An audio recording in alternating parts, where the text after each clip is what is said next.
Go away. How you doing? How you doing?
Nice to see you.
Hello everybody, welcome Isunaman, Quiescent Pandemonium, XCOM, Parrotwise, and we did Fringe. Hello, welcome. Happy Wednesday. Today we are going to play our interlude game in between Planescape Torment, Critical Hits game number 12, and Diablo 2 Critical Hits game number 13. So Deathgate is the interlude game. It was suggested by Parrotwise. In fact, Parrotwise plays this game. I don't know, you tell us, Parrot, how often?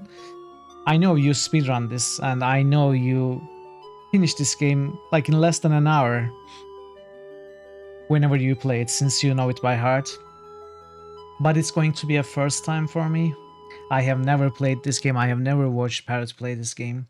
I have never watched a stream of this game. So I know close to nothing about this game.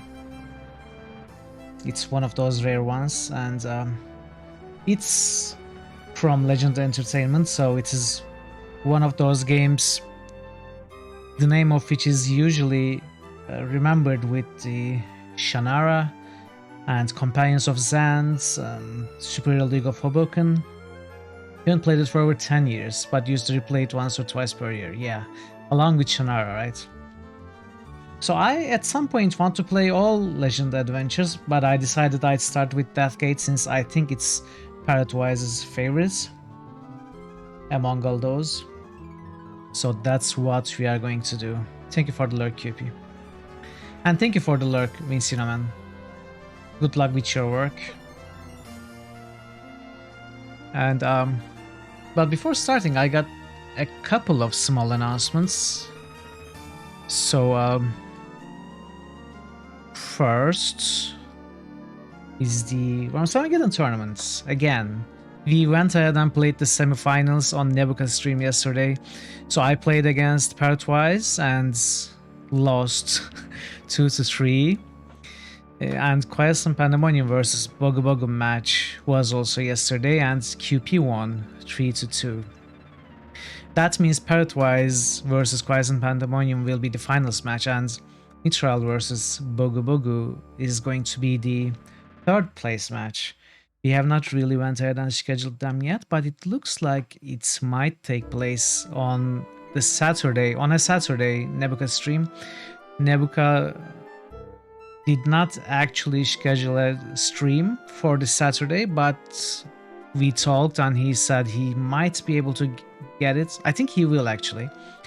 So at least one of these matches, probably the third place match at the very least, is going to take place this Saturday on Nebuchadnezzar stream.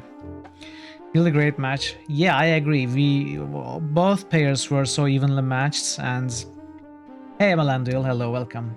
It's great to see you. Both pairs were evenly matched, and every match went to the full 5 matches with very exciting moments, very stupid and funny mistakes, and some really good shots as well. So it was really enjoyable for me to watch and play. I watched the commentary of Nebuka after that, after the games. It's so funny, it's so funny. I highly recommend you watch Nebuka's VOD if you're interested in watching these games. I also upload my own matches on YouTube, But unfortunately, the other matches, obviously, I'm not uploading them to my YouTube, and I don't think they can be found anywhere. Except for the matches that were played on Nebuka stream, like this one, in the last 2 weeks. So those votes are still there, but otherwise, I think they are gone. But my matches are on my YouTube if you're interested. So that is, hey Enlightened. How's my day so far? It's just starting, almost. It's 6 p.m.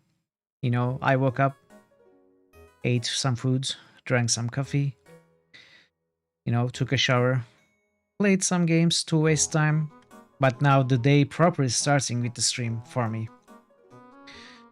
Yours Nebuka is on your words. Oh, that's right, that's right. I'm sorry, I forgot about it, Vincino man. Exactly. That's the only one you streams. And do you upload your VODs somewhere, like YouTube or something? Because otherwise, the VOD might be gone in a few weeks. So that is news piece number 1. The other is regarding the full series challenge. So last week I told you that I decided to go with the Sam and Max as the new full series challenge. You know, we have played Hit the Road in the past on April this year, but these 3 episodic Telltale adventures are going to be new, and I told you that I didn't buy the remastered versions. Well, now I did, because Steam autumn sales have started, and I bought a bunch of games, and I couldn't resist buying them also. So we are going to play the remastered versions, which are both easier to stream and capture. Not that the others are hard, but these are just more convenient and the graphics are better. I hear some of the jokes are censored, I don't know why. I hear a voice actor has changed, I hear some of the lines have been slightly altered, but otherwise it's the same game basically. 99% is the same game. So since I bought them, I'm going to stream the remastered ones starting this Sunday. We are going to start with Save the World. Do I have anything else to say? Oh yeah, I do. It's regarding the Evilometer. So I finished everything I need for the 2 big updates I have been planning to bring on December and January. So they are both coming next week. New critical hits boost. Marto_Varna hey, just Marto. boosted disco. Hello, hello. So next week we are going to start, I think next Wednesday or Thursday, I have not really decided yet, we are going to start season 3. It's going to have 264 characters from 38 universes, so it's going to be almost double the characters and 4 new universes to pull characters from. And obviously all the ranks will be reset and stuff, so hey, that is a special role. That is a single die range character, BB8 at 90. And it's the first time we see it, so very cool. So this is the last week where you have a chance to make it to top 3. Don't try to understand. Adrian. So just as a reminder, as I said, we are going to have 264 characters from 38 universes. We are also going to have character images, like check the top left. We are going to have. Witness the end, you mortals. Okay, why is it not The working? final hour has come. I don't know why it's not working. It should have been working. That is weird. I'm going to try this again. Well, hello. Okay, it's not working. What I can don't know why do not. for you? It's working right now. But where you see the game box art right now, whenever we roll, you went from Oscar to Mrs. Leia. Whenever you roll, you are going to see the image of the character that you have been chosen with. But Marto, you can never roll a better character if you don't roll again. You will forevermore be known as Marto, who has been upgraded to Princess Leia from Oscar. If you want to keep that as your legacy, you can, of course, feel free not to roll ever again. but I think you might want to be known as another character, right? So yeah, that's about it. So we have a Disco Elysium boost. Do we have any other new early boosts? No, we don't. All right. All hail Marto the Oscar to Leia. Agreed. You'll get yours in. All right, go ahead and get New your critical hits boost. Vidiot Fringe early just boosts. boosted Witcher. New critical hits boost. Vinci Noman just boosted Fallout 2. Hey, Fallout 2. New critical hits boost. Vinci Noman just boosted Nox. Nox. New critical hits boost. Vinci Noman just boosted Dungeon Siege. Very nice.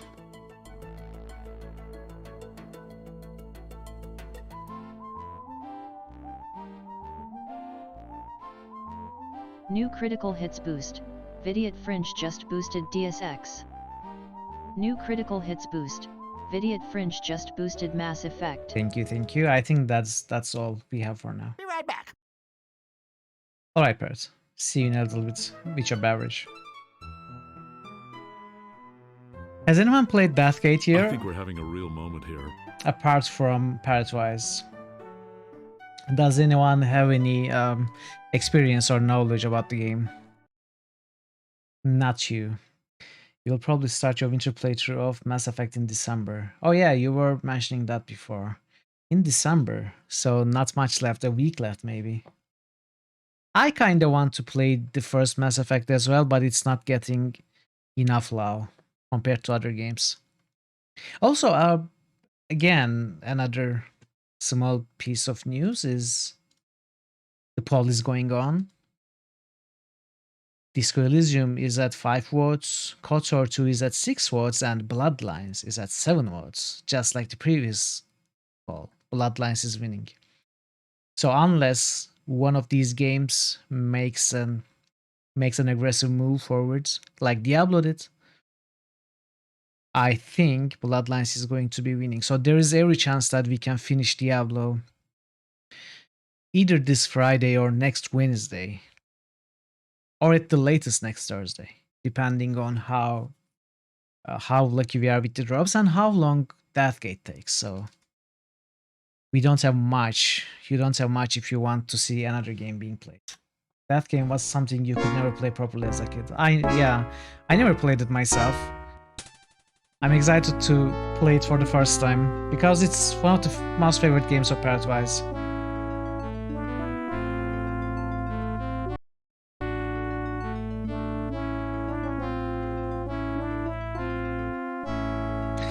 As far as I know, this is a short game, but we might get stuck. I think the usual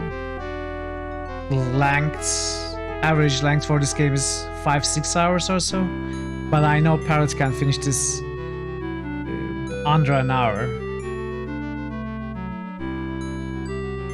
And even if we get stuck, I think I should be able to finish this game in 2 days.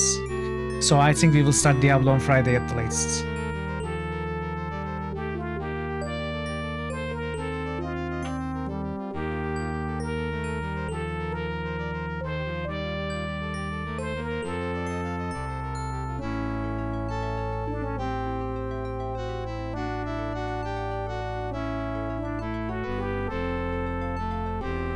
Also, we are going to be playing a version that was ripped from a CD, and it's going to have Tolkien.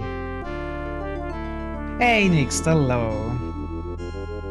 How are you, Nix? It's great to see you.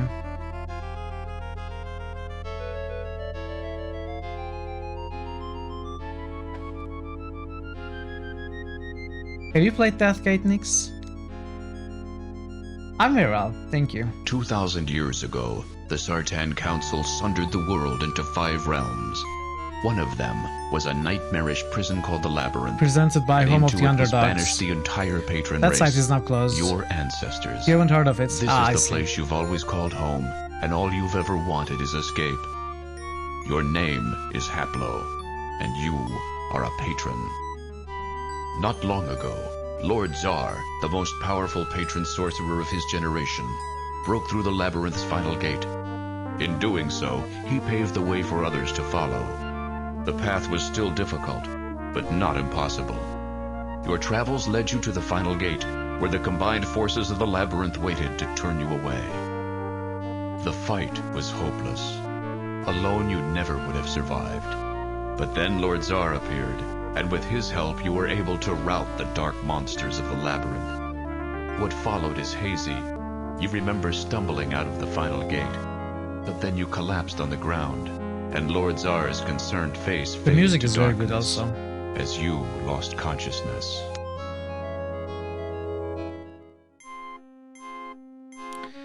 Right. Let's give Nix a quick shout out, then we can start the game.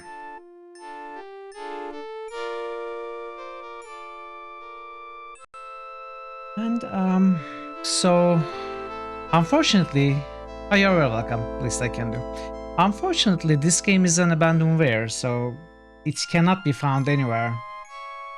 I have found out that this game has been on GOG for I think 2 weeks or so before it was again taken off the catalog.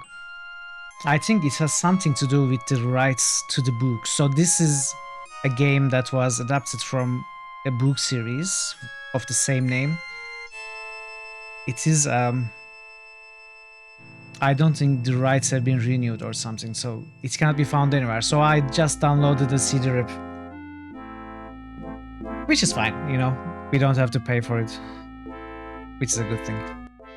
It's kinda loud though. This elegant room has the unmistakable touch of Sartan architecture. Tsar says before you studying at home. Hey, Jacobin! Roll for a glorious entrance. That was maybe not so glorious, but still effective. How are you, Jacobin? It's been a while. It's great to see you. Ah, Haplo. Do you feel well enough to talk, my son? I was worried. You took some serious wounds in your dash for the final gate. It was all I could do to repair your heart rune and heal you. The few weeks since you escaped the labyrinth should have been enough time to recover, but we don't want to rush it. I know you have a lot of questions. I'll do my best to answer them, but first I'd like to give you some history. You've spent your life trying to escape the labyrinth and hating the Sartan who consigned our race there.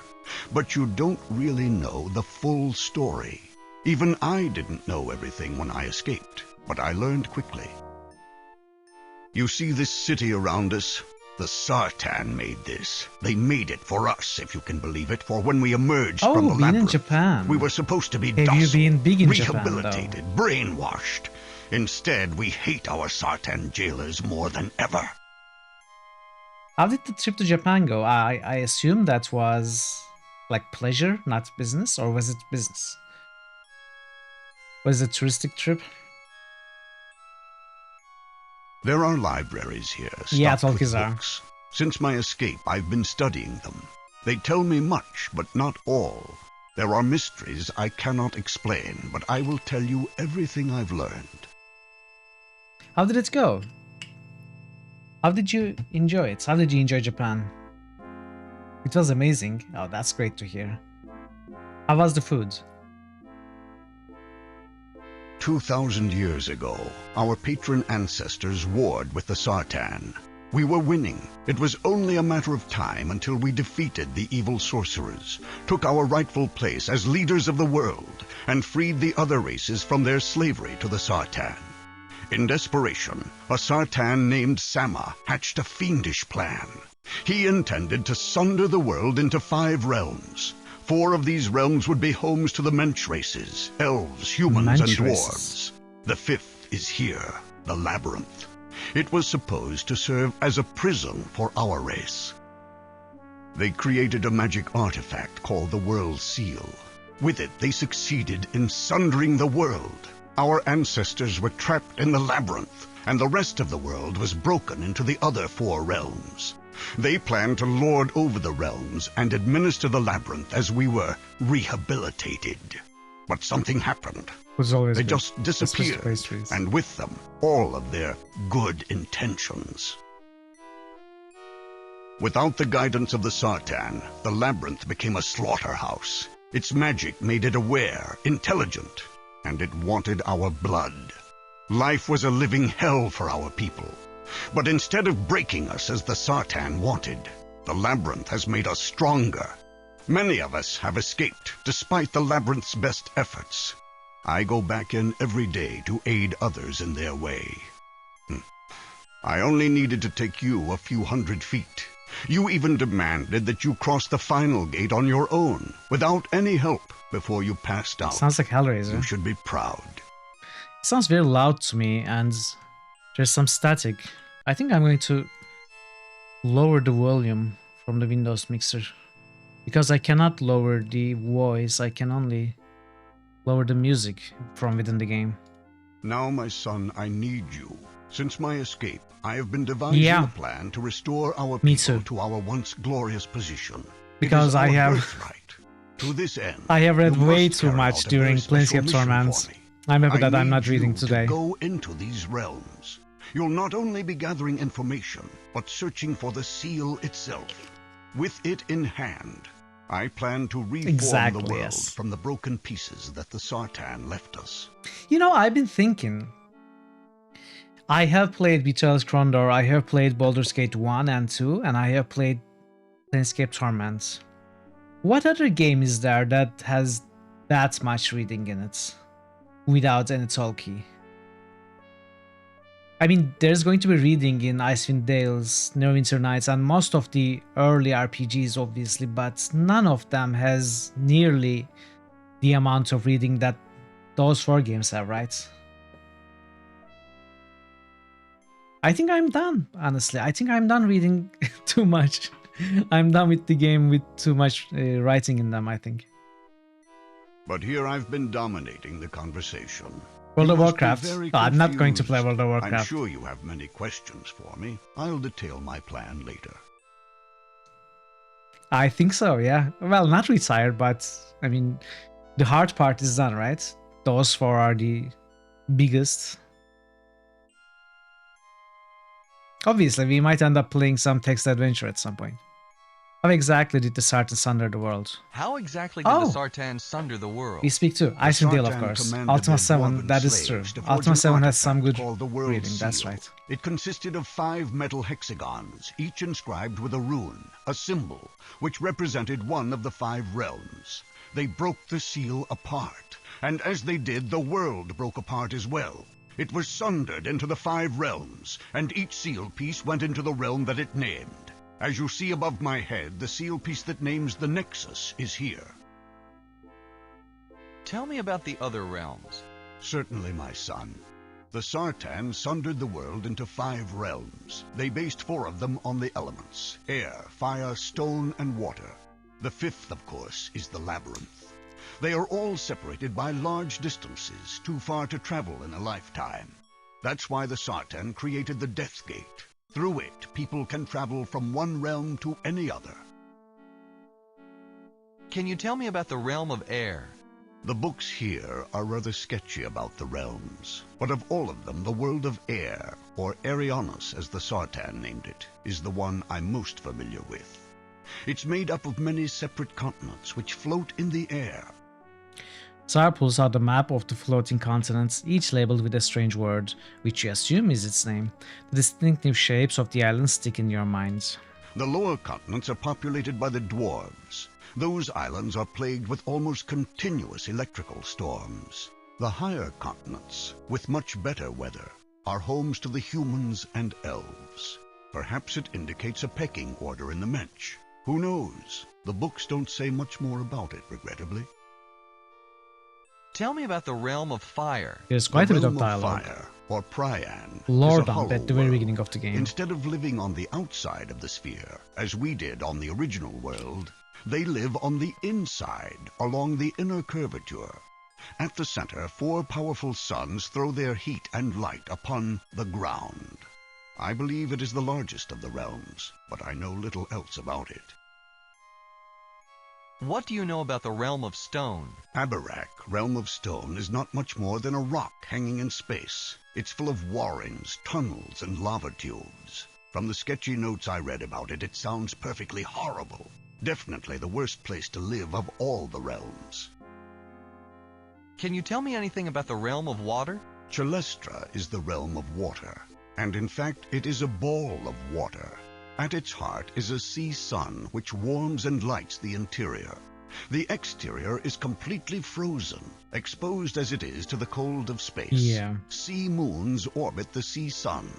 They are hollow, living creatures which draw energy from the sun. Inside, the Sartan built cities to house not only the Mensch, but themselves. I believe that they intended to finally live there to administrate over all of the realms.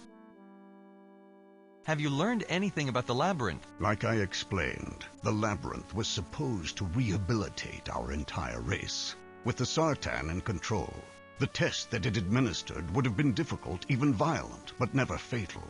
The Sartan disappeared, and somehow the labyrinth became sentient. Its magic took on an intelligence. It started to kill us, slowly but surely. I can't remember any of this. It Will I need toyed this with us, information? always gave us just enough hope to keep us fighting. It created environments and monsters that even the twisted Sartan had never dreamed of. But we bested it. We escaped, and more of our kind are escaping all the time. But it is a trickle instead of a flood. Most of I'll our be race fine. is still trapped inside. I hope so. If my plan unfolds as I expect, I will free everyone at the same instant and bring an end to our imprisonment once and for all. What is this place exactly? It's not the labyrinth. It's known as the Nexus, kind of a way station. This city is where the Sartan were supposed to watch over the labyrinth. I believe they were going to give it to us as a place to live once we had been rehabilitated. It makes a perfect staging area for First time my you beat plan. the game, you didn't even understand half of the dialogue. Hey, Pensu. Aww. Pensive Elephant has just cheered for 100 bits. Cough cough cough cough. Cough cough cough. Cough cough cough cough. Cough. Cough. Cough. Pensu, are you really coughing that much? I'm sorry, but thank you so much for the bits and the support. I appreciate it. And welcome. The Death Gate. What's that? The Death Gate is a portal. It connects It follows the the five books realms. closely, apparently With a playing good the game ship and the supposed right to- magic, Oh, really? anyone can Well, cross the Death Gate from one I'm realm not going to any read other. any of the books, so... Have you crossed the Death Gate? No, I haven't been able. I've made preparations, but it's always been my intention to send an emissary, or more appropriately, a scout in my stead. In fact, I was hoping that you would be my eyes in these realms. What kind of magic is needed to cross the Death Gate? It's very simple, yet infernally unattainable. The books describe the necessary preparations. You need a ship, one Okay. powered by magic with the ability of flight. Okay. You need a steering stone, magically treated to guide the ship through the portal. Sure. But upon the stone, you also need the naming rune of the target realm. The books state this, but neglect to actually show the runes, as if they were common knowledge. None of the books depict these runes. For years, I've been researching the subject, reading every document, poring over every scrap of parchment. And I believe I finally divined one of the runes. That of Arianos, World of Air. Okay, so that's where we go first. It's the only one I've been able to reconstruct, and it's taken years. I don't even know if it's possible to produce the others, given the pitiful research materials I have. It's my thought that the other runes might lie somewhere inside the realm of air. For some time, I've been planning to send someone there to look for them. Send me. Do you have a ship? Yes, the Sartan were kind enough to leave one for us. It didn't have the steering stone that such a ship requires, but I was able to reproduce one. Without the naming runes of the realms, of course. Let's go back a step. Certainly. Can we talk about something else? Of course. What do you want to know? Okay, I thought that was all of the dialogue. Apparently that was one branch of the dialogue. Where did the Sartan disappear to? I don't know. I don't think their disappearance was planned. All of their documents indicate that they expected to be around for a long time to enjoy the fruits of their labor. It seems that one day they just vanished. I have a few theories. It's possible that they did plan to vanish. They might be hiding somewhere in the realms, using the disappearance as a smokescreen to make us careless. When the time is right, they will return with our deaths in their hands.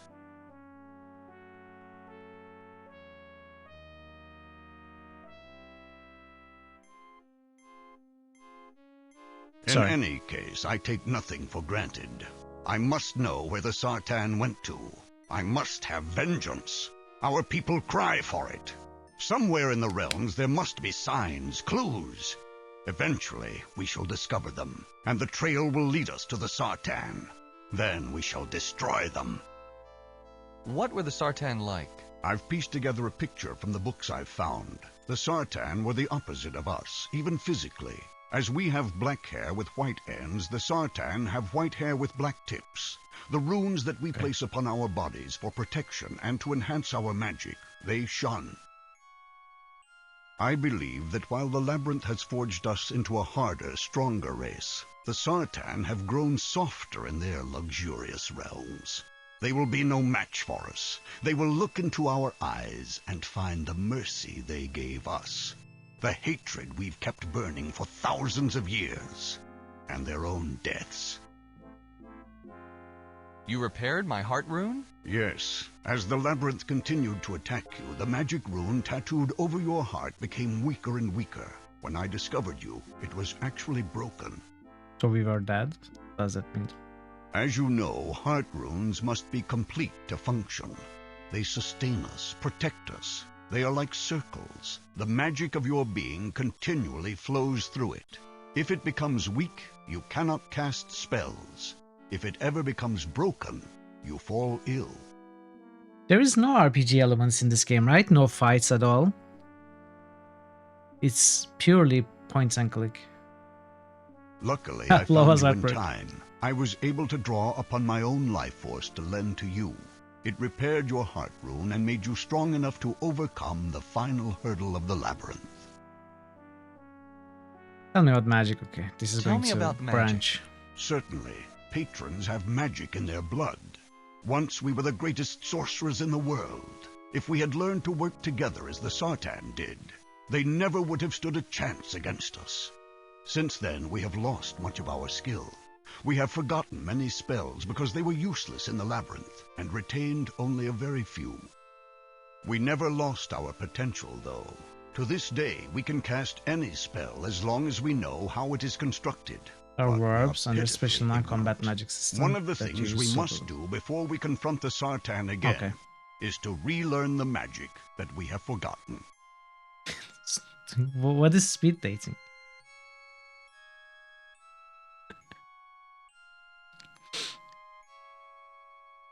How does magic really work? Magic is based upon possibilities. The possibility always exists that reality is a certain way. Imagine that a stone wall blocks your path. There is a possibility that a door exists in that wall. A wizard bends this possibility into reality until the door appears. All spells work this way. How do you cast a spell? Spells are made up of runes. You build a spell by putting these runes together to form a rune construct. When you have built the construct in your mind, you trace the design in the air. The magic catches fire and leaves a glowing trace behind your finger. Upon completion, the spell casts, and reality is changed. How do you learn new spells? The easiest way to learn a new spell is simply to watch someone casting it. Okay. All you have to do is mimic the motions, trace the same rune construct in the air, and you are casting that spell. Another Sounds method is easy. to see it on paper. Sometimes people prepare books of spells. Other times they include spells to highlight their text. Spells could be found on any document. I've scoured these halls looking for Really? any So such it's books effective? and come up empty. Perhaps the Sartan were careful about the text they left behind, just in case we escaped too soon. Finally, one may discover a spell permanently placed upon an object. When a wizard wishes a spell to be permanent, He can magically prepare an object to receive the spell, then cast that spell upon it. Then the spell is always visible. It engraves itself upon the surface of the object. By studying it, one can learn the spell. Okay. Can you tell me anything about the spells I already know? I'm afraid that, like most patrons, your repertoire is rather limited. You know only the most basic of spells, heat and cold, normally used to keep yourself alive in the harsh climates that the labyrinth can produce. They are powerful, but not very versatile. Do you know any spells that you can teach me? Yes, I do. There are 2 spells that I intend to teach you. Identify and Rune Transfer. Both will be very useful in your mission. Okay, so teach me. Identify can supply information about any magic object or spell. If you encounter an unknown object or learn a new spell, but are unsure about its magical I know what properties, Identify is. simply I have cast played a lot of Identify. RPGs. It will explain everything to you. The second spell, Rune Transfer, is very specific. With Henrik it, accepted you can transfer your wedding a rune application. symbol from Perfect. any object to a magically prepared Perfect. surface. This will be necessary to place Do you the have an naming approximate runes date in of the mind, 4 Pencil? realms upon the steering stone. You activate Pot of Greed. It allows you to draw 2 cards. Wait, what game is it?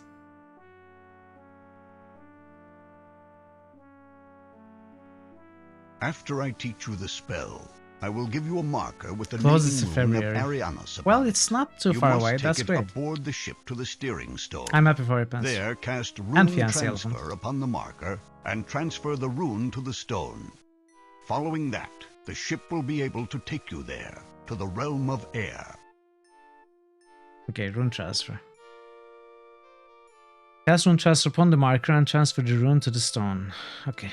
Regretfully, I do not know the other runes that name the remaining realms. Hopefully in your travels you will discover these other runes. If you do, transfer them onto the steering stone in the same way.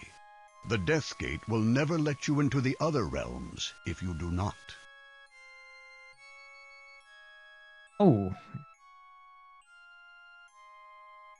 Well, I hope you can. I mean, is there a reason why you may not be able to? Can we talk about something else? Of course. What do you want to know? How do you get back into the labyrinth to help our people escape? The labyrinth doesn't mind letting people in. It's letting them out that it doesn't like. I think the labyrinth has something personal against me.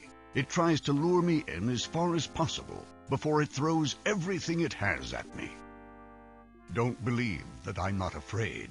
Every time I enter, I wonder if I'll ever return.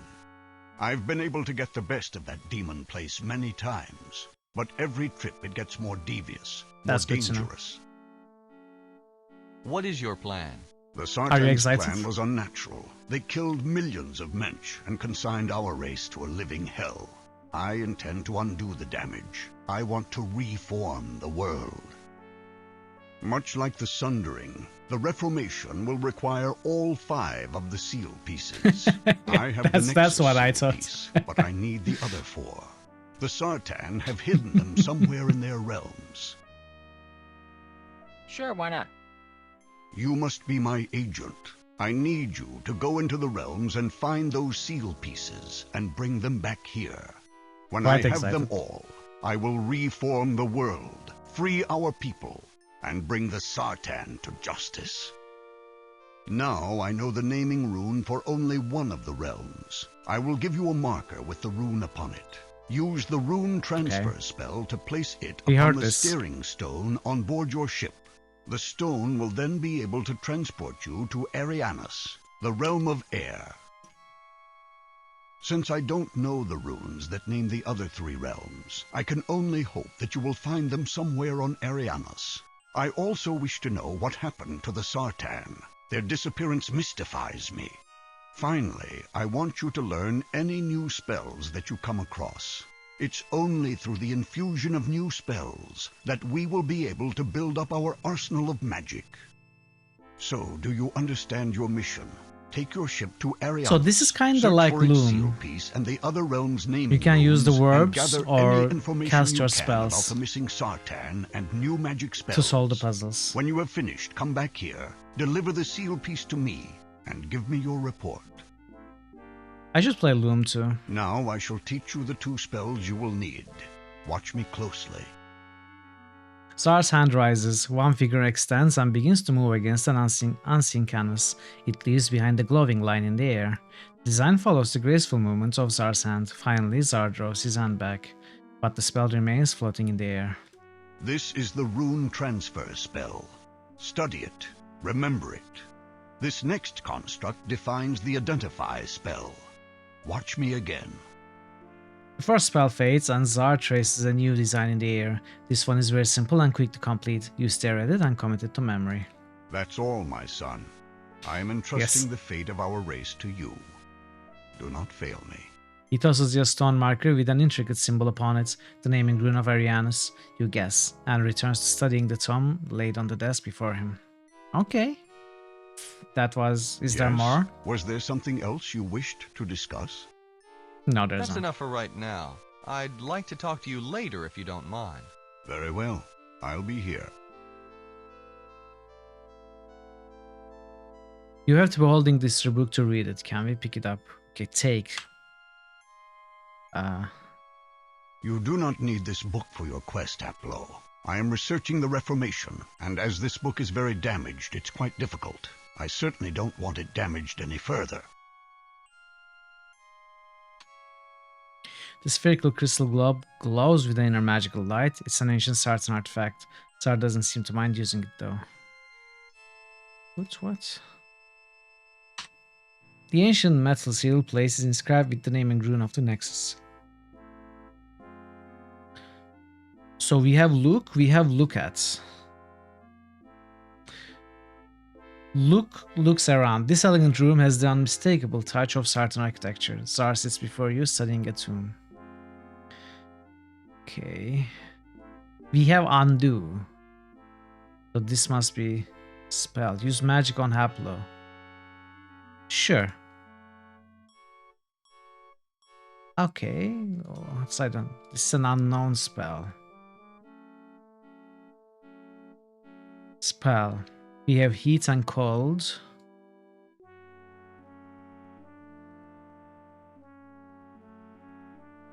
Suddenly you break out in a sweat. You are lucky you didn't have the spell turned up to charbroil. Okay. Interesting system. So first we choose what we are going to cast the spell on.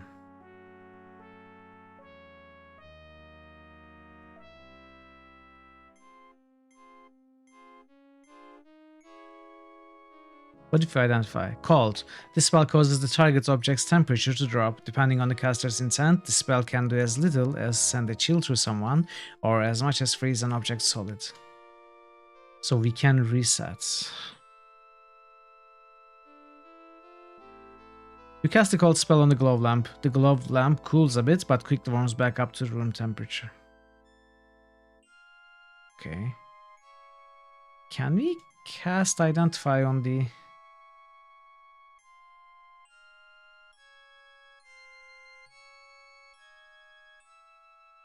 The seal piece has no magic on its own, it's merely a catalyst for other spells.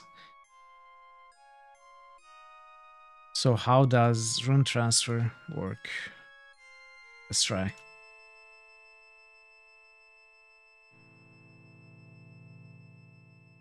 Transfer this piece onto the marker. The marker is magically prepared to receive the rune. Okay. Well. So we have a map.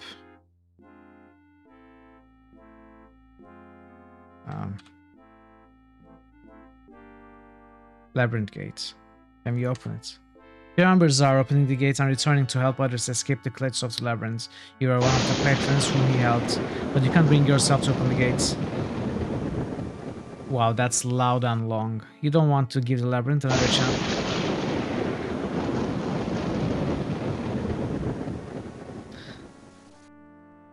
Another chance to take it.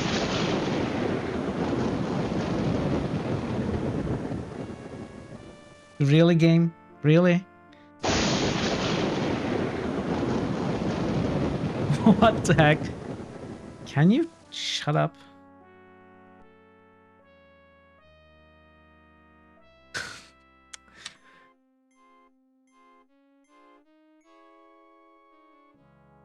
Is it too quiet for you right now? The music?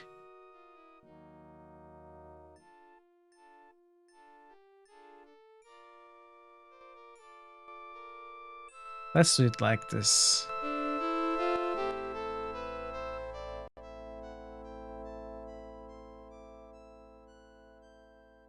Okay. Your ship is docked a short walk from both the Nexus T and the gate to the labyrinth. Your ship. Enter your ship. The trickle of light from the door does nothing to illuminate the ship. You can see your hand in front of your face.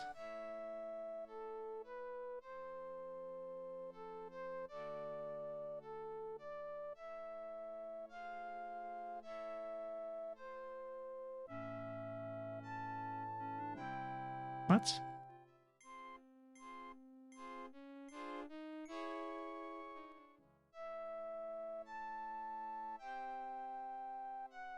Do we have some illumination spell? Identify, heat, cold, rune transfer. Don't be a fool. Hey, Run. Barden. The pain will only be passing. You should survive the process. Hello. How are you, Barden? Okay, this is wrong. Nexus City. Was a fool to have trusted me. Iswal. Not bad, not bad. The mountains that border the labyrinth are exactly what you would expect. Harsh, pointed peaks that remind you of fangs, completely unscalable. You're a busy bee today. No worries, Barden. Was that pink coat from Princess Bride? Wait, which pink coat?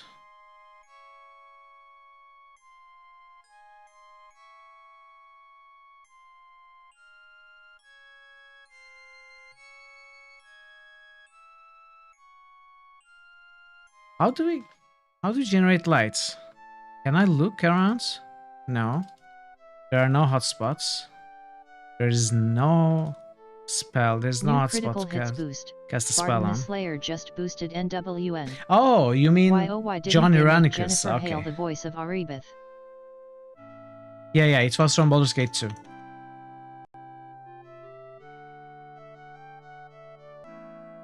Never answer.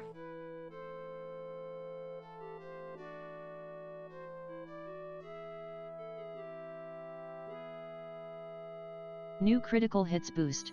Barton the Slayer just boosted Elder Scrolls. And Fallout Why 3. does every single man in Skyrim sound exactly like Belekthor the shopkeeper? Skyrim. Thank you for the boost, Barton.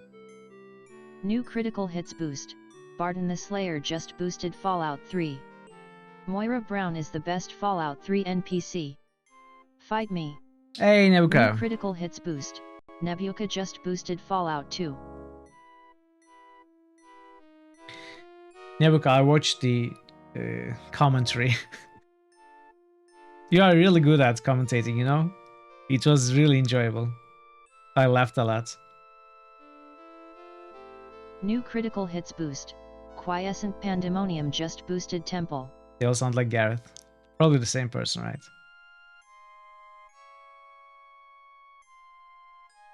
Alright, Barton, thank you so much for the lurk, and good luck with the work.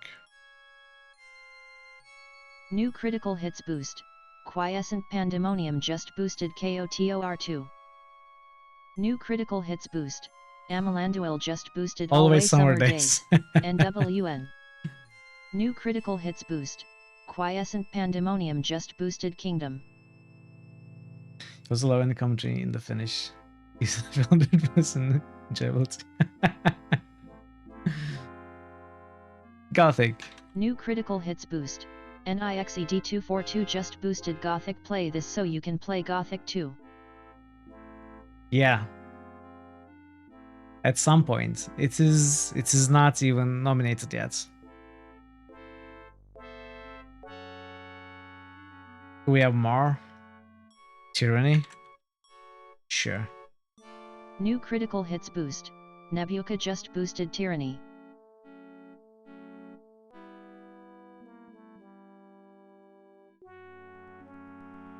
Die New critical Rainy? hits Sure. boost. Pensive Elephant just boosted Die Rainy. Die Rainy.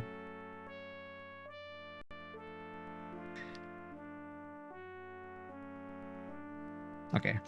I think this is alright. At least for now. We can certainly come back. The cliff, yes, thank you. Thank you. I'm going to watch it after stream.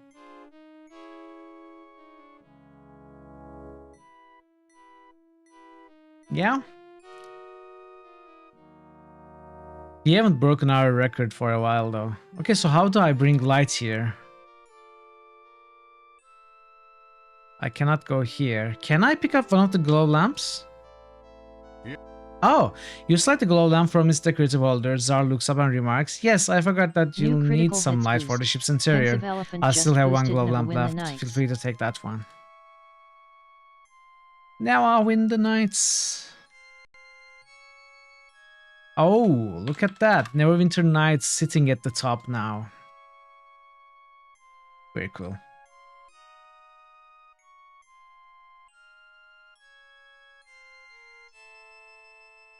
Okay, we have light.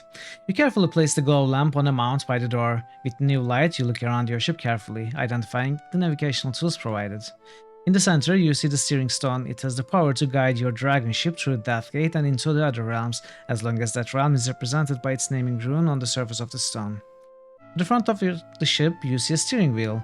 Once you travel to a new realm, this allows you to navigate your vessel to places within it. Okay, so marker, use magic, spell, rune transfer on the steering stone. Hey. You transfer the marker onto the steering stone. So we have our lamp. What is this? Beam. It's one of the few cross beams that support the ship's construction. Okay. So we can use the steering wheel probably to go. You call on the power of the steering stone to take you through the Death Gate and into Ariana's world of air. You want to play this game again? Well, you can play it vicariously. Maybe. If it works like that. Your ship arrives in the midst of a terrible storm. Quickly, you look around for a place to land to ride out the weather. But all you see is space. There's no ground anywhere. Suddenly, through the lightning, rain and winds, you make out a floating island as big as a continent. You pilot the ship towards it and land on bare rock just outside of a cave.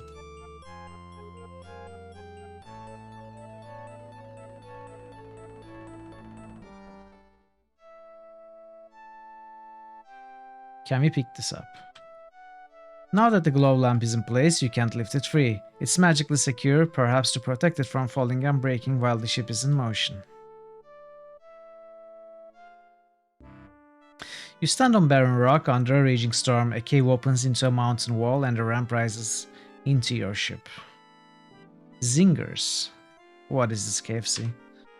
Two glowing metal objects sit atop tall poles. Periodically, the storm lashes out and sends bolts of lightning against them. Instead of doing any damage, they simply cause the objects to glow brighter.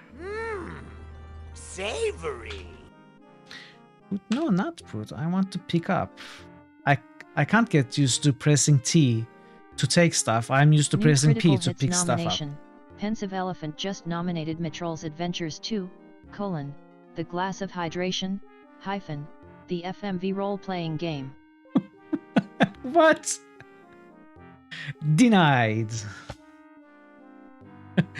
And don't refund them, anybody.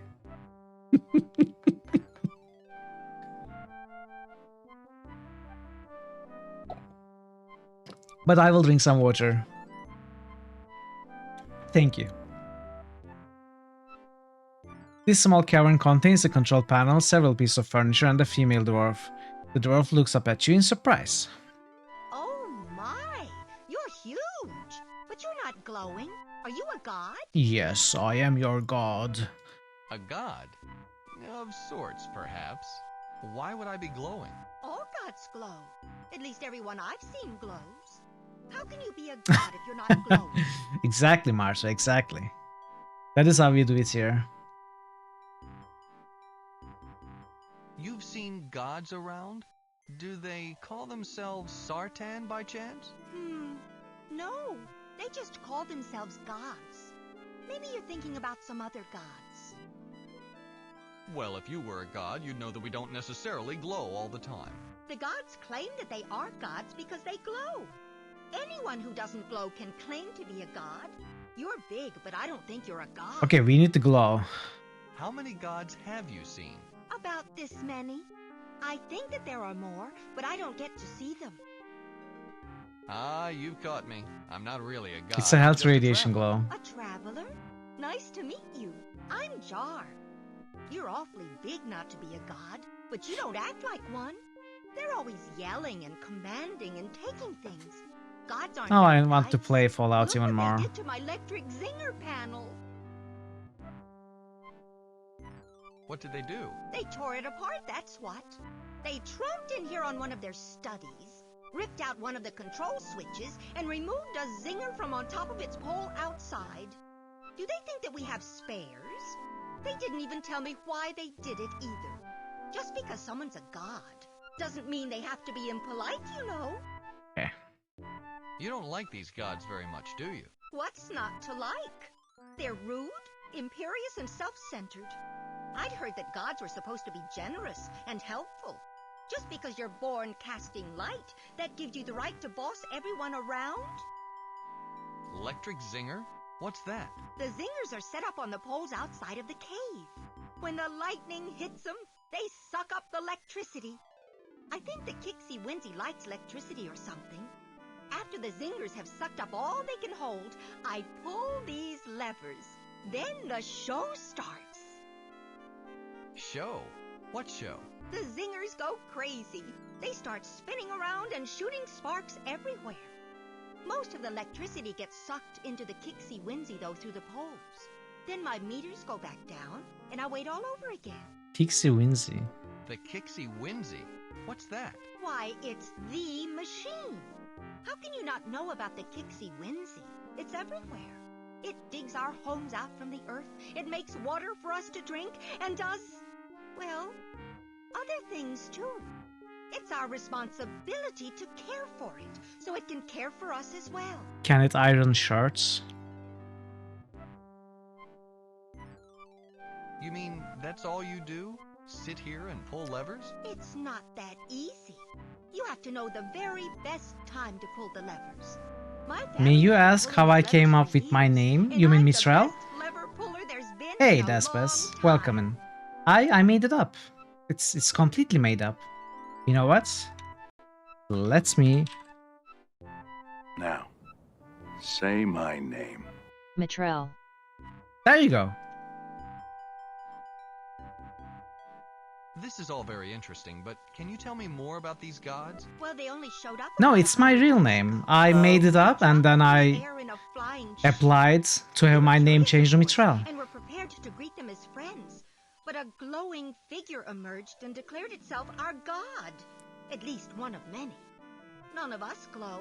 And no I one did had not ever do that. claimed No, to it's be a not my god real name. before, so we believed it. Now they've moved in and taken control. Personally, I like Exactly. life without all this divine intervention. When it arrived, your glowing Mitral, Mitralson. god, and you bought it? Why would someone lie about that? I wouldn't claim to be a god if I wasn't. Besides, he glowed. The way they explain it, you can't glow if you're not a god. Oh, it's also made up.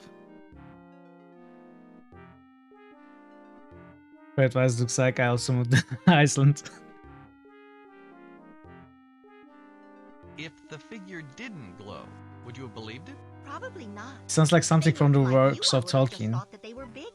Maybe I was kinda inspired because I think I might have been reading Lord of the Rings around the years that I came up with this name.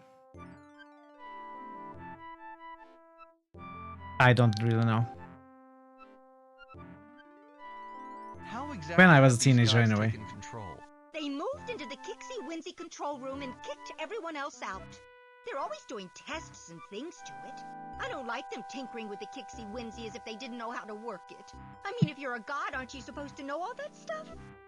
Anyway, they've also kept us away from the noise. I have not been listening to That's where their this ship dwarf is. at all, by the way. They've always got a guard there to make sure. Like You are they all don't very trust terrible. us. You take my concentration away from the game. Bad chat. If you're so upset with the gods, why don't you just drive them off? They're gods. You don't just tell gods to go away if they get inconvenient. I might not like them, but they're ours. If they weren't gods, though, you can bet we'd have gotten rid of them long ago. Nice place you've got here. It's your Thank you. fault, I exactly. share it with Limbeck. He'll want to meet you. I'm sure he'll be delighted to see a visitor. We've never had one before. Me too, Nix. I do too. Limbeck. I take it that he's another dwarf? Of course he's a dwarf. This person What else would I be is sharing a my course dwarf with green top. You know, blonde hair. Is that his shirt hanging on the wall? Yes, he never picks up after himself. I made that hook specifically so he'd keep his clothes off. I'm the sure she floor, has a name but as well. I still have to do it for him. Does that mean you're attached? Well, yes. Someone's got to look after my Limbeck. He'd fall apart without me. She looks like a hobbit. I guess so. This room doesn't look big enough for two. Maybe not two creatures as big as you. I'll have you know that this is one of the most spacious rooms on Drevlin. We're lucky to have it. Link's inbred cousin. What? You must really like this Limbeck. I'm glad that I can take care of him. He's such a gump sometimes. He gets so involved in his work that he even forgets to eat. I have to bring him in his food. That's why I keep the bread and marmalade handy. It's his favorite. How do you know she's a minor character? Maybe she's the end boss. Who knows? Maybe she's the real hero. Well, it's what he likes, and I have to make it perfectly. If there isn't enough marmalade, he calls it dry. If there's too much, he's so messy that he gets it everywhere. That's why I can't let him make it himself. He always puts far too much on. Does he like these gods as much as you do? He doesn't quite dislike them. He simply doesn't believe in them. He thinks that these gods have been taking advantage of us. We've been serving them when we were meant to serve the Kixie Whimsy. He says that we've been oppressed. She carefully mouths the obviously unfamiliar word. What does he do that keeps him so busy? Mostly he writes speeches. They're supposed to enlighten the masses. He keeps telling people that the gods aren't gods, that he's seen the gods when they weren't glowing. Most dwarves don't believe him. Even I have a hard time, but I support him. He's my Limbeck after all. Can we talk about something else? All right. Nice place you've got here. Thank you. I share it with Limbeck. He'll want to meet you. I'm sure he'll be delighted to see a visitor. We've never had one before. Let's back up a second. All right. I've enjoyed talking with you, but I'd like to explore this Kixie Whimsy thing. Oh, certainly.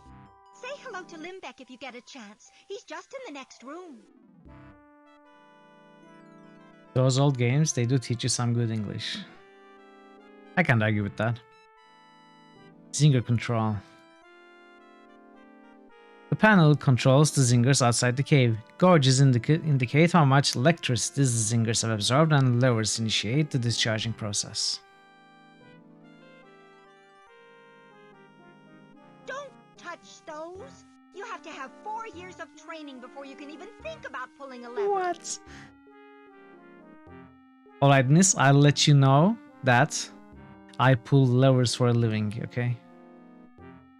Don't touch. Marmalade. You take the jar of marmalade from the counter. You grab a slice of stale bread from the counter. You slap a large dollop of marmalade onto the bread. It sits in the center, looking rather lonely. You slap a large dollop of marmalade onto the bread. The bread is uniformly covered with it just right. You slap a large dollop of marmalade onto the bread, the marmalade is overflowing. Perhaps you added just a bit too much. Or perhaps not enough. You slap a large dollop of marmalade onto the bread. Just one more mound added to the already overflowing mountain of marmalade. It doesn't get any messier than this. Or does it? You slap a large dollop of marmalade onto... Okay. It really doesn't get...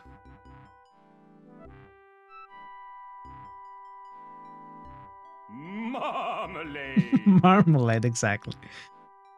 It is the first time that marmalade has been used appropriately.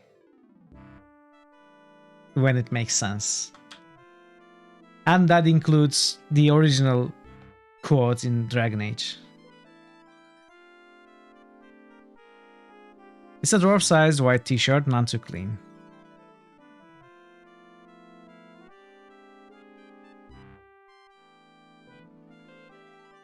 How's your playthrough going, Pencil?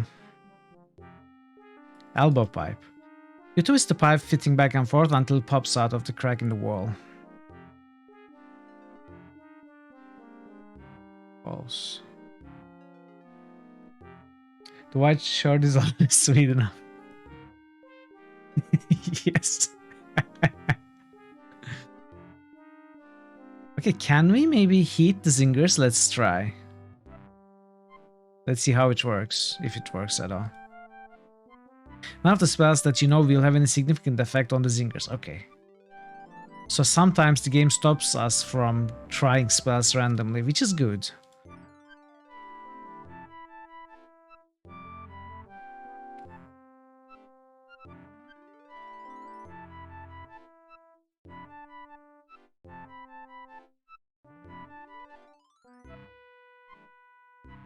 Woo, that's some draft. I knew I should have gotten a door to the outside. An open cave sure doesn't keep the wind out. And it peeved about the battling with cursed guards, having to run back and forth to rest. Oh, you mean cursed when it goes to carcery? I forgot already.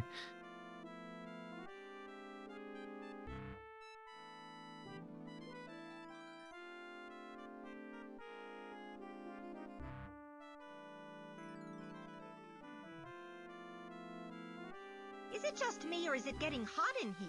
I hope the zinger controls aren't overheating again. Okay. Yeah. That's what we need to do. I guess. The heat spell makes the control panel sizzle a little bit before it wears off. Jar looks at it in confusion. Okay, maybe not.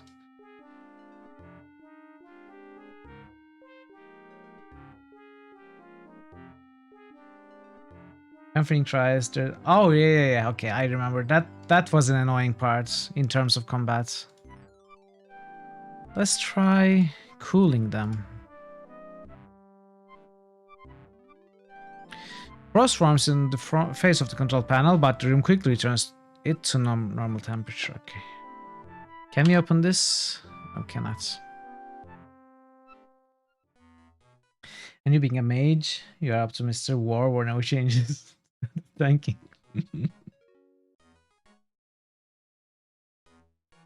Wait, is that Weiler? Have you already found? Or are you talking about Dakon? Why isn't Mart tanking? Papers and parchments are piled everywhere. In the middle is an intense but confused looking dwarf. Upon your arrival, the dwarf looks up from his scribbling and gasps. Dakon's voice actor is that guy. Oh, really? I had no idea. Now that I think about it, it makes sense. My word, what are you? I am your god. I'm a simple traveler, just visiting. You're not a god? No, you can't be. You're not glowing. You say you're a traveler? A traveler from where? Where are you going? Do you know the gods? What do you think of the Kixie Winsy? Okay.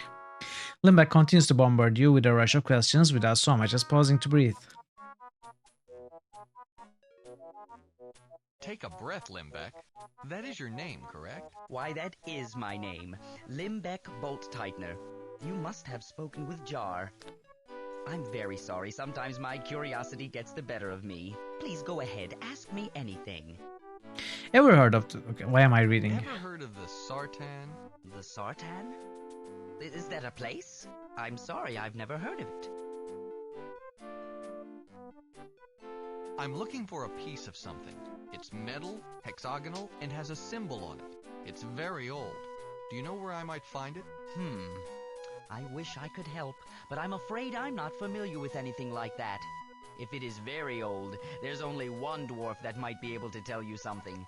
Old Grapple Rock Digger has been here forever. Grapple Rock Digger? Do you think he'd help me find it? Old Grapple isn't very helpful in the best of moods. And lately, the section of the Kixie Winsey that he is responsible for has broken down. It's made him extremely sullen. He won't talk to anyone except in insults. What's being done to fix the Kixie Winsey? Normally, the Kixie Winsey automatically fixes itself. But when something breaks that isn't vital or necessary, it leaves the section unrepaired. We don't know how to fix it, and Grapple refuses to leave it. He's been sitting there for weeks. Dictionary of offensive dwarf names. Do you think he could be persuaded to help me anyway? I don't think so. We tend to be a fairly stubborn people and Grapple much more than most. If he doesn't want to be moved, he won't move. If he won't talk to you, no amount of persuasion will help. If I told him I was a god, would he help me out? Grapple hates the gods more than anyone. He remembers the days before the gods, when we worshipped the Mangers. He feels that the gods displaced them. I think if you told him you were a god, he would die before he uttered one word to steer you in the right direction. So we have to be Manger? A Manger? Where can I find this rock digger? Grapple sits in the same place every day, waiting for the Kixie Winsey to be repaired. Each day he sits there, he gets more and more surly. Go north to the intersection and follow the left wall. That will take you to him. How old is Grapple Rock Digger? He's been here for as long as anyone remembers, long before I was born. He'll tell you he remembers when the Kixie Winsey was built. Managers. Thousands of years ago. I think what he forgets, he makes up. Enough about this rock digger. Tell me more about this place. Certainly. What do you want to know? Everything. What are you writing? Speeches. I have to convince my fellow dwarves that these gods aren't what they claim. They've oppressed us for too long. We must break the chains and take back our freedom. I'm just not very literate. I can't put my ideas down on paper very well, but I'm determined. Why don't you ad-lib your speeches? Why don't you ad-lib your speeches? Why am I reading? Oh, I couldn't do that. Every idea must be perfectly worded. One misspoken word could have the opposite effect of what I'm trying to achieve. I only deliver my speeches after I'm entirely happy with them. Why don't your people believe you? I think I'm getting to them. No one is happy with the gods, but it's a different matter convincing them that the gods aren't divine at all. How are they oppressing you? They moved in, told us where to work and for how long. Our heritage tells us to care for the Kixie Winsey. Since the gods came, we haven't been able to do that. They make us use the Kixie Winsey to produce water for them. Parts of the great machine are breaking down, but unless the part has something to do with water production, we're not even allowed to look at the problem. They tell us where to live, they've broken up families, they keep us from the sacred places like the control room. If they were gods, I would assume that they had their reasons, but they aren't. They are just another race taking advantage of us. Where'd you get all of these parchments? I gathered them from all over the Kixie Winsey. No one reads them. In fact, no one can. They're too old. Uh-oh. So I write my speeches on the back of them. I think I need those parchments. What makes you so sure that the gods aren't what they claim? I've seen them. Without the glow. I discovered that it's artificially produced. It's not natural, eh? How do they make it? It's magic. According to some of the older dwarves, everyone used to be able to use magic. They've cast a spell to make themselves glow. How did you learn this? When the gods arrived, they dropped from the sky in a flying ship. After they moved in, I snuck aboard the ship. I actually saw one of them, not shining at all. He was moving his hands in some intricate motion over a bunch of little statues. When he was done, the statues glowed brighter. I must have gasped, because he immediately looked over at me. I ran, and he never found me. But ever since, they've posted a guard outside the ship. You mess it up for me. A flying ship? Yes. One of the byproducts of the Kixie Whimsy is water. For their own reasons, they pump the water into the ship and leave with it, only to return a few days later with new gods and an empty ship. They're guarding the ship now, Ever since my excursion, they placed one guard outside of their ship. Because dwarves tend to be fairly noisy, even when we're sneaking around, the gods put someone there who has very sensitive hearing. His ears can detect the slightest sound of movement out of the caves toward the ship. Consequently, no one's gotten anywhere near it. Isn't that enough to convince the other dwarves that they aren't gods? I haven't told them. It might go against their beliefs to the extent that they would just stop listening to me. I simply can't risk it. The only way to convince them would be by removing the god's glow. Once my fellows have seen beyond the artificial shining, they will rise up and cast them out. I can't figure out how to do that, though. Is it racist to imply an elf has good hearing? I don't think any elves would mind. Let's talk about something else. Very well. If there's an elf in chats who would be offended, let us know. Let's get back to talking about this place, shall we? Certainly. What do you want to know? Because you Finnish people are so easygoing. What is this place? This is one of the sacred places of the Kixie Whimsy. The broom closet. I'm lucky enough to have this place to work. Okay. What exactly is the Kixie Whimsy? The Kixie Whimsy is everywhere. It's all around us. The humming you hear is the Kixie Whimsy at work. How big is this machine? Larger than anything. No matter where you go, the Kixie Whimsy has been there first. It digs tunnels and fills them in according to its own whims. We live in the chambers that it builds. If it fills up our homes, we find somewhere new to stay. What? Its controls and instruments are scattered throughout the entire continent. What does it do? It serves the purpose of the Mangers. Mangers? Long ago, the Mangers built the Kixie Whimsy and asked us to care for it. We have done so ever since. In other words, you have no idea what the Kixie Whimsy does. Well, no. It isn't for us to know. Our purpose is to monitor and care for the Kixie Whimsy. The gods don't seem to know what it does either. Ever since they moved in, they've been running tests of all sorts on it. They've restricted everyone from the control room where they base their tests. These Mangers, are they still around? No. The Mangers have been gone for many, many years. Some of the young ones don't even believe in them anymore. Only stories and legends keep the memory of the Mangers alive. Let's talk about something else. Certainly. What do you want to know? Can we learn the glow spell from the zingers outside? It's all I could find. If I had Ultimate a Evil Guy better won't be connected to candlestick this Kixie Whimsy. bet that I'd be Saying that word will undermine any evilness. That's a mighty big jug of ink. Maybe Kixie Whimsy is the I ultimate found that evil jug of guy. fast-drying ink quite a while ago. Despite the amount of speeches I write, I've only used a small portion of the ink the jug contains. I believe it will last indefinitely. That's all. I have to go. Very well. I must get back to my speeches. Feel free to look around.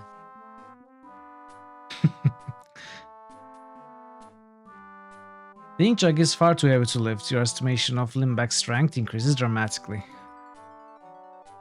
The room is piled high with papers and parchments of various sorts. Limbeck must have gathered them here to write his speeches on.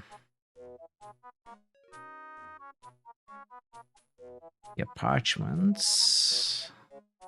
Long pipe. I need that.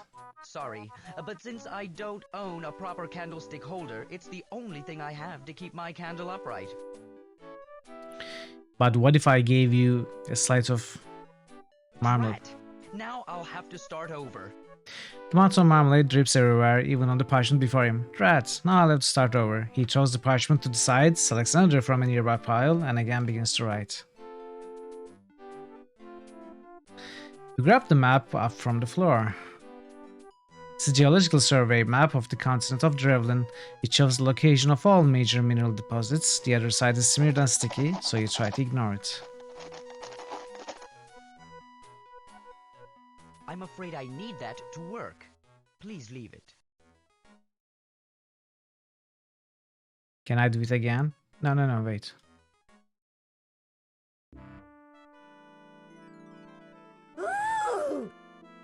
Hey, Jolska, hey, how are you? Welcome, welcome. Happy Wednesday. Hey! Not quite enough marmalade on this one. Yeah. I knew that. You've taken up bread from Jar's limited what? Okay, so maybe...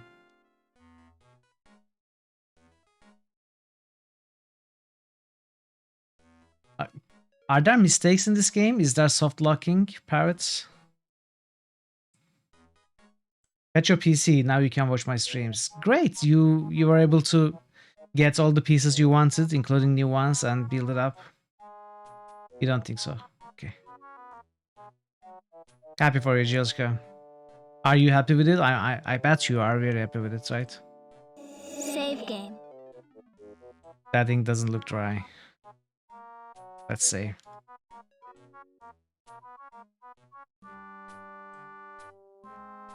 You've chosen better CPU in the end.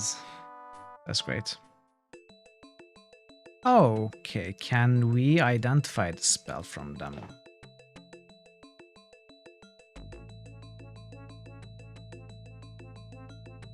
Spell keeps these elves glowing, though you sense that the spell wasn't cast direct on them. Curious. Digger. Kixawinzy. Tinky Winky. Pipes and other metal fixtures run along and through the wall. They connect the control panel with the rest of the constant-sized machine. Bring it close enough to controls to experiment with them while the gods are there. You can't get close enough to the digger to experiment with it while the gods are here. Can I talk to them? Okay, we cannot... Oh, wait. There is no talk option. Two glowing figures stand around the huge control panel. They tinker with it and study results, but don't seem to be getting anywhere. Would you like a map? Can't get close to the figure without him taking notes of you.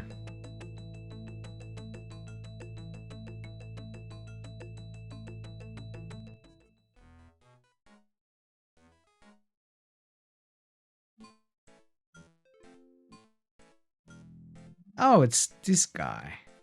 Elbow pipe.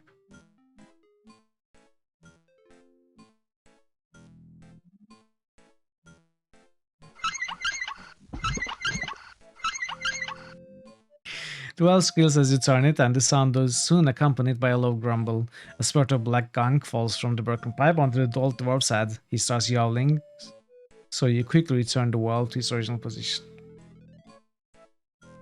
They're covered in marmalade. That's the first thing I thought as well.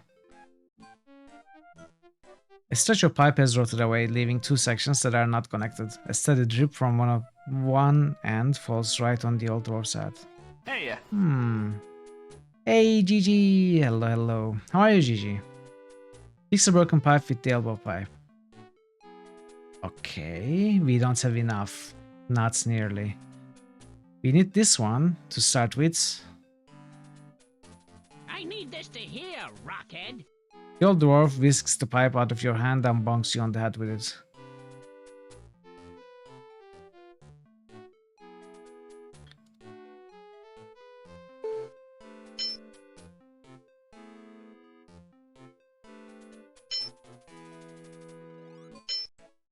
So we need 3 pieces more. 2 L pieces and 1 straight, right? We have 1 L here, 1 straight is the candle holder.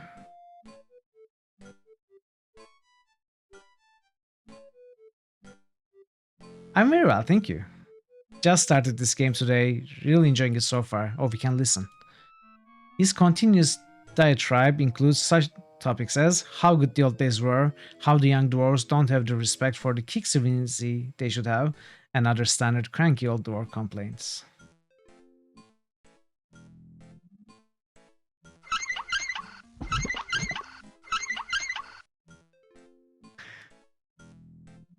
We can't kick the stool. You slam your foot against the stool, but the dwarf doesn't move. Instead, he launches into a lecture about how you should respect your elders, including some dwarven swear words you've never come across before. Then how do I know they are swear words? There's only room for one of us, and that's me. Okay. What the heck do you want, you overgrown, dim-witted god wannabe? And speak up! Are you Grapple Rock Digger? No, my name's not Grooper Potlicker, you rockhead. I'm Grapple Rock Digger. Who's asking? My name is Haplo. Flappo? Interesting name. I wouldn't want to be saddled with it, though. Even Flappo is a better name than Grapple Rock Digger. Then it's a good thing my name isn't Apple Snotfinger. Okay. Sheesh. That's a bit far-fetched. I'm sorry. I am sorry. I hope you can forgive me, Gigi. That's what I said, Grapple Rock Digger. Can't you hear very well? What did you say? Speak up. I can't hear very well. I said your name was Grapple Rock Digger. I know my name is Grapple Rock Digger, Dirt Rag. I told you that. Well, I'm not going to say this. Never mind. Let's not worry about names. Fine. You brought it up. Why are you sitting beneath that dripping black gunk? I'm not moving until the Kixiwinzy is fixed, and that's final. If dripping gunk isn't going to make me move, you sure aren't. Nice stool. There's no pool around here. What are you, blind? No, I said stool. What are you, deaf? Can't understand a word you said. New to the language, are you? Could I ask you a few questions? Listen, I'm sitting under a broken pipe that's dripping black goo on my head, and the gods have commanded everyone to stay away so they can't fix the problem, and you want me to be friendly? Answer all your questions with a smile? Well, I'll tell you what, until the Kixiwinzy is fixed and those gods are gone, I'm not talking to anyone. No stories, no questions, nothing. And suddenly we have 5 more new dialogue options. You won't talk to me until the gods are gone?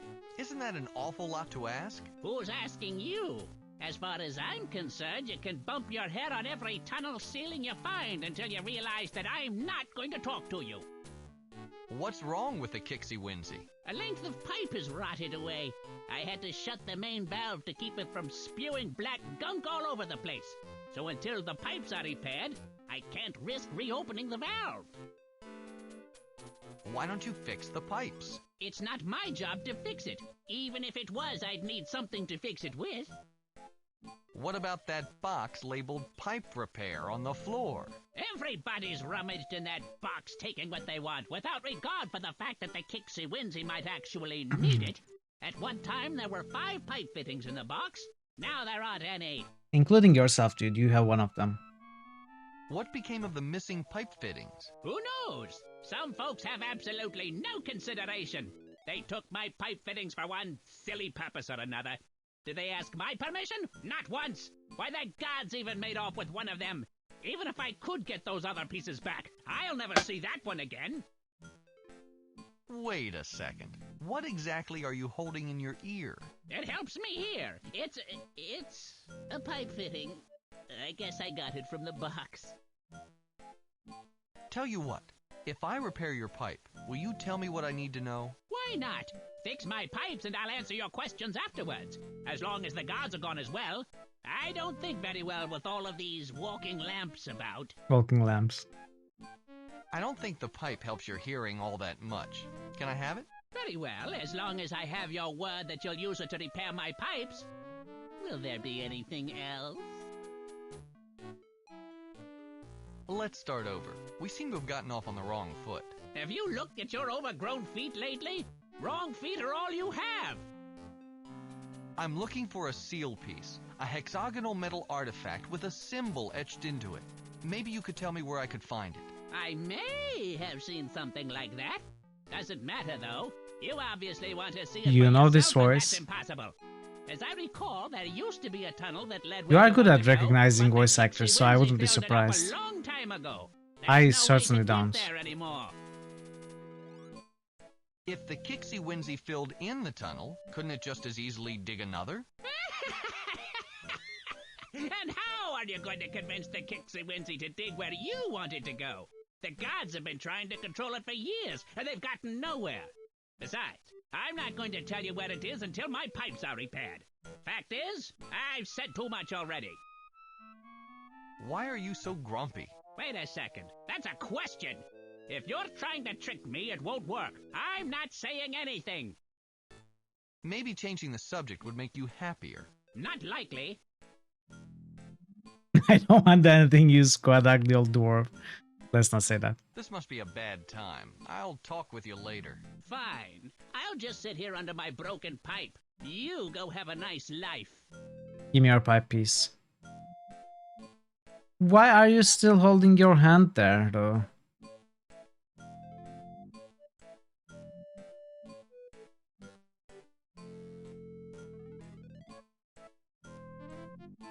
Alright, 2 more pieces.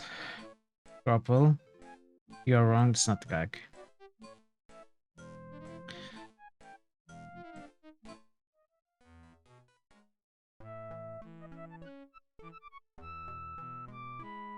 I recognize this music. Do I recognize it from this game or somewhere else? 2 cup bells sit at the bottom of the panel as strikers are affixed beside each of them. This instrument physically senses the ambient temperature. The results are shown on the gauge beside it. We love dwarves. These dwarves seem to be very different from the stereotypical fantasy dwarf, you know, stereotype.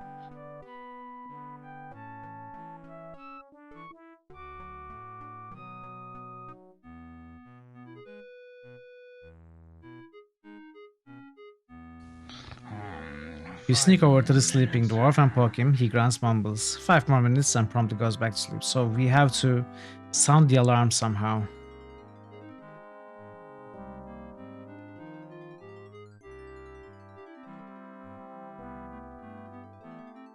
It's a CIA agent. Elf ship. Begin to walk into the shadows of the cave, hoping to sneak by the glowing guard. Before you've taken more than a few steps, the guard cocks an ear in your direction and strides towards you. Quickly backpedal and eventually the guard stops following you. So since this guy's hearing is very sensitive, if we were to somehow sound the alarm, we probably would disturb the guy. How can we cast spells?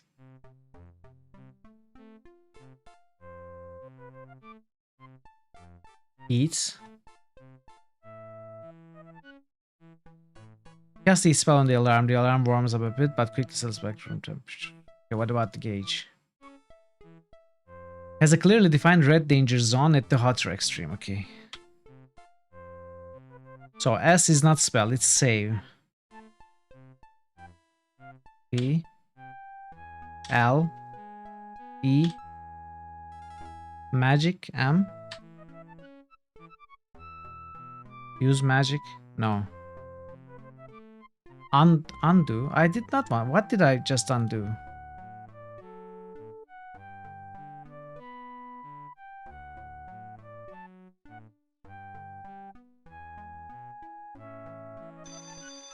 You hang the heat rune construct in the air. As soon as you have completed the glowing lines of the spell, the temperature sensor begins to smoke. The gauge's needle jumps into the danger zone and twin bell alarm sounds. This rudely awakens the sleeping dwarf, who immediately panics. The commotion attracts the glowing guard, who is covering his ears in pain. He screams at the dwarf to stop the alarm, but the dwarf appears as helpless as the guard. And we move ahead. Elf ship rope ladder. Can we take the rope ladder? The ladder is attached to the deck. Perhaps the elves didn't want any light-fingered visitors taking off it, so we can go up and down. We came from here, right? Let's go down. Slaves in this room power and guide the ship with the help of magic provided by the ship's wizard. These races are the first you've ever seen of the Mensch race called human, and you are a little taken aback by the similarity they have with your own people. Aside from their mongrel hair colors and their lack of heart runes, humans appear mostly identical to patrons. You might even be able to pass yourself off as one of their kind.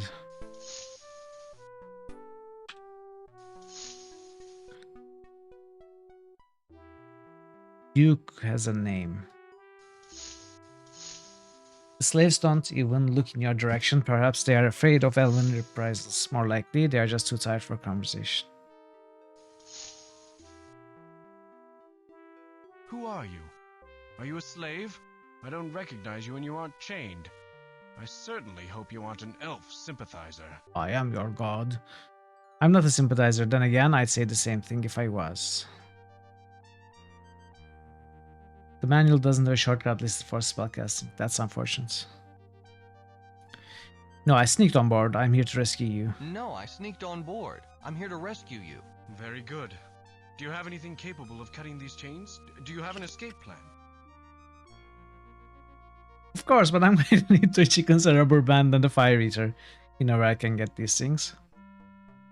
What is this, Monkey Island? Not quite. Not yet, anyway. Could you answer a few questions? It might help. I suppose I have little choice. I have to trust you. I've been here too long and hope is wearing thin. My name is And the one Andrews. F3. Okay, I'm that's King good to know. Stephen's cousin, a duke. Why are you here? It's a long story. I was leading my people against the elven forces on one of the smaller Volcarian isles. We were greatly overmatched, and they defeated us easily. They killed most of my army and took the rest as slaves, including myself. Luckily, they didn't recognize me as the king's cousin. I would be more valuable as a hostage for ransom than as a slave. Every time I hear luckily, I think of Rufus. You know, he has a way of saying luckily throughout the series. Now, luckily always reminds me of him. Why haven't you been rescued before now? Why haven't you been Why am I rescued reading? before now? When elves capture humans, Yes, they the Ponya divide them into Rufus. small groups aboard their fleet of flying ships. That way, rebellions are manageable and usually non-existent. Aboard these ships, slaves are impossible to track. Even if there was a plan to rescue us, they'd never be able to single out this particular frigate. If King Stephen knew you were here, You need to could he come back to rescue you? Deponia. It's possible, I am suppose. considering playing the series If you also. can get to my cousin I and keep tell him postponing that I'm it. being held prisoner here on Drevlin, he would do everything in his power to rescue me. You'll need something to convince him, though. Go to Eulandia, the 4th island. Give this to the king. The ring should be enough to convince him to believe you. You want to play the first game with German voices? Okay. Who are these other people? Members of my army. Now, like myself, slaves to the elves. Although the ship is powered mostly by magic, it requires manpower to steer it. Edna and Following the elves' Harvey. commands, we manipulate the ropes you see here, I which change yesterday the bought the attitude of remaster of humans. the first Edna That's what and we do. Harvey. That's all we do. I would like to play those games as well at some point. I heard Vidiot Fringe play the first one. I have actually actively watched some of it, so I do know a little bit of it. It wouldn't be 100% blind, but mostly I don't know the game. It looks difficult and long. What's the story behind these gods? Drevlin is important because the Kixi Winzy, as these dwarves call it, pumps out water as a byproduct to whatever else it does. Water is scarce throughout the realms. In order to control this water source, the elves have convinced these gullible dwarves that they are gods. Their claim is based on a simple glow spell dreamed up by the ship's wizard. The crew is fairly small, only about 4 or 5 elves, but they are spread thin throughout the caverns. In order to maintain the spell, the wizard has created miniature statues that he uses as substitutes. He keeps them all aboard the ship in one place. As long as the glow spell lasts on the statues, no matter where the elves are, they continue to glow, and the dwarves continue to believe that the elves are gods. That's all. Thanks for the information. As you wish. But I can only hope that you will return to aid us. I shall, good sir. Okay, new place unlocked. Let's go up. Wizard stuff. The wizard has collected a few papers and other bizarre objects, none of which has any use. Wine jug. Wizard stuff. So use magic on figurine, identify. No. Spell, identify. The figurines have been subjected to a glow spell. The statuettes representing the elves stationed inside the dwarves' tunnels, so not only does the spell keep the statues glowing, it keeps the elves glowing as well.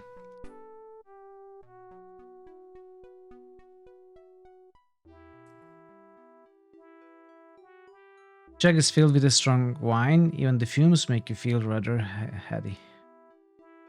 A green gem is mounted in engraved gold, the royal seal surrounds the stone.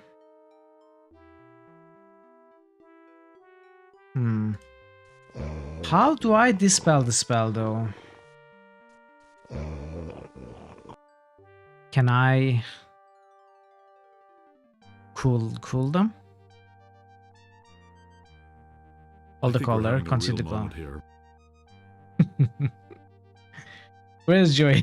Exactly.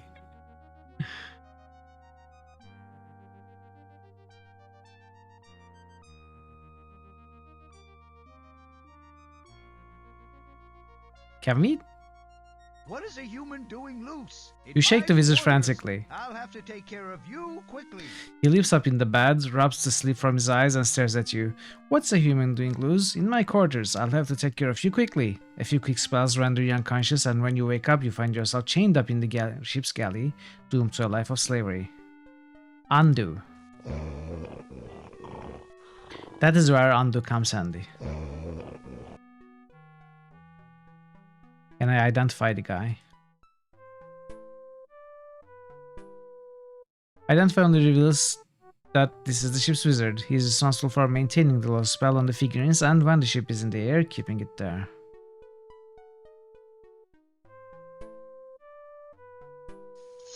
Well.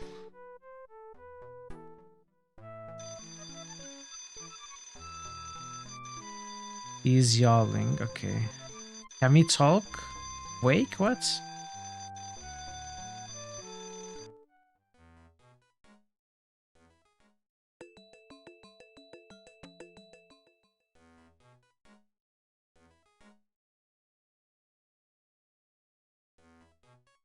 Yes, that's very nice.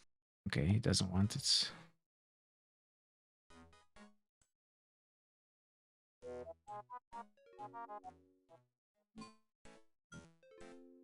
Why would you think I have any interest in that? Why not? F3.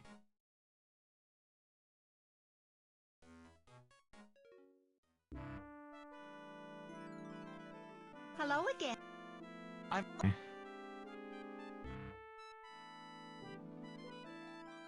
Would you like wine? I have this little rule.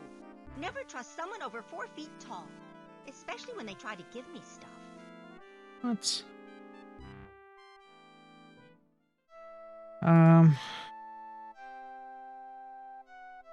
Okay, let's go to the castle.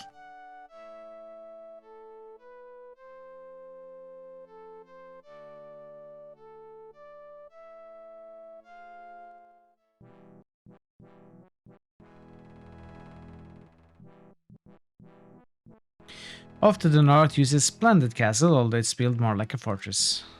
2 sentries guard this gate to the castle. A path winds around the castle wall. Why are you sneaking around on royal grounds, knave? What's your business here? Do I look like I'm sneaking? I just came up to you and talk. I'm not sneaking. And who are you calling a knave, blackguard? That's a form of the word guard I'm not fond of. Who are you calling a blackguard, varlet? Who are you calling a varlet, ruffian? Who are you calling a ruffian, scoundrel? Who are you calling a scoundrel, rogue? Who are you calling a rogue, rapscallion? Who are you calling a rapscallion, thug? Who are you calling a thug, miscreant? Who are you calling a miscreant, cad? Who are you calling a cad, villain? Who are you calling a villain, scamp? Who are you calling a scamp, scapegrace? What is scapegrace? Hours pass. Who are you calling a scapegrace, cur? Cur, you're resorting to animal references? I'm all out of insults anyway. What the heck do you want? Nice. We won! I don't have time to speak with subordinates. Anybody getting any games in the sales? Yes, I bought a lot of games actually. You don't have time to talk to me, huh? What a coincidence. I've just used up all of the time I'm allowed Marta's for getting this new insight. conversation. Have a nice trip back to wherever you came from. Just make sure you start your journey very quickly. I bought a bunch of games on Steam yesterday.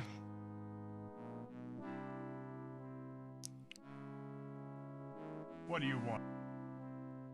I'm here to see the king. Would you tell We him need to I'm show here? him the ring, And right? everyone else in the kingdom. Now, if I start making special trips to tell the king you're here, I'll have to do it for Blackwell everyone Games else. card. If you had real You business should with the buy king, them, I you'd think, have an Emmanuel. appointment. Now It's just as turn cheap as around it and will go back get, and the they way are you came. good games. Pretty good games. Great games, even.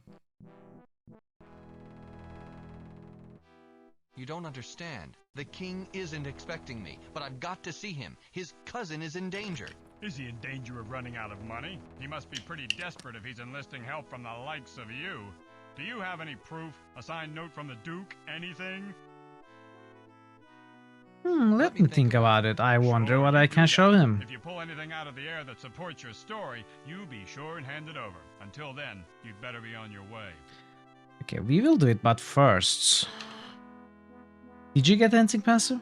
No trespassing on the castle grounds. Off with you now. If you had real business... Okay. You hand the Duke's ring to the nearest guard. He examines it carefully, then eyes you with suspicion. Somehow forcefully, he offers to escort you inside. It doesn't seem to you that you have much choice. Soon you enter the royal throne room. Not yet, you think your backlog is too long. Yeah, I mean... I also have way too many games, but I still want to try new ones. As in games that are new. Or games that I just heard about. You stand in front of King Stephen himself. Once a renowned warrior, he is older now, but remains a powerful and formidable man. He shuns royal robes in favor of battle armor, as if he's ready to lead his troops to war at any second. He sits comfortably on the throne and looks at you with a slight smile. Beside him hovers a brown-robed wizard. He casually introduces himself as Trian, the royal magician, but at the same time he watches you warily. What do we have here? A brigand who's stolen my cousin's signet ring? Someone who has kidnapped the Duke? What do you want from me, ransom? I must warn you, I don't deal with traitors to the crown. It's hard to talk business with someone who's missing a head. Now that we've dispensed with the preliminaries, tell me why you're here. What's that grin on your face, dude? Your cousin gave it to me to substantiate my story. If you'll allow me a couple words between threats, I'll relate the facts. Indulge yourself, my friend. I'm all ears. Well, it's like this. You explain Duke Andrews is rotting in the slave galley of Drevlin. You are quick to add that you can't guarantee how long the ship will remain there. You suggest that the king send his forces to rescue the Duke immediately. I appreciate the information, but there's little I can do. Drevlin is the elves' main source of water. They guard it jealously. My armies wouldn't make it anywhere near the ship that Andrews is trapped aboard. There is another way. If my cousin is out of the elves' clutches, we will be able to free him. Somehow you have a way to get in and out of Drevlin undetected. Return there, get that slave ship to lift off, to go back to the Tribus Empire. I don't know how, but you must do it. Their ships traditionally follow a route through space that I control. We will set an ambush for it. As soon as we see the frigate, we'll box it in. Those ships are usually manned by skeleton crews. We shouldn't have any trouble wresting control. After the ship is ours, we'll bring it here and free all of the slaves on board, including my cousin. Sorry, I misclicked. You are now my agent. If you are able to pull this off, I'll make it worth your while. I'll inform my men that you represent my authority, just so you won't run into any trouble. We are at war, you know, and my men are very suspicious of potential spies. Good luck, my friend. I hope to see you back here soon. This guy is really reminiscent of Lord British, right? The guards, a little less roughly this time, escort you out of castle and back to the main gates. Sheer, okay. The bushes on the King's Ground are well kept, but look a little rough, as if it's been a while since the gardener has worked on them. Well, I mean, we have time. You trim one of the nearest bushes into the shape of a strange bird standing on one long, thin leg. For some reason, its color looks wrong now. What? King Stephen has several more pixels, that is true. Oh, we can climb. You scamper up to the nearest tree, scrape your knee, bang your head, and fall down on your backside. All in all, the experience you were hoping for. Open the shutter. Through a crack between the shutter and the way, you spy a stout bar on the other side. It holds the shutter closed. You hold the shear up to the shutter, but nothing happens. Bar. Lift the bar with the shear. You slide the garden shear into the crack made by the warp shutter, just under the bar on the other side. With a quick flick of your wrist, you lift the bar out of its brace and send it clattering to the floor. The shutter creaks protest as you swing it open on its worn and rusty hinges. As you start to swing open the shutter, you see someone enter the room beyond. You close the shutter to its original position to watch the approaching figure through the crack. When he gets further into the room, you recognize him as Tryon, King Stephen's royal wizard. Tryon walks up to a tapestry hung on the wall and, with a fluid expert motion, weaves a rune construct in the air. The spell sinks into the tapestry and somehow changes the image. It looks perhaps a bit more real than it did before. Tryon then walks right into the picture, becomes part of it. He speaks with another figure inside, an elf prisoner in a dungeon, and then departs, both the tapestry and the room. Immediately, the tapestry fades back to a dull imitation of reality, no longer a doorway into another world. You have learned a spell. What spell have I learned? Create reality pockets. Updated my journal. You scan through the collection of books, but find only one that interests you, a Tom Enlightened Tower of the Brotherhood. Tower of the Brotherhood. Tower of the Brotherhood.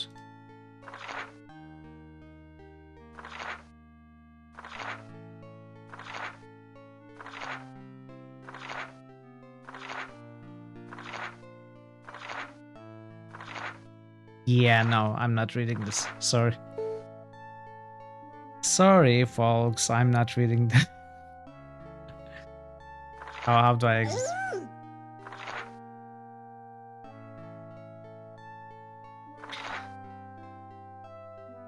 Well, let's take a look.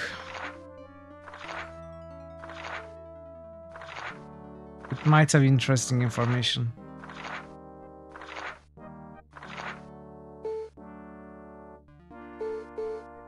Mystery arcs.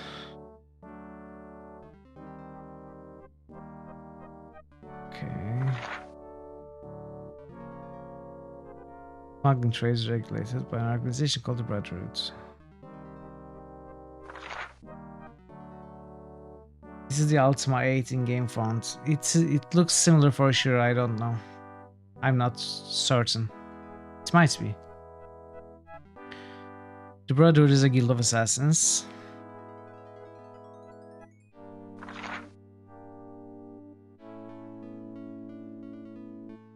For the Brotherhood had exactly what we needed, limitless funds and strong connections in our markets. Okay.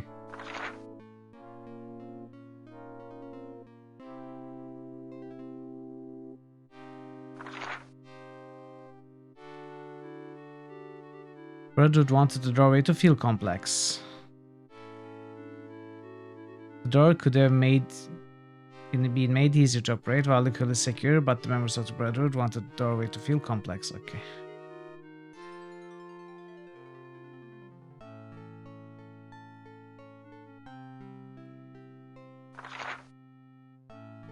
The otherwhere is a place between realities.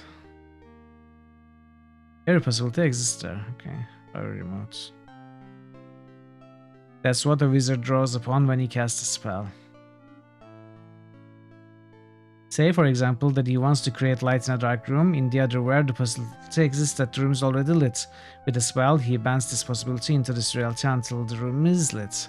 All magic is merely the changing of reality by capitalizing on a possibility that already exists. Every creative idea exists. Interesting. It's very similar but not the same. Every painting, every picture is a window into the otherwhere. Okay. New critical hits boost. Parrotwise just boosted Might and Magic 7. For Let's Blood jump there. and Honor.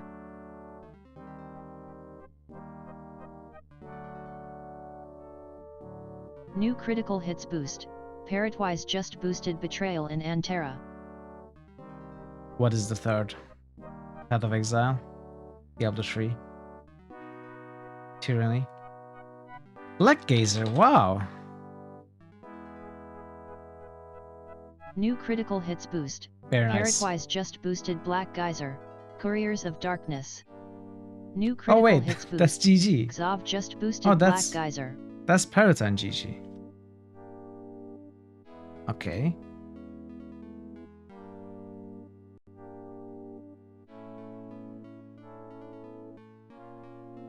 New critical hits boost. Xov just boosted Diablo 3. Do we get a third? GG boosts.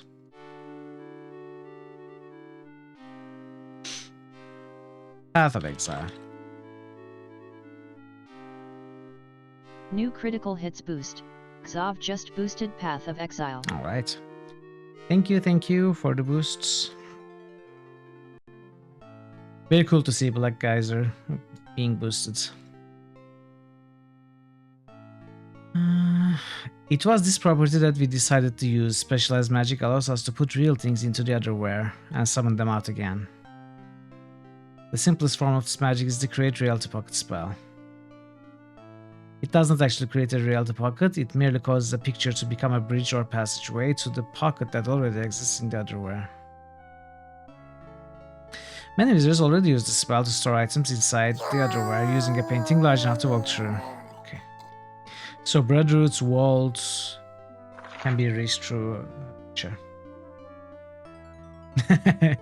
Ratatosk. Abandon your foolish quest. Hey Baldur's Gate nerd, how are you? Welcome, welcome.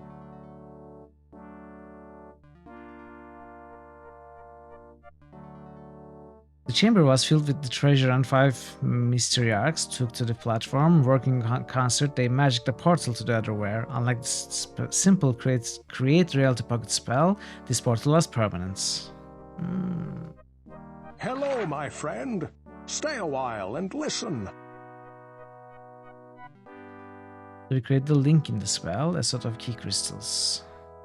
While the crystals are in place, they break the spell.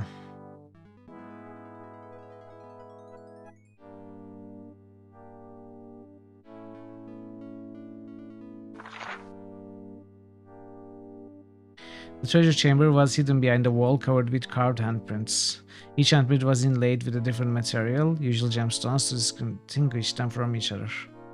When these handprints were pressed in a certain order, the wall would open. The correct sequence that would open the wall did not have to be the same all of the time. We had the method to change the sequence based on the time of the month. Of course, we left the actual entry codes up to the Brotherhood. The Brotherhood trusts no one.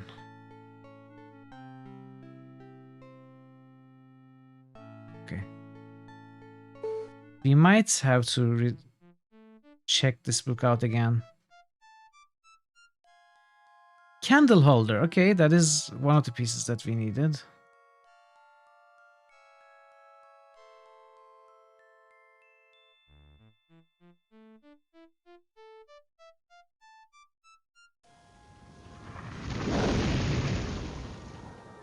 You weave the spell in the air, suddenly the tapestry becomes a window into a scene instead of just a picture of it.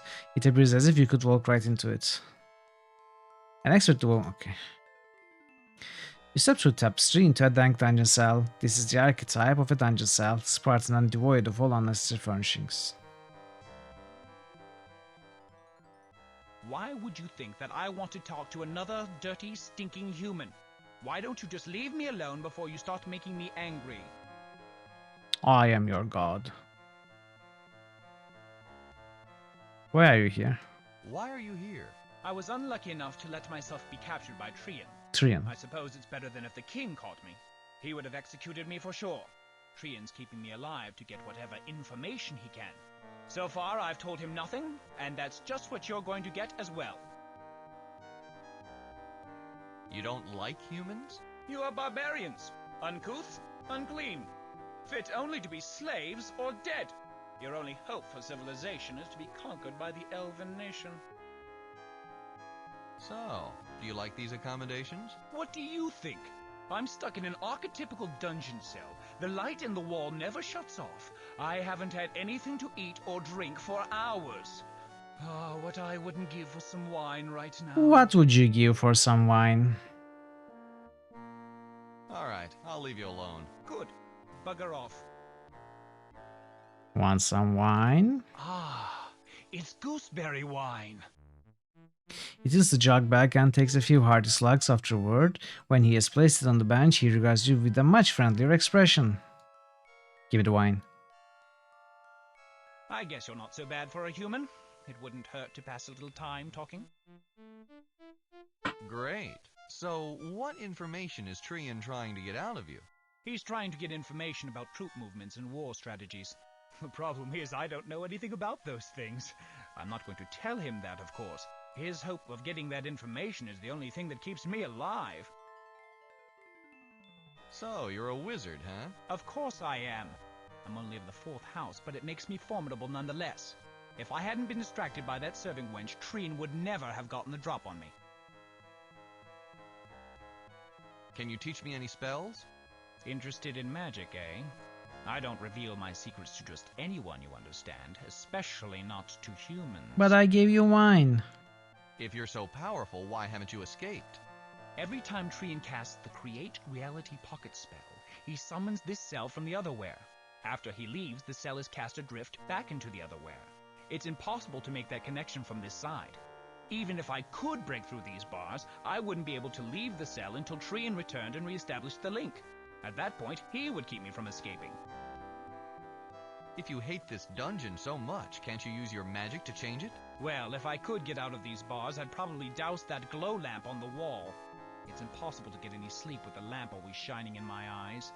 In order to remove the glow spell that's on it, I'd have to create a shroud of darkness and place it over the lamp, and it's out of reach. Would you like to teach me the Shroud of Darkness so that I can cast it for you and on your statuettes later? How exactly does that Shroud of Darkness spell go? Come here, I'll show you. I don't want to go. He shows you an impish smile. Come here, I'll show you. He approaches the bars and stands there hesitantly. You too approach the bars. Now first you need a black cloth. The color is important because black absorbs all light.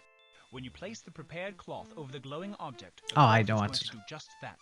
Absorb the light, albeit to an even greater extent. Then you cast the Shroud of Darkness spell upon it, like so. His hands cut gracefully through the air, tracing a glowing magic rune structure. You watch entranced as the spell takes shape. The wizard completes the structure, it hangs in the air and you study it intently. Focused on memorizing the spell, you fail to observe the wizard's hands slipping into motion again.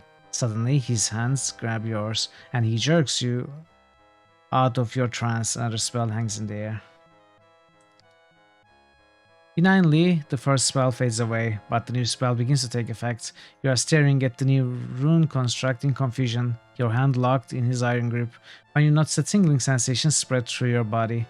A thunderclap later, and you notice that you are looking at the floating spell from the other side. Immediately, the wizard releases your hand, and through the bars, you see him race out of the room laughing. The spell fades, and you realize that the wizard uses magic to swap positions with you. You are now the prisoner in the cell, and he's free. You drop heavily to the bench. After hours of waiting, Trian walks into the cell. Seeing you sitting on the bench stops him in his tracks. You clear your throat and explain what has transpired. He listens intently and, after a moment of thought, decides to free you. Trian escorts you into his personal chamber. He explains that he was keeping the wizard's secret from the king, so he cannot report the escape. He tells you to forget that you ever saw him and asks you to leave the same way you entered. Trian walks out the door and locks it behind him. Did we win? I think we did. That was a win. We learned a new spell, an important spell.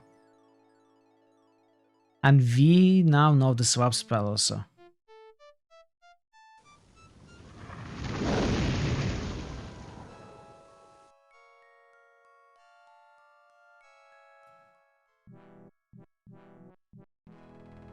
If you had real business with the king.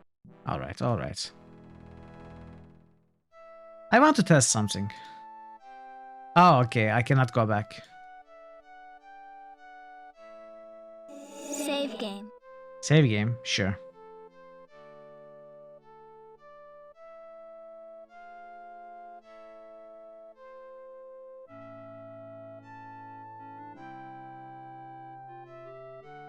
No, come on, I want to make a new one. What?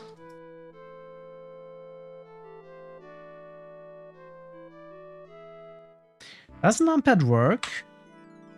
It does. It does work.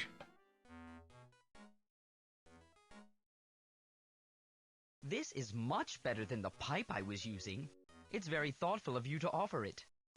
He gingerly removes the candle from the straight pipe, hands the pipe over to you to hold, and jams the candle into the holder. Enthralled, he sets it down on the corner of the table, admiring the holder and completely forgetting about the pipe.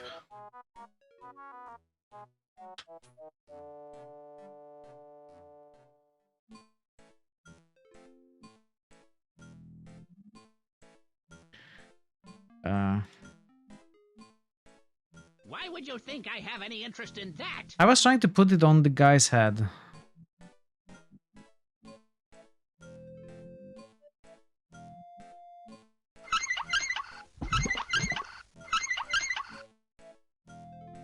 How do I...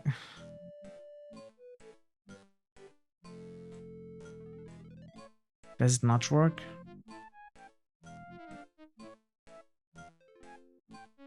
I'm trying to make this a black cloth.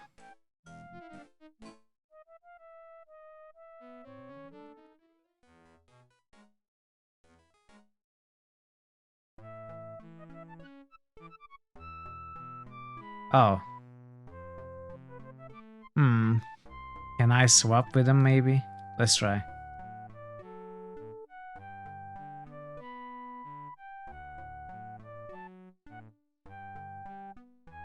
Can't get close enough, okay.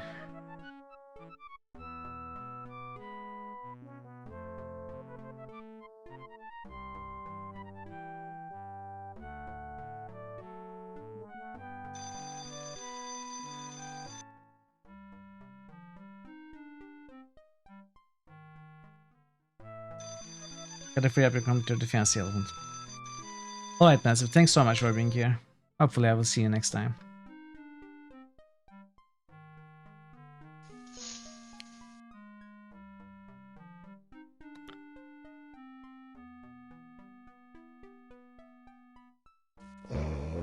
Will this work? You drape the white shirt over the glowing figurines, but find that it does little to shade the light, so you reclaim it. Let's just try it without the black cloth.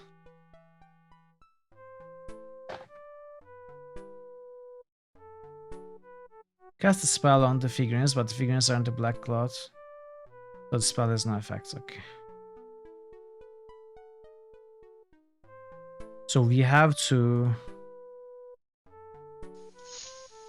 somehow color this black and then put it on the figurines, then cast a spell on it. I don't know why this doesn't. Broken pipe.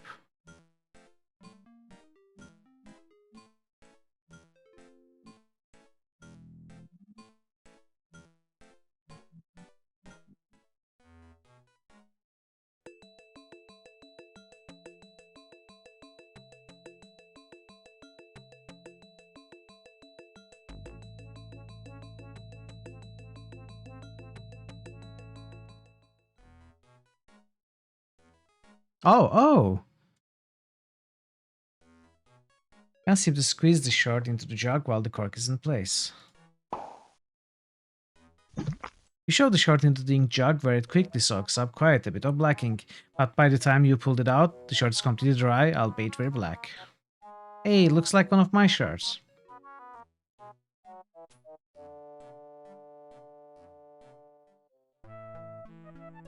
Come on.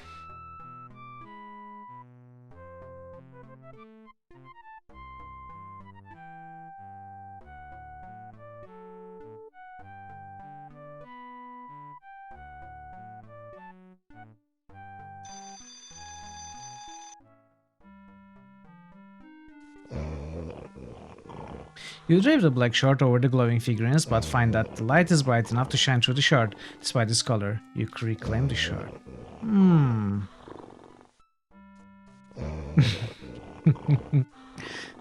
Wait, this isn't enough?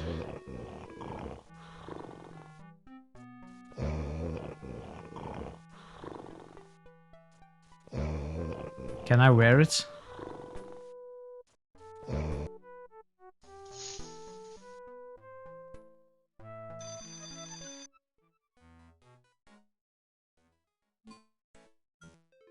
Why would you think?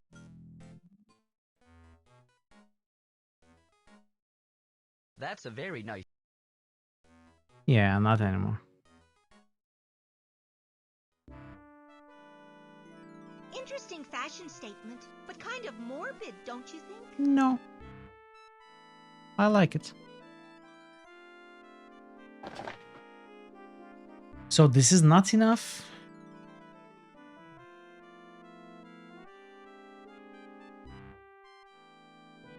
How do I make it darker? How?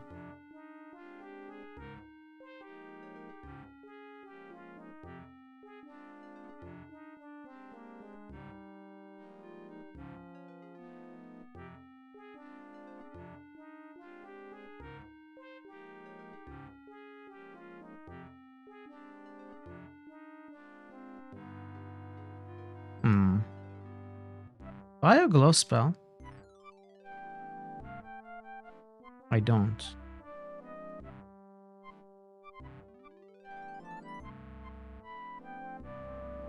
Can I make my own spells?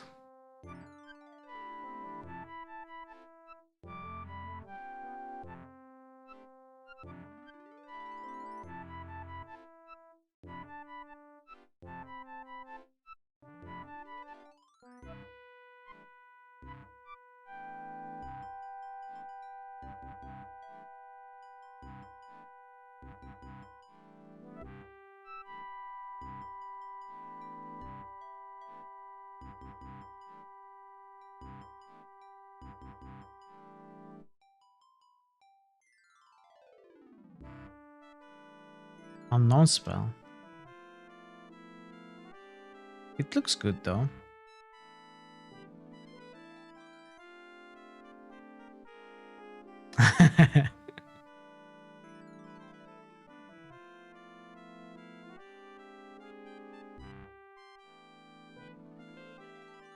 Hello again. I've enjoyed... Oh. Okay. I can only use undo once.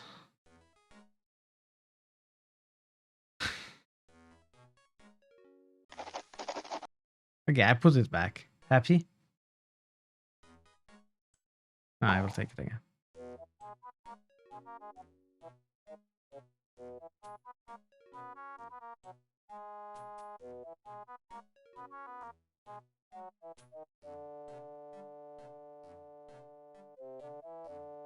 How am I going to make it darker? Why isn't this working?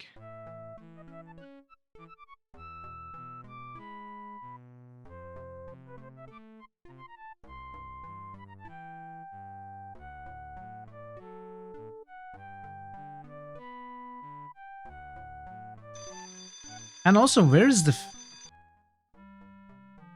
fifth thing? Fifth pipe. Am I missing it?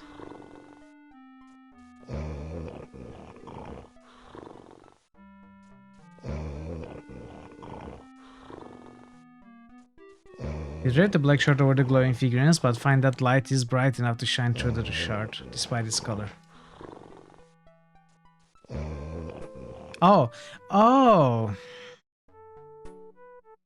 I'm doing it the wrong way. I have to cast the spell first. That's annoying though. It should have worked. It should have worked. I should have been able to put the shard on them and then cast the spells on it, like a first start. Why would it not work? As you weave the spell around the shard, the light around you dims, as if the shard was drawing it in. When the spell has been completed, you can only make out the vague shape of the shard, but none of its features. It looks like a hole in the air. You drape the black shard over the glowing figurines. The magic of the shroud draws the light from the statuettes into itself until they remain dull and grey. Since it's the magic on the figurines that maintains the glow effect on the gods, the instant the magic disappears, so does the elf spell. They quickly realize their situation and bolt for the ship. Wow, that was a nice jump. The dwarves, seeing their gods without their glow, quickly form a lynch mob. They chase the helpless elves out of the caves, bellowing rather imaginative and graphic threats of violence. The noise causes the sleeping wizard to stir. To keep from being discovered, you dive out of his quarters onto the ship's deck. I remember this track.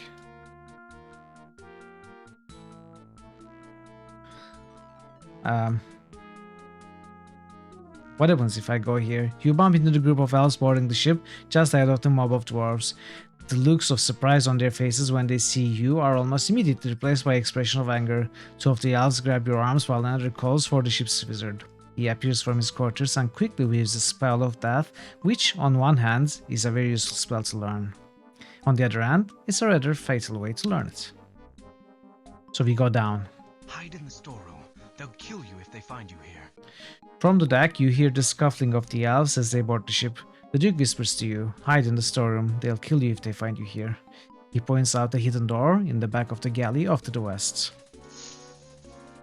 You hear some scuffling and shouted orders from the galley. Soon, the ship breaks away from its moorings and lifts off. A deep voice booms from somewhere near the door that the ship is entering human-controlled space. All lights must be doused and all noise ceased. If the humans discovered the ship's exact position, it could be taken.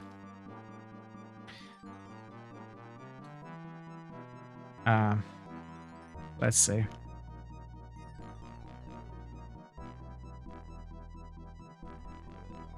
Unlock with the shear.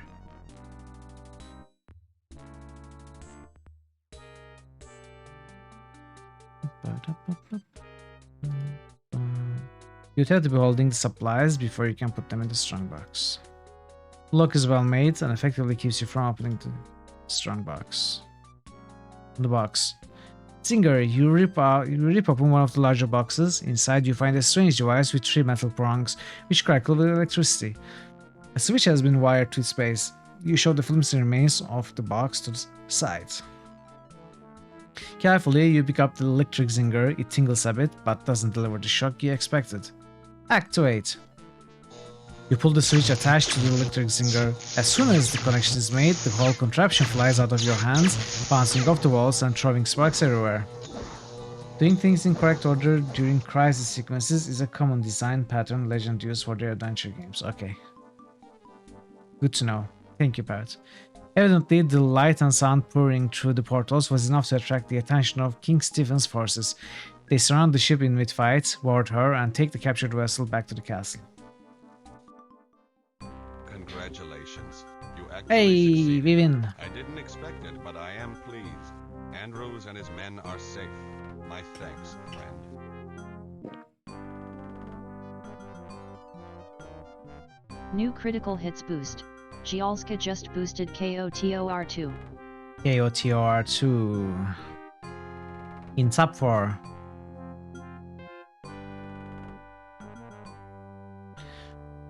Do we have another? New critical hits boost. Gialska just boosted Alright. Pathfinder. Kingmaker. Thank you, Jelshka. Thank you. Not only did you get your cousin back safely, but now you have an elven ship. I think you made out pretty well. Not only did you get Why am I reading? An elven ship. I think you made out pretty well. Very true. That elven ship will certainly come in handy, especially to infiltrate elven-controlled lands. You've proven your worth. Did you vote on the poll, Jilshka? I don't remember seeing your vote. Right now, KOTOR is in the poll, along with 3 other games. My pleasure, Your Highness. I did put my life on the line, but it was worth it to serve you. I certainly hope you aren't being sarcastic. My men gladly lay down their lives for me. That privilege is reward enough for them. I was going to offer something else, but that can be arranged. Yep, take a look. Your sound card works perfectly. Hey! Thank you so much for the follow. Time slip. Welcome to the channel. What do you want? Are you a fan of Deathgate by any chance? Or adventure games in general? Disc or KOTOR 2? I mean, you can vote on both of them if you want. Regardless, Bloodlines is winning right now.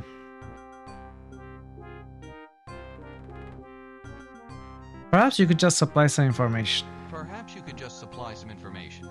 Certainly. Tell me what you'd like to know. You relate your experiences on Drevlin and explain that you are looking for an artifact that the Kixawinzi may have buried somewhere. If that's true, only the Kixawinzi can dig it back up. Not anymore? Well, actually, Bloodlines is still winning. Because it is the Elder game. See, Bloodlines was nominated on 31st of March, KOTOR 14th of July, so if they end with the same amount of votes, we are still going to play Bloodlines.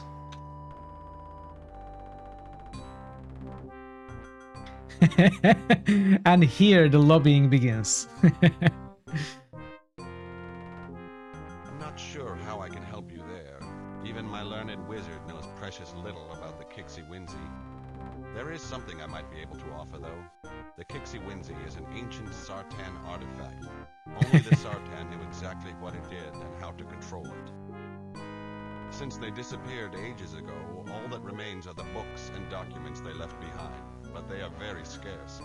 In fact, the only place you can find them is in the Tower of the Brotherhood. Why is the Brotherhood the only place you can find these documents? Doesn't anyone else have a collection? Why is the Brotherhood the only place you can find these documents? Doesn't anyone else have a collection? A long time ago, private researchers kept their own collections. They soon experienced very fatal accidents and their collections were appropriated by the Brotherhood.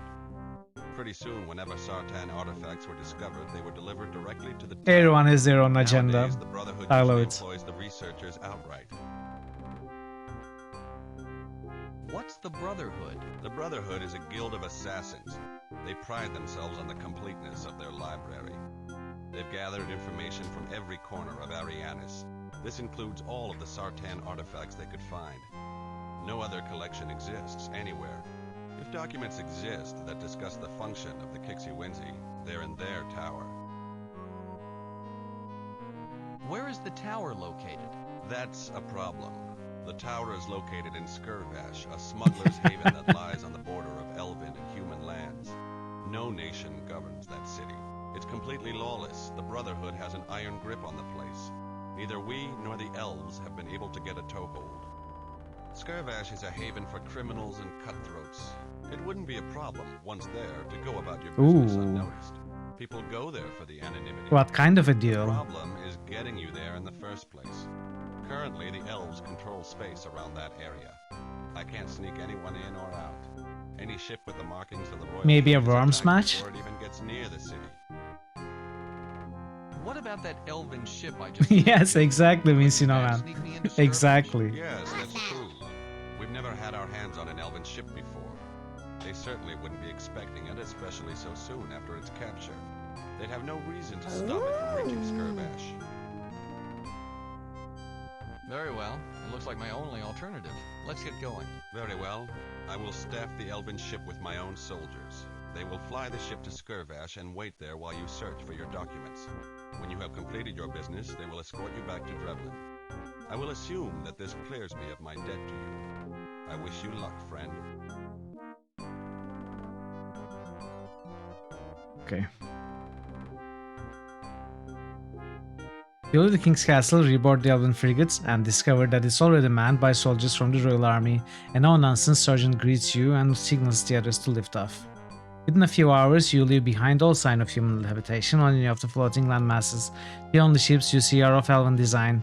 They let you pass unmolested, mistaking your ship for a member of their fleet. Soon, the sergeant points out a dark city on one of the floating islands. The ship glides towards it, but lands a couple of miles away.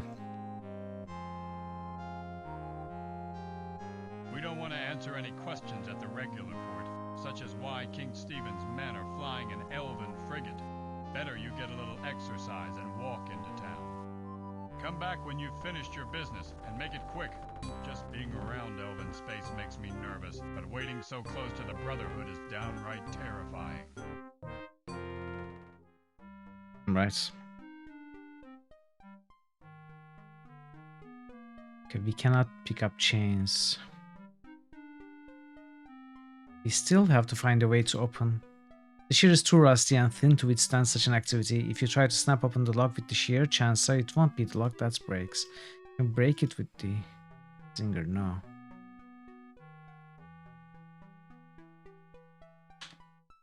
You search carefully through the supplies for anything interesting or useful and come up empty.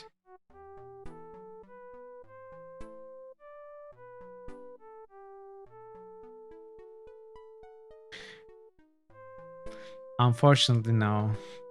I don't know what kind of a game is this to not give us a paperclip in the first 5 minutes. The whole group of soldiers is gathered in the small quarters to play cards. You can't even fit through the door. Wow. That's one way to block a location, the player. Hey. Child looks at you with such an angelic expression that you can't bring yourself to steal his toy. Aww.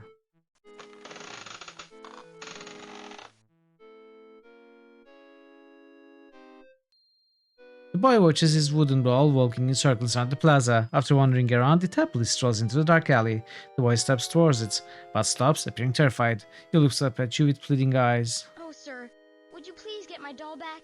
I couldn't possibly go in there. It's far too dark and Is this a trap?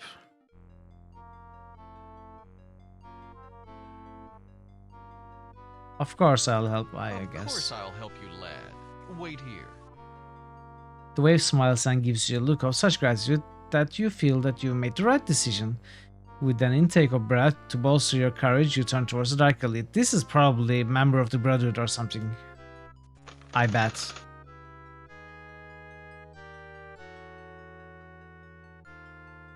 I should have saved. Why did I not save? You wander in the dark alley, chasing after the scuttling toy. Its tiny legs don't move particularly fast, so catching it isn't a problem. When you pick it up, you catch a glimpse of rune markings carved into the wood, but before you get a chance to examine them further, a heavy rope net falls from out of the shadows. The child, who not a moment ago was crying over his lost toy, jumps on top of you and beats you relentlessly with an iron bar until you collapse on the ground. He starts to rifle through your clothing, grabbing any object that he discovers.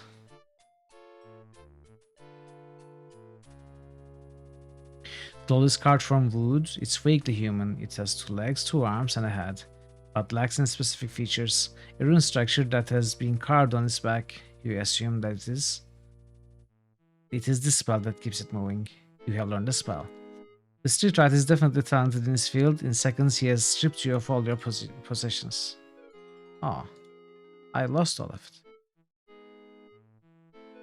I cannot use undo twice, by the way.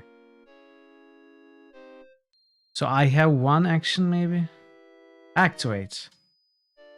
It has no power.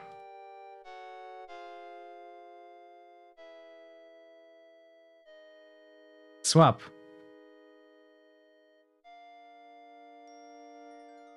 Alright, GG. See you in a bit. While the young thief paws through your valuables, you take the opportunity to hang the swap spell in the air and grab onto his searching hand. His eyes grow wide as the spell takes hold. With an implosion of air, you and the street rat switch positions. He crouches on the ground, trapped inside the heavy net, while you stand above him. The street rat looks up at you in amazement, surprising and afraid, but a little desperate.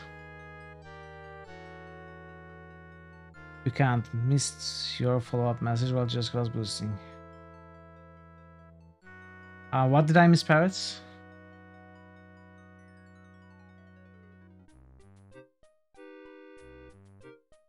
What did I... can you repeat?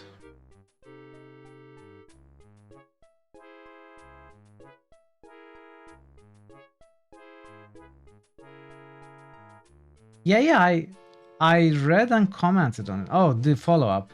Suspect there might have been cases where one undo won't just do it, and you'll have to restore to previous save point. Okay. You're a wizard. I'm going to make Wizard more hasn't been saves. seen in Skirvash since far before I was born. Why are you here?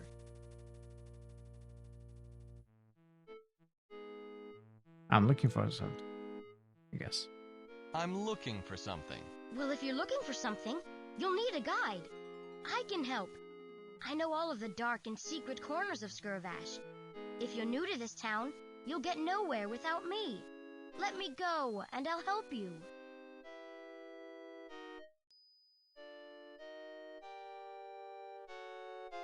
Sure. I've got no reason not to trust you. You just led me into a trap and tried to steal everything I had. That's what I do. You look like an easy mark, so I tried to shake you down. Now that I know you're a wizard, I'd be a fool to turn on you. My offer stands. Release me, and I'll help you. Well, let's make a save.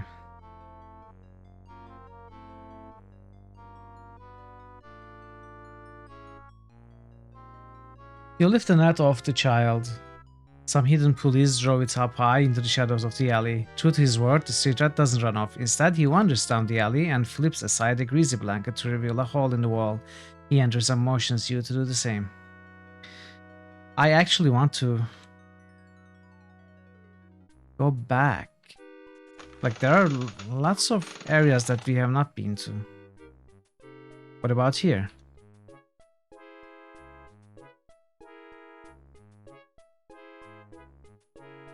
Okay, we cannot go in. Puffs Hugh, bartender. Yes? How can I help you? Do you have Dragon's Breath? Who's that guy over in the corner? That's Hugh the Hand, a member of the Brotherhood. He's been sitting at that table on and off for the last few weeks. I think he's scouting for prospective new members.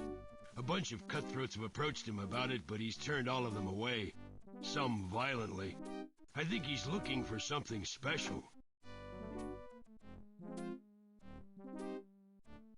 I'm looking for some information. Information, eh? That doesn't come cheaply. Do you have any money? No one important.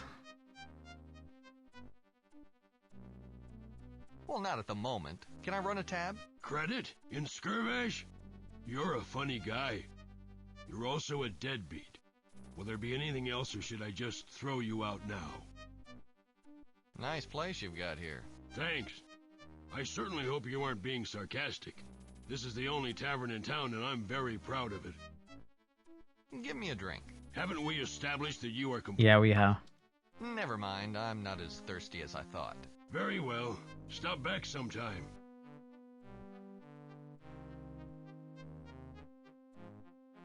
Attack? We can attack?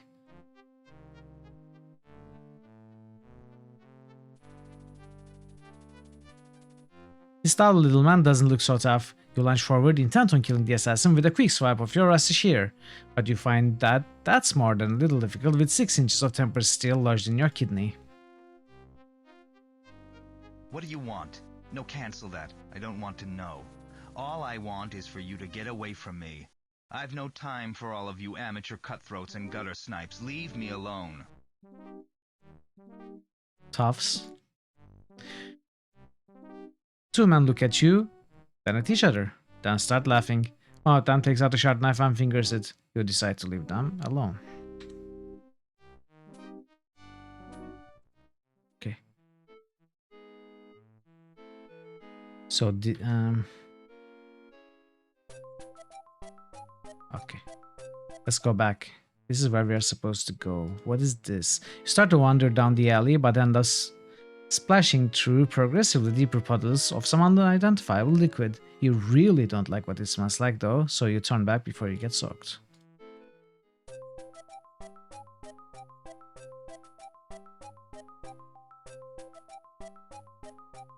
Prybar. You snatch the iron prybar from the ground. It's no stranger, as the street rat formally introduced it to your face back in the alley. When the boy sees that you've taken it, he starts to say something, but stops and looks very embarrassed.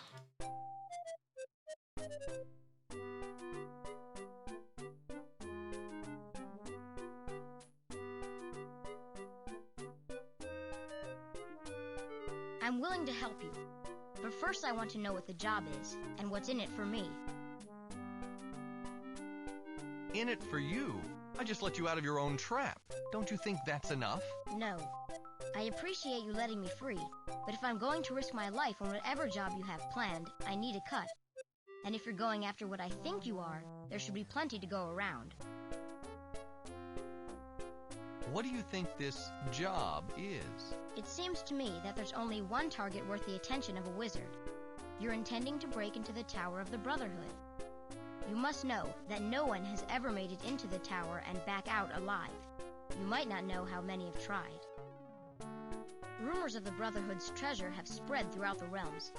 Thieves, from third-rate pickpockets to practiced artists, have attempted to steal it. Usually, the less talented ones are turned away at the front of the tower. There is no obvious way to get in. Only the members of the Brotherhood know how to enter.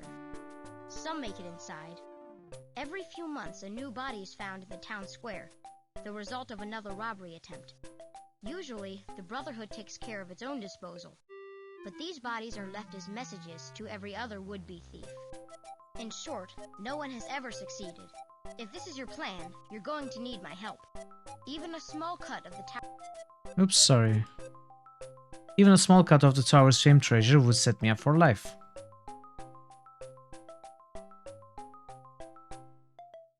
Is that all you want? Well, not exactly. You're not local, that's obvious. Therefore, you must have some way to leave once you're done. I want to go with you. I've lived too long on the streets of Skirvash. It's dangerous. We're on the borders of elven and human lands, and the war moves closer every day. I need to get out of here.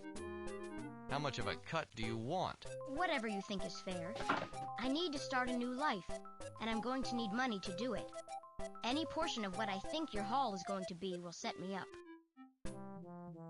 What can you do for me that makes you worth all of this? I have contacts and information about the Brotherhood that all of the previous thieves lacked. If I was helping them, they might have succeeded.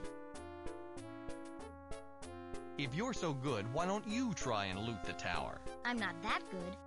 I think you have a chance because you're a wizard. I figure your magic might give you an edge over the others. All right, I'll give you what you want. What can you tell me about this town? How can you help? What do you need to know? Does look kind of odd, right?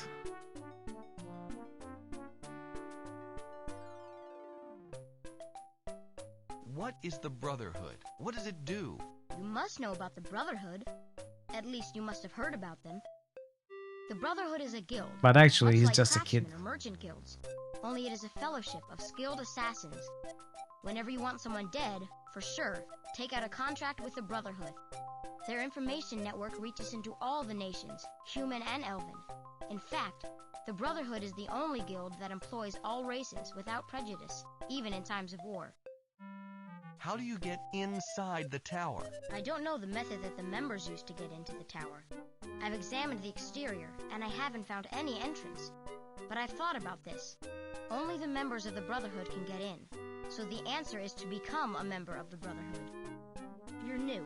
Nobody knows you. You might be able to pull off something like this. As it happens, an assassin, a member of the Brotherhood, hangs out at the Devil's Workshop. His name is Hugh the Hand, and he's actively Well, he may, after we give him a cut of the treasure. Maybe that's his plan, you know? Maybe this is how it all starts. Maybe this is the real Hobbit. How do I get this Hugh the Jimmy the Hand Hand to sponsor me? Hugh is looking for only the most talented thieves and murderers. You'll have to do something extravagant to catch his eye. What that may be, I don't know. Perhaps if you stole something rare or valuable. What exactly is the Devil's It's the Workshop? tavern. It's a tavern in the center of town. Low-life scum throughout Skirvash collect there to meet contacts, do business, and get drunk. In fact, the workshop's bartender is the most successful fence in town. The fastest and cleanest way to unload stolen merchandise is by selling it to him. Who are your contacts? What do they have to offer? I know someone who was once a member and knows the entire layout. Undoubtedly, he'll be able to give me some vital information. I also know a talented craftsman who can forge any specialized tools that you may need. Unfortunately, both of those people are going to ask for a lot of money. Unless you've got a stash that I couldn't find, you're going to have to come up with some. Hey, Sangnif. Hello. How are you? Alright, that's all I need. I'm ready to go. Great to see you. In order to help you anymore, Pleased I'm to going see to you. need some upfront money. Pleased to see you. If you get some, bring it here, and I'll get to work on getting the information and tools Okay, that we you'll need money. once you're So we have to inside. rob the merchants. Good luck. I suppose. Since we have a pry bar.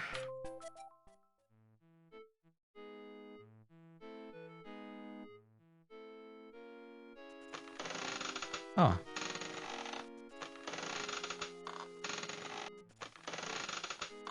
You hold the pry bar over the sign, it now reads wheels hop. Okay. Very funny. Very funny game. You pound on the door with the pry bar until you are exhausted. You may have lowered the merchant's property values, but the door won't budge.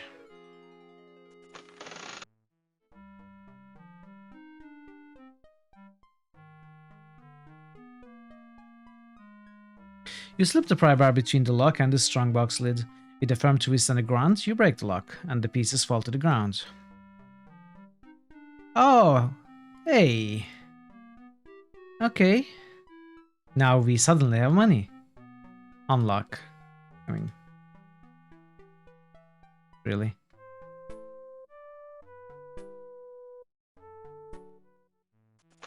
Grunt was the important part. Exactly. That is the key to success. You're on the right track, but stolen jewels won't do me any good. Okay. You might We try to sell fence it. them for some cash. Take them to the Devil's Workshop. Unlock the market lock, might be open. unlock with a lock unlocker. Sure. That's what I do every day. It's my favorite pastime activity, in fact. I've got something that I want to sell. I've got something that I want to sell. I'd be happy to take a look at it. Let me see. These are dwarven relics. Where did you steal these? They'd be worth more if there wasn't a glut of dwarven artifacts right now. He scans the room as if challenging anyone to call him a liar. I'm a little short of funds just now. This is all I can afford for. The guy is lying to his teeth, but I don't think we can do anything about it. He begins to stack coins onto the bar. As he does so, all eyes in the room are on you, including those of the dark figure in the corner who has been studying the entire exchange. As you pocket the money, the dark figure motions you over. Well, that's a very impressive haul. Dwarven relics, eh? Even I would have a tough time coming by something that rare. You know, I'm an expert thief. They call me Strider. Well, I didn't steal them from the dwarves, just the elves that were transporting them. Those elves never come anywhere near Skirvash. You must have stolen them on Drevlin, or in the teeth of the Tribus Empire. Either is an amazing feat. Let me introduce myself. My name is Hugh the Hand. I represent the Brotherhood, and I'm currently Welcome recruiting back. new members. Did you get your coffee? I'm impressed by your style. Would you be interested in joining? Yes.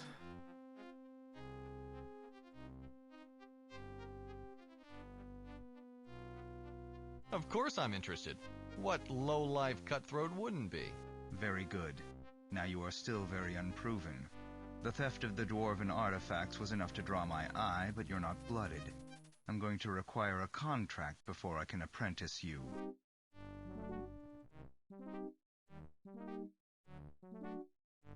A contract? I don't know. This sounds dangerous. Dangerous? Of course. That's what we do. You shouldn't have agreed if you weren't prepared to follow through. Who's the target? There is a merchant who lives on the edge of town. He has angered the Brotherhood. He's overstepped his authority and must be eliminated in order to set an example for the rest of his kind. Do you understand? Do you have any information about this man? Certainly. Most importantly, you should know that he wears an amulet. Don't be It is tricked, magic GG. and Don't be protects him tricked. from all harm. Also, you should know that he knows that the Brotherhood is out to eliminate him. We've already tried once Giolchka has unsuccessfully. prepared a variety of Since bombs then, against he's you. taken some precautions. He's had the front door reinforced and the lock changed as well. We believe that he's currently holed up there in the house. A magic amulet that protects him from harm? Won't that make killing him rather difficult? Yes. The fact that he is never without it might hamper you as well. Consider this a true test of your skills. If he lives in such a fortress, how do you expect me to get inside? Isn't that what you do? Break in. I'm sure you've had more difficult jobs than this. Anything else I should know about this merchant? There are rumors that he keeps Bombastic. a secret journal. I'm not sure how that would help you, since I'm asking you to kill him, not investigate him. All right, let's get on with this. Very well. Will there be anything else before you leave? What should I do after I finish the job? I will require proof that you have eliminated him. Since he's said that he would die before being separated from his amulet, I believe that that will suffice. When you have finished, bring the amulet here to me. That should be enough. Where can I find him? His house is not hard to find. It is the most expensive house in town. Follow the road to the southeast. You'll come across it soon. This sounds pretty serious. Why haven't you taken care of him before? Why ask me? We sent a man out. He didn't come back. If you succeed, then you have earned a place in the Brotherhood. If you fail, then we haven't lost another man. It is as simple as that. All right, I'm on the job. Very good. Remember, when you have finished, bring back his amulet. That will be proof enough of his death. Please, don't insult me by running away. It would be such a bother to track you down and kill you. Okay, we have money.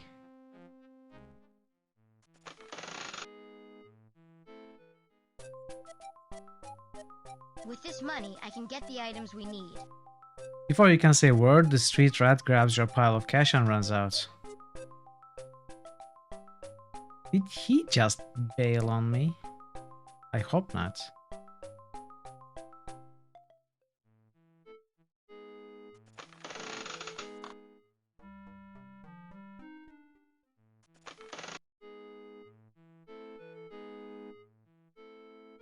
Doll.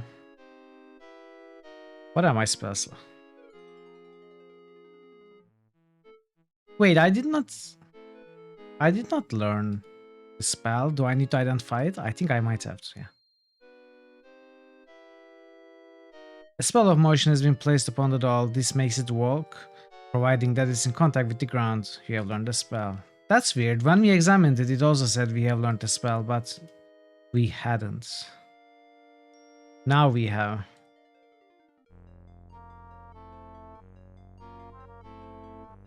The windows are as open as they're going to get, which is to say, not at all. Now what?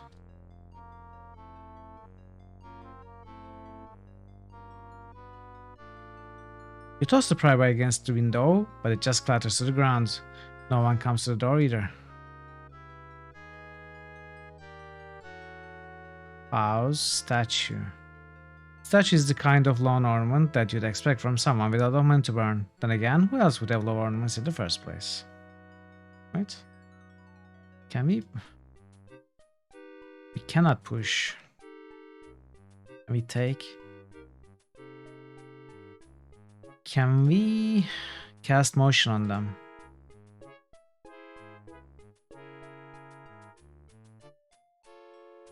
statue is on a pedestal too high off the ground for the spell to take effect.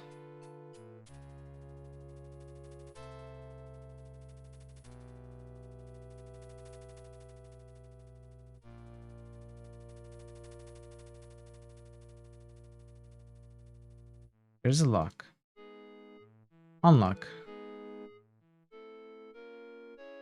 Unlock with the pry bar.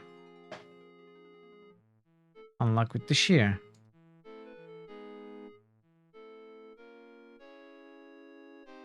Where are those specialized equipment that we were promised? Oh. Where have you been? I've been waiting for you. Look, I got them both. The information and the lockpick. Tell me about this lockpick. It's custom. There's never been another made like it. Look at it. The lockpick has been designed to open any type of lock, no matter how complex. You take the bizarre instrument from the street right and roll it in your hand. Twisted prongs stick out from around the base. Only one of the prongs will fit into each lock. Once you've placed that prong inside the keyhole, you'll be able to move it certain ways. Each movement will make a specific sound.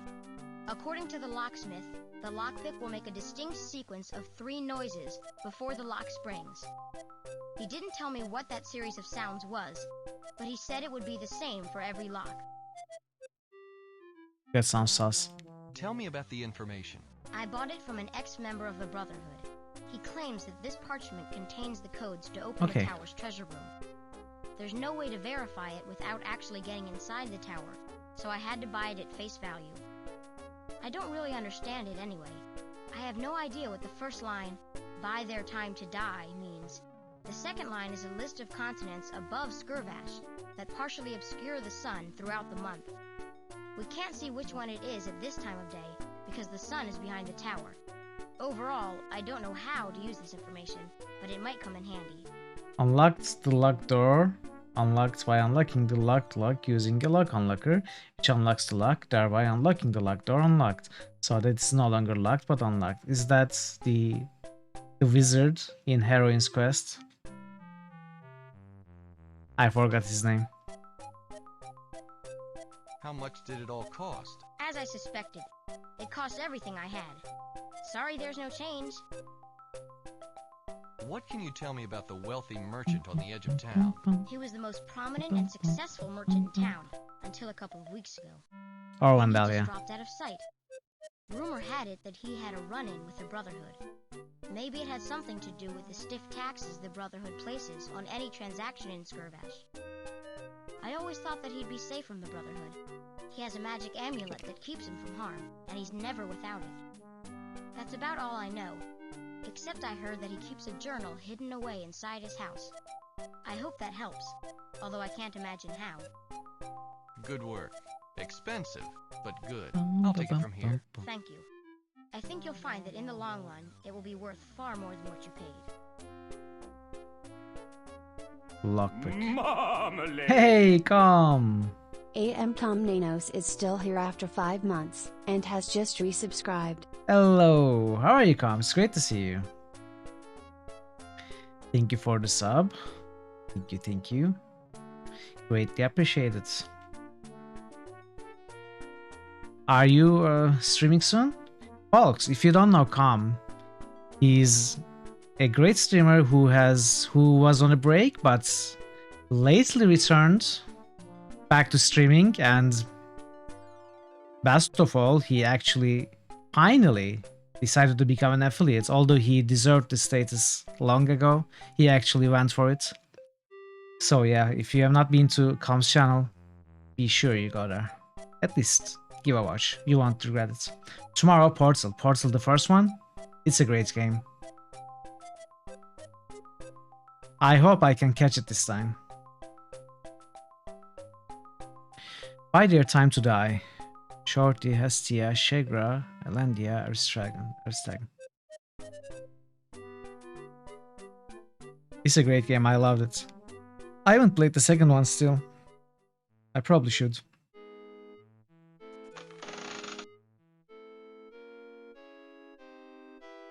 You gently slip the lockpick inside the heavy iron lock. After it slides solid into place, you carefully examine the lock, trying to decide how to manipulate the lockpick to unlock the door. Jiggle. Tick. Turn. Thunk. The lockpick produced a clack. You must have done something wrong. The lockpick failed to open the lock. You remove the lockpick. What? So, let's try. Jiggle.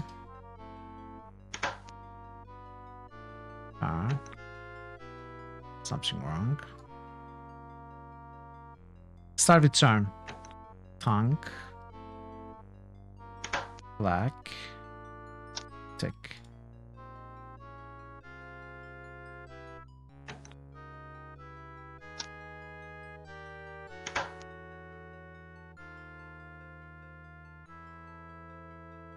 Let's start with the clack. Clack, thunk, tick. Clack, tick, thunk. Okay, so clack, thunk, tick.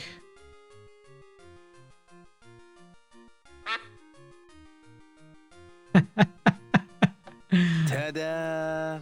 Ta-da! Take the portrait book.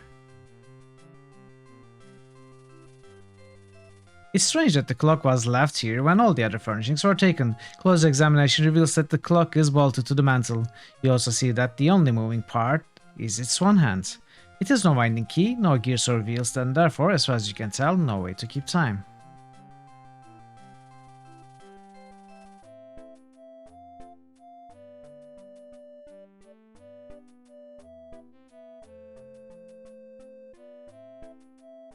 Nothing happens.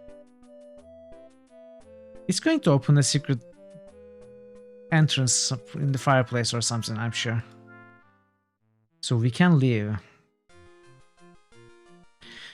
The full-length mural features a richly dressed young man proudly displaying a glowing amulet. Okay. Oh, okay. Over. Toilet time. Maybe it's a cultural thing, you know? Everyone goes to the toilets at the same time. Could be.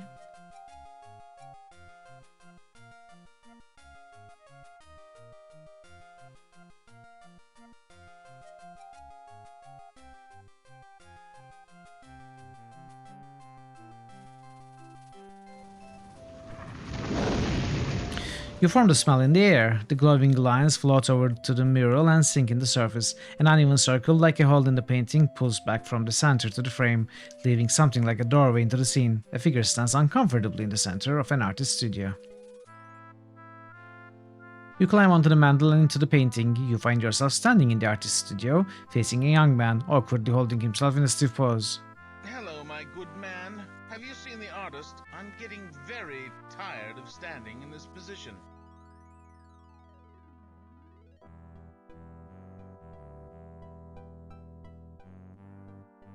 I am the new artist. Please, don't move. The light is perfect on you. New artist?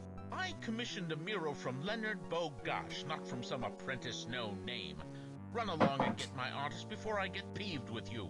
Go now. Before you know what you're doing, you've taken a step back from his onslaught out of the painting and you tumble onto the floor.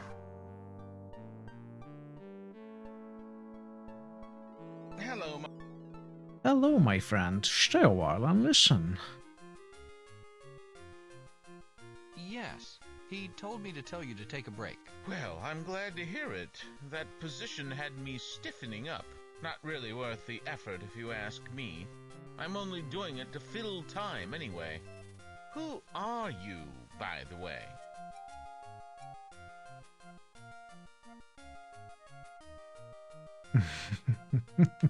This definitely won't work. I'm here to kill you and take your amulet, sir. Why are you trying to fill time? My fiancée and her family are currently debating over the size of the dowry for our marriage. They can't seem to reach a decision as to what they want. I suppose that's a problem when one is as wealthy as pompous I am. voice. They'll ask for the world eventually, and I'll give it to them. Not if you are dead. I love my Deirdre so, I'd give anything to have her. I'd give up my fortune, fall into poverty as long as I could have her. Let's hope they don't ask for the world, eh? I'm a messenger from your wife-to-be. She sent me with the dowry information you've been waiting for. I'm a messenger from your wife-to-be. It's She the sent me amulet. with the dowry information you've been waiting for. Oh? What does my little doe want? It's quite simple. She wants your magic amulet. She wants my amulet? My most prized possession? I don't believe it. How do I know you aren't lying? Do you think I would be so stupid as to try to lie to This such is going an to work. obviously intelligent and perceptive man? Well, yes, of course. However, I must verify this information, as I'm sure you understand. I can't just give away something this valuable to someone who claims to be a messenger I should have for read. my fiancé. The person she was to I should have read was the supposed to diary. know some very Or the personal facts poem about book or her. whatever. Things no one besides me would know. If you can answer these questions, I'll believe you are who you say. First, can you tell me what her favorite bedtime story was? Well, it was, of course, the Lucky Lad. The lucky lad? Interesting. Now, tell me this. How many stepping stones were there over the old creek where we used to meet? 5. 5? There's only one more. What Am I getting these right? the first time we met?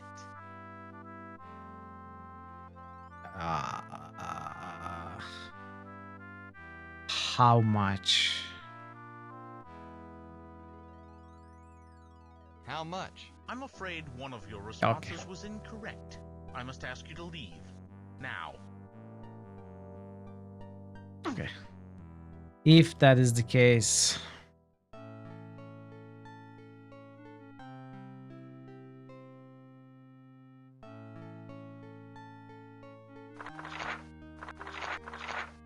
The wind, she lifts from the mist in the morn, she breathes the first air of the day. She flies towards the rise as she is born, but dies before she is away.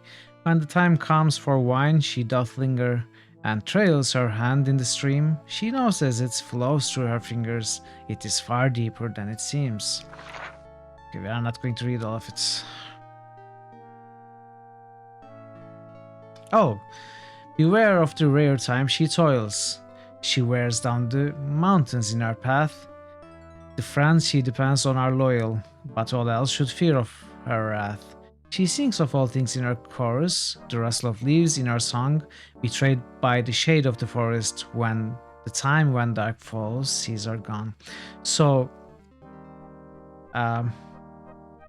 toil time, dark fall, wine time.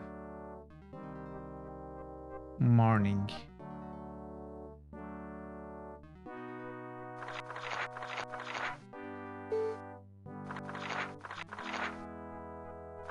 I just want to exit. Come on.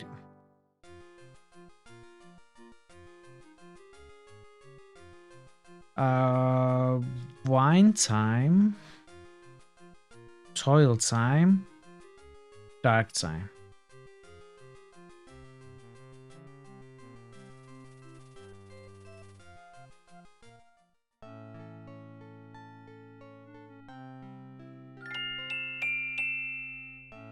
Bum bum bum bum. Okay. Everything here is so beautiful. I love it so much.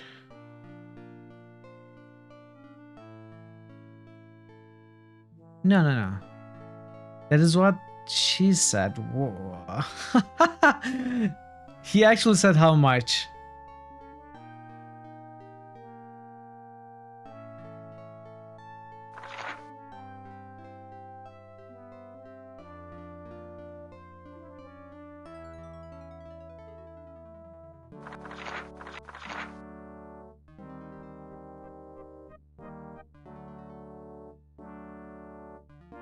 By the 5th, the last. Okay, it was actually 5. I got that one correct also.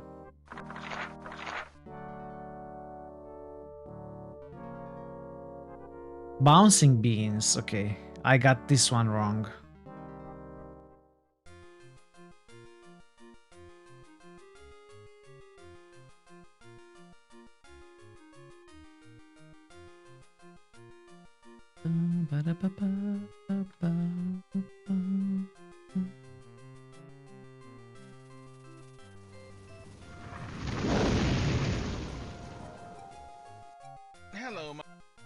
Hello, my friend. Okay. Yeah, well, No. Come on. hello. Take a Well, break. I'm 5 a to messenger. be. Magic amulet. Do you think I... Well, yes. Bouncing beans. 5. There's... How much? How much? That's correct. You've answered all of my questions. I have no choice but to believe that you are who you claim to be. As I have told my lady, I would give up anything to be with her. She obviously wishes to test this promise by asking for my most prized possession. I will give it to you in hopes that she will realize that my love for her surpasses any material item. It makes me happy that we got a robbery sequence in this game. He sighs heavily as he removes the amulet from around his neck and hands it to you. You bow and walk away, out of the painting and back into the house. Okay, we got the amulet.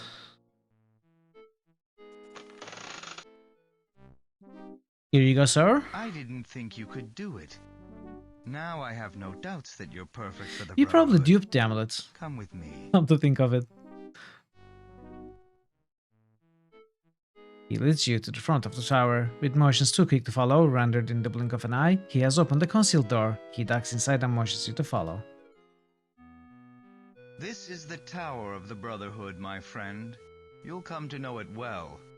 To the right is the storeroom where we keep the key crystals. You'll learn more about those after you've joined. In front is the legendary treasure room. And to the Braxford, yeah, I'm not is going the to be duping initiation anything. room. It is here that we go. Also, this game might take longer than I thought. I mean, there are 4 planes, right? We are in the airplane.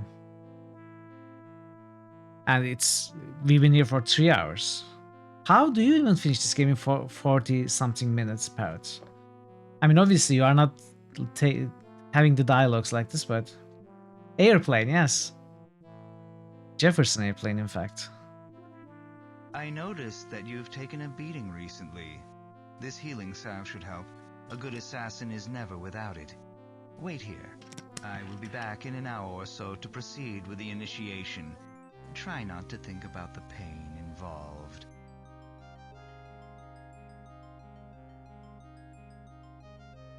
We should...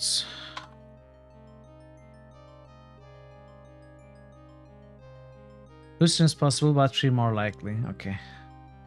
I think Diablo might be left for the next week.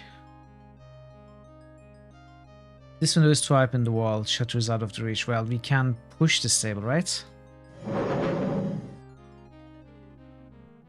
You climb onto the stained table and flip open the shuttered window. The sun bursts through the opening, somewhat obscured by the distinct shape of the floating continent of Aristagon. Arianus' sun, somewhat obscured by the floating continent of Aristagon, shines through the mist and into the room. So what does it mean for us? There are 2 lines. The second line is Shartheia, Hestea, Shegra, Landia, Aristagon. So Aristagon, what we see is supposed to give us a hint about which month we are in, and the code is deciphered by knowing which month we are in, right? Or rather, the code is decided depending on the month. So we have Aristagon. I don't know how to do the rest of it. That's the extent of what I have been able to solve. Apply. Yes, Jefferson airplane.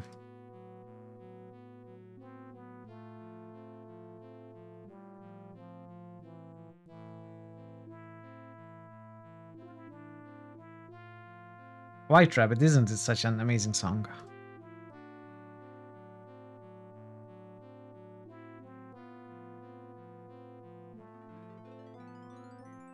Diamond and U-hand, Hyacinth, Amber, Emerald, Bloodstone, Opal, Marble, Iron, Topaz, Ruby.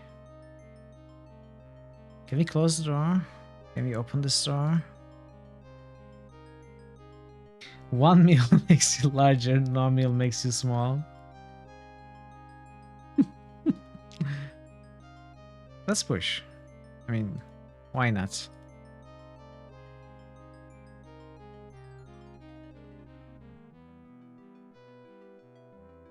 Okay. None of them stick in.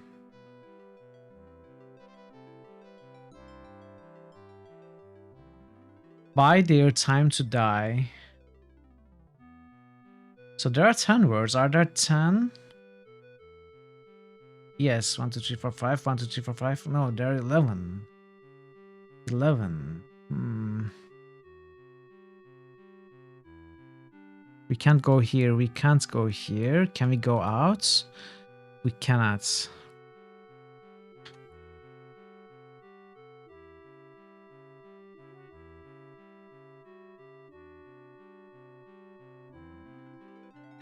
Go through the window. Window's too small to fit through.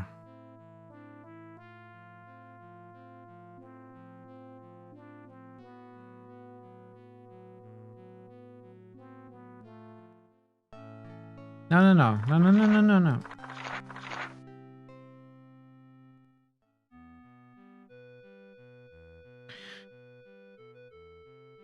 Buy their time to die.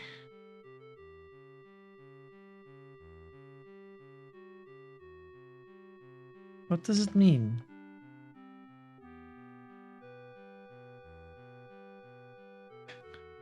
What spells do we have?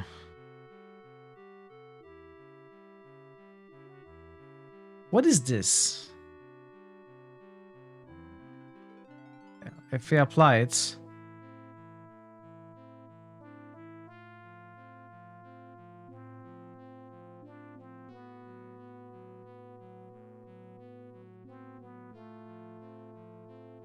Okay, I have no idea what to do. Oh wait, I might be able to pick this lock.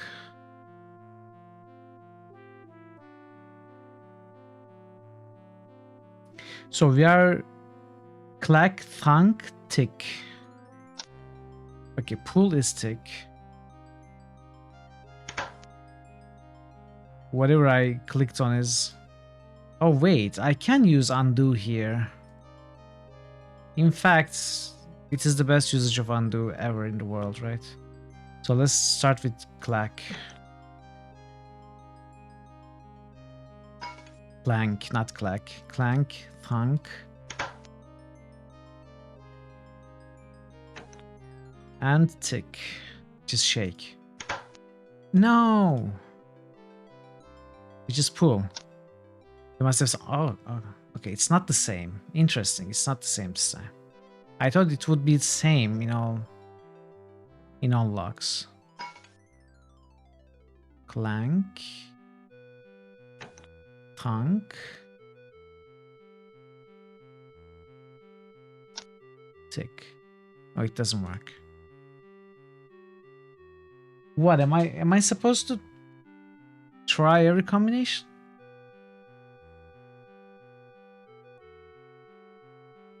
Well, I mean, if that's what we have to do.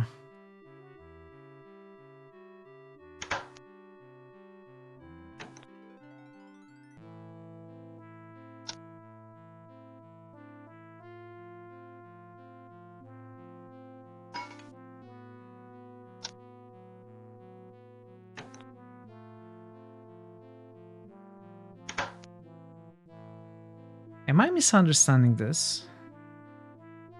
I thought we were told we were supposed to get the 3 sounds in every lock. It will be the same in every lock. Wasn't that what we were told? Black, thunk, and tick. What are you doing out of the initiation room? We don't look kindly on Okay.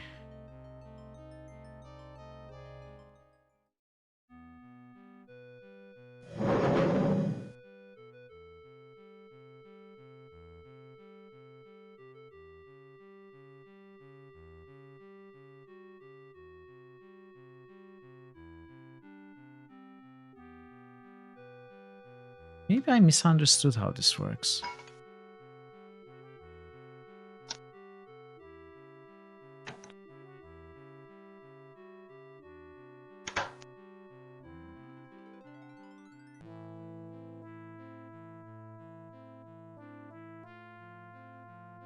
Maybe it is the same 3 sounds, but in different order. Let's start with thunk. Thunk, clank. Clack. Oh, it's clack, not clank. I was right the first time around. I was absolutely right the first time around.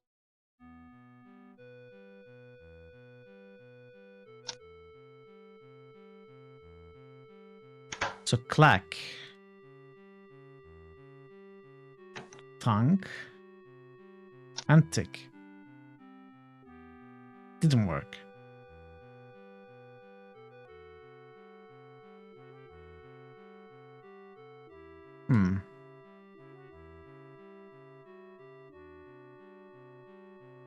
So let's try tick. Wait. It's like clack. Tick, then thunk. Yes. So it can be a different order, but the same 3 sounds. Clack.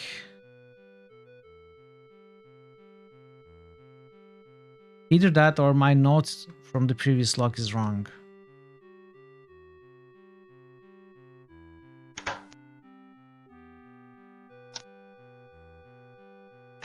Okay.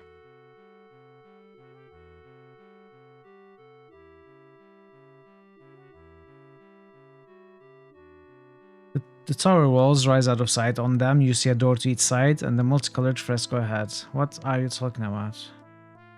Light radiates from a huge gem in the ceilings onto a stone of a woman wearing a green crystal necklace.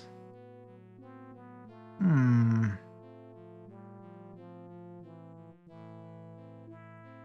necklace is made up of 6 long green crystals strung together in a loop.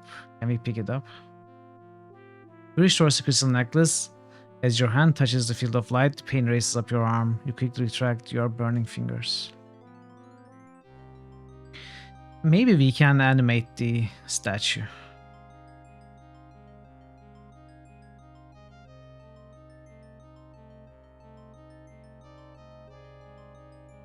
Aww. You trace the lines of the spell into the air. The magic envelops the statue.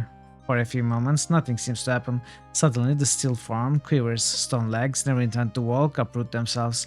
Statue begins to move jerkily towards you. With every step, it breaks apart. Stone fragments fall away from newly made joints. As soon as it has made its way outside the glowing field, it collapses in a heap. The crystal necklace remains on the statue's neck, but safely outside the killing field. So let's reload. Then do it without wasting movements. I think this is a limited movement kind of area. Max, definitely.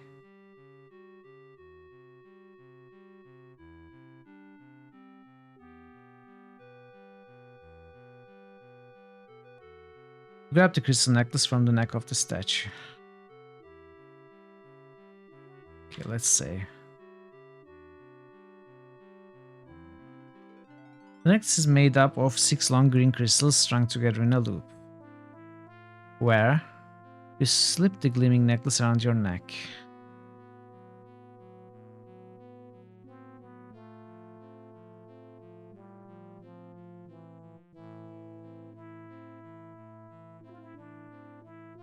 You sneak toward the outer door. There's no way to get by the guard there.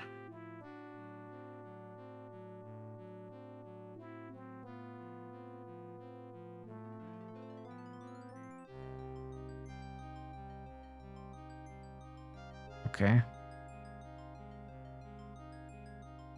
So far so good, but you have learned of the month or whatever the related continent. And we have gotten the amulet, which probably shows that we are a member. So that we can operate this. Buy their time to die. I don't get this though.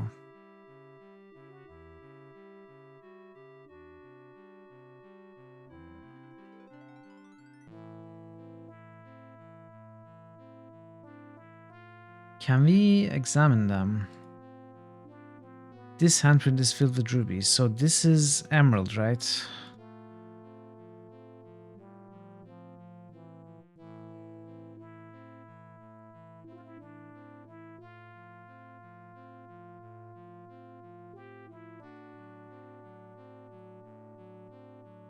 Six long. Oh, we have not put it on yet.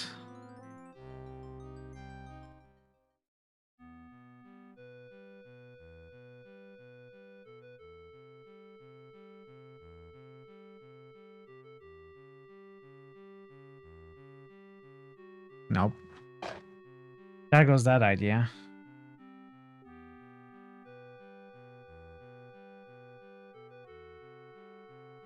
What is this salve for? When did we get it? You slide a bit of the salve over the worst of your wounds, stain it and heal right before your eyes. You end up feeling much better.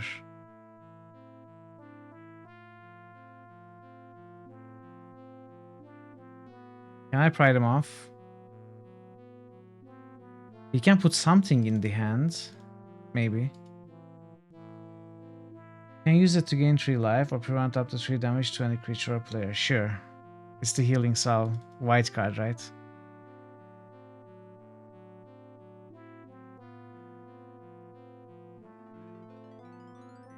Orc, Zinger.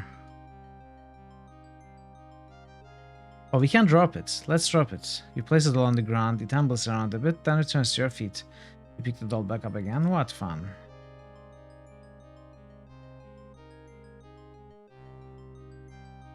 Maybe there is some kind of magic on this.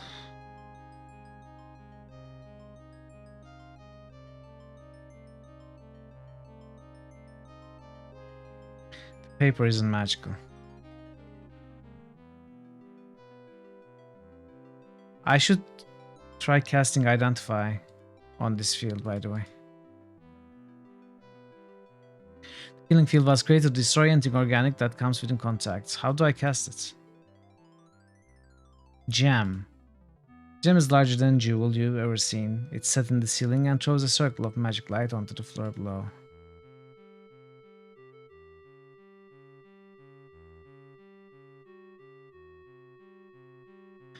The gem creates a magical field which heals anything it touches. Okay. I don't know, where is the clue to this puzzle?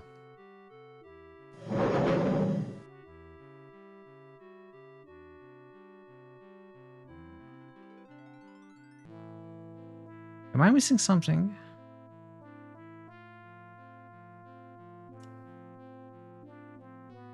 Oh, oh! Wait, it changed. Shartea. It's now Shartea.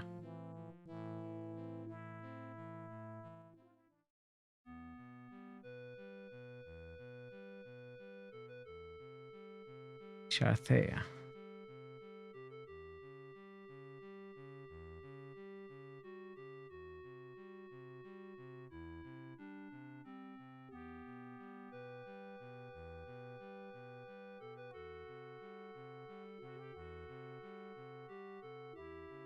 Can we close this door? Hey! Ray's here!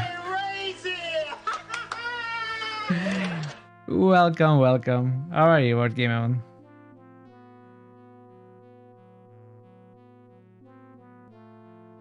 It's great to see you. I have been really enjoying this game, but I think I am stuck. I think for the first time since we started. Story is more like a wall, and walls have a propensity for keeping people from walking through them. It does, it really does. It's great. It's a great suggestion.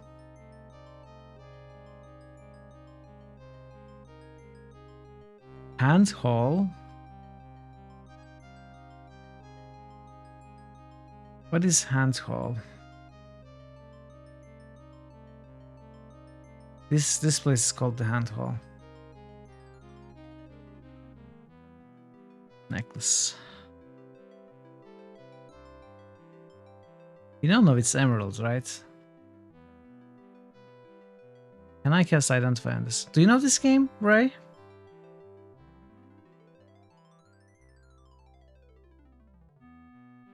The necklace itself is not magical, but is used to short circuit another spell. When it's placed upon the pedestal inside Brother's treasure room, it breaks the spell that keeps the treasure banished in the otherwhere. Ah, okay, so we have to go in. This is going to be used inside. You've seen it. You might have seen DC play this. I don't know if anyone else have played this. I think Hippolito played it also, but I have not seen many people play this game, honestly.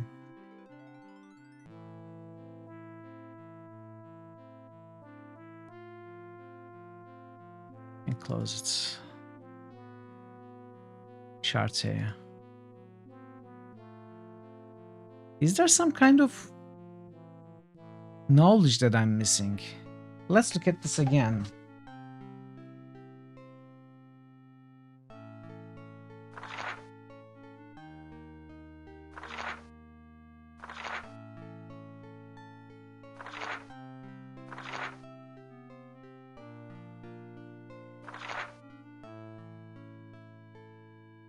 The most interesting part of the project was the Vault, the Brothers' ongoing quest to gather all of the certain artifacts in the realms that left them with a number of priceless pieces. No, wait.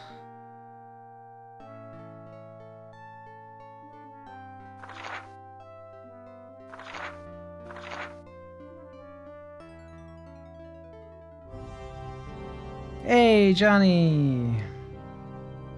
It's going very well. This is Deathgate, a Legend Entertainment adventure game from 1994. It's really good. It's really, really good. Fun game.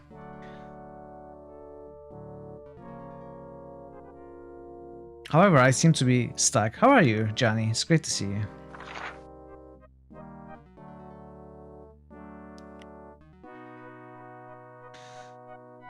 The door could have been made easier to operate while equally secure, but the members of the Brotherhood wanted the doorway to feel complex. Oh well, they are the ones who now have to remember half a page of nonsense gestures simply to enter their home. The most interesting part of the project was the vault. The Brotherhood's ongoing quirk. It is an interesting game. It is adapted from a book series called with the same name, Deathgate. You're very welcome, Johnny. I'm not interested in this part.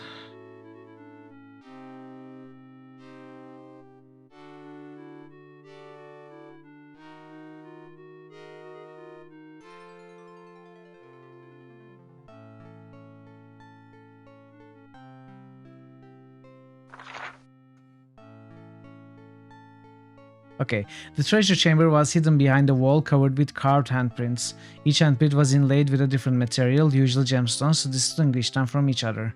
When these handprints were pressed in a certain order, the wall would open.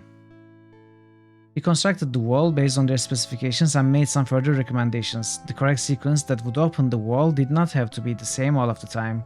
We added a method to change the sequence based on the time of the month. Of course, we left the actual entry codes up to the Brotherhood. They wanted the entry codes to remain a secret even from us.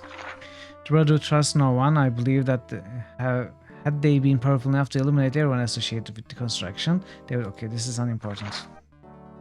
Your legs feel like they're going to fall off. Oh, really? Sorry, it was a tiring day then. Do you get the rest of the day? The correct sequence that would open the wall did not have to be the same all of the time. We added a method to change the sequence based on the time of the month.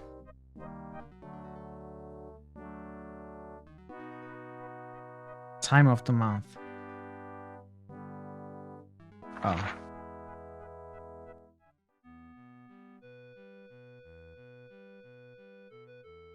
Sharthea. Sharthea is by. So what is buy? Blue Umber U. Bloodstone Umber U. I bet it's that. Okay. Let's reload. It wasn't as difficult as I thought. I was overcomplicating it. Excellent Worms matches last night. I agree. It was so much fun. You know, stressful also, even though it's obviously friendly match, but still stressful, even to watch, even when you're not playing. They were so close, very close up until the end, every match. They were amazing fun. Okay, I couldn't read. Let's do this again.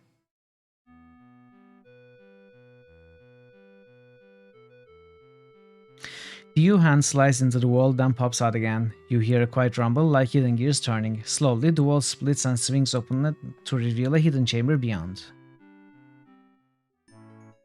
For a treasure room, this chamber is surprisingly bare. Its only distinguishing feature is the platform in the center. You step onto the white platform to get a better view of the entire room. You lay the crystal necklace on the pedestal into the indentations that frame the flattened top. Light erupts from the pedestal and soon envelops the entire chamber. When your eyesight is cleared, you notice that the room is filled with treasure. Coins and gems, of course, but also ancient artifacts of inestimable value. Your face was on fire after the last round. You had to step out for a few minutes. Yeah. You made some really good shots. And they were all very close. All matches were very close. But it doesn't get any closer than the last match of the series, right? There was 1 second left, and you placed that holy hand grenade perfectly to kill the last worm. And if that survives, I would definitely kill you. You know, it doesn't get any closer than that ever. I agree, that was unbelievable. I was sure that it wouldn't work. I was sure that Parrot was out of time. But he delivered. Book of Byron.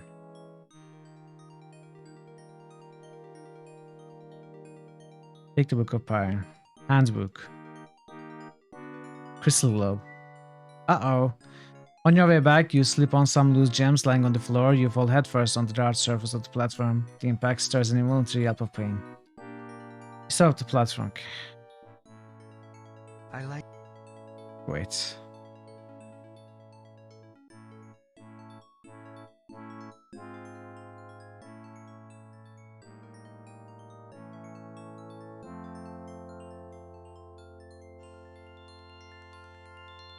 Can we leave?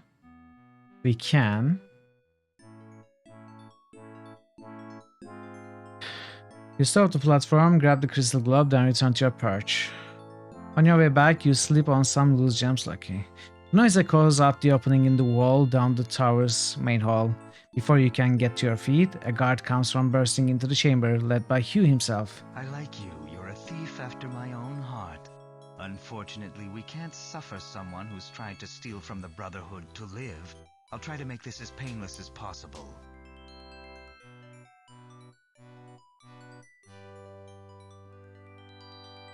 Well, use magic on Hugh, we can swap.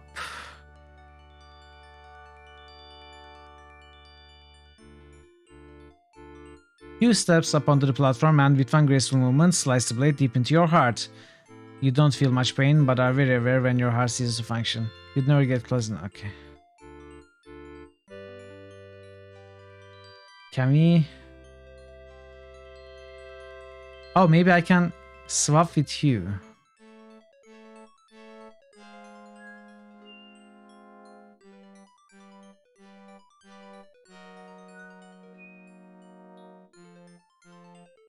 You can spell on Hugh, but Hugh isn't... And what? Oh, did I cast motion?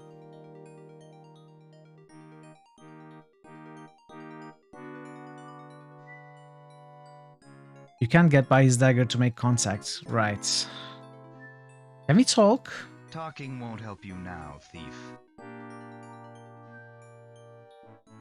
Pry bar. You can't bribe your way. You can't. I can heat maybe, or freeze. Which has always been a better player than you. You had years of practice growing up playing against me. Well, I mean, surely that wasn't the case yesterday. I think we are very evenly matched, Parrot. An interesting tactic, wizard, but making me...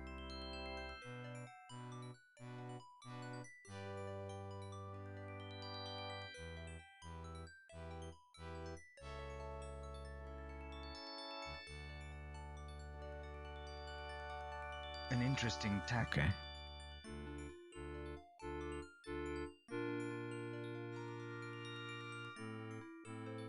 What do we do? How do we save ourselves? Maybe...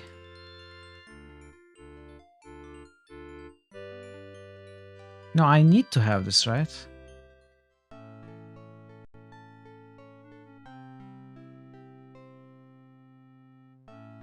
Kicks wins the handbook. We definitely need this. We definitely need this.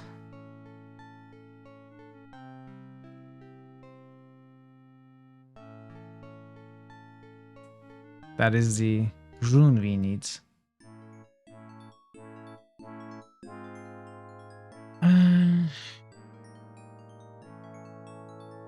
Activate.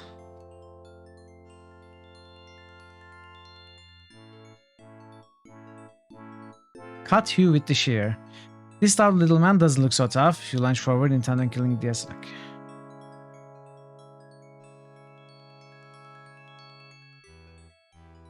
Necklace? We can take the necklace. Hey! You snatch the key crystals from the pedestal. This causes the contents of the room to be transported back to the space between realities. Fortunately for you, this doesn't include the person standing on the platform. Unfortunately for you and the guard, this happens to include them. Bearing expressions of disbelief, they fade away along with the remainder of the treasure. I tried to find the necklace as an object before, I couldn't. I guess I hovered over all the wrong pixels, but all I could find was the pedestal. You might have noticed me doing something like this. I'm glad I tried again, honestly. I can't believe it. You got out of the tower alive. No thief has ever survived. We've got to get out of here. Skirvash isn't safe for either of us. The Brotherhood rules this city, and they'll kill us when they find us.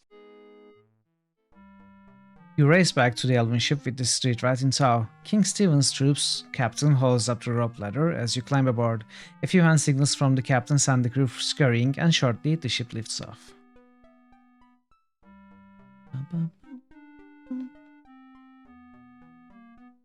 I've decided to stay on board until we reach the Valkyrian Isles, where Stephen rules. Okay. I think I can live much better in human lands. I'll need these to get started. You understand, I'm sure. No, I need them. I'm an adventure game protagonist. Come on.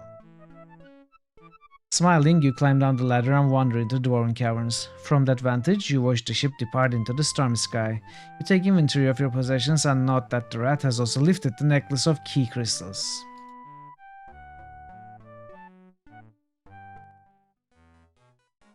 Damn kid.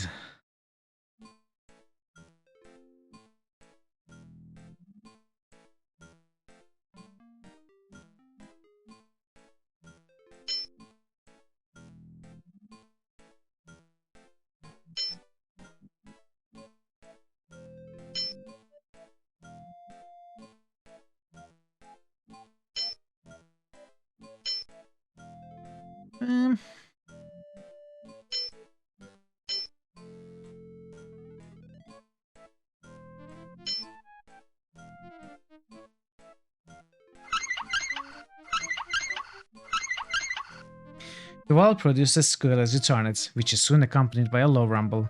The old dwarf looks up excitedly when a spurt of black gunk spews out the remaining T opening and smacks him square in the eye. While he bellows at you, you quickly return the well back to the original position. Okay, so this is wrong? No, it's got to be right. It's fixed. You know the deal. I'm not talking with you until the... There's... Oh, the cork. Parrot, you almost made me put the cork back. You're evil. I could have left it there.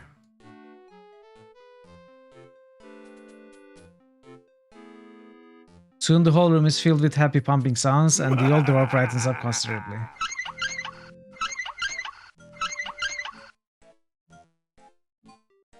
Now what do you want? Hey, I fixed your stuff.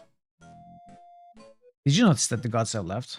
Did you notice that the gods have left? I did hear some yelling and stomping, but I just screamed for those stoneheads to keep it down. Is that what the commotion was all about? Well, good riddance, I say. They were a no-good bunch of charlatans anyway. You agreed that? Okay, well, why am I reading? You agreed that once the gods were gone and the pipes were fixed, you'd answer my questions. That was ideal, I suppose. And since you did fix the Kixie Winsy, I guess I could spin a tale or two with you. What was it you wanted to know? I'm looking for a piece of the world seal. It's a hexagonal piece of metal with a symbol etched onto it. I thought you might know where I could find it. I don't remember any world seal. The only thing that comes close was a big statue I found years back in a chamber in one of the old tunnels. Carved into the base of the statue was a symbol framed by a hexagon. That's what we need. Something like the one you described. Where was this chamber located? I found it when I was tracing a mineral vein that the Kixie Winsy was mining. But since the Kixie Winsy filled up the tunnel leading to it, I've forgotten precisely what We it have was a map. located. We have If a I map. had one of the old maps, I No. might be able to locate it. It But does I doubt exist. such a map even exists anymore. Don't doubt it. That's all. Thanks for the help. Yeah.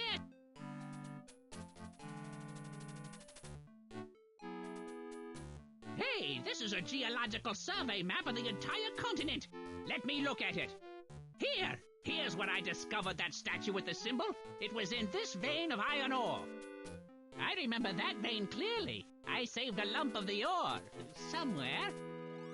Look closely at the grain. That vein was one of the best. After rummaging through the countless layers of dirty clothes, he produces a lump of rock and hands it to you. He continues to ramble on about the old days, but you stop paying close attention. Oh, we cannot talk anymore. Is that all we were supposed to do? I guess I missed out on some dialogue then. Oh well. Not a big deal, let's save.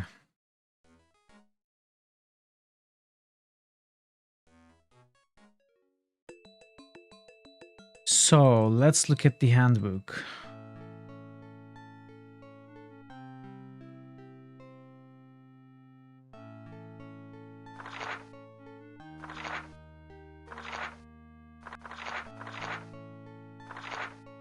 There is really a lot to read in this game, right? I wasn't expecting this.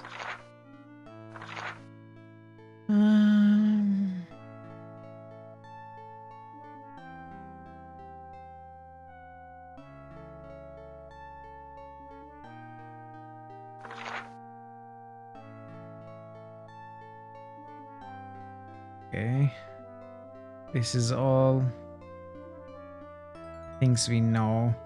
While the Kixie Winsy is expanding, it follows certain rules. It creates specific types of rooms and workstations, and every few miles a control center. Normal dwarves occupy the workstations throughout the machine to monitor it and perform small tasks. 4 men among the dwarves are assigned to the control rooms. In those rooms, an area's performance is continually updated and displayed on the control panel.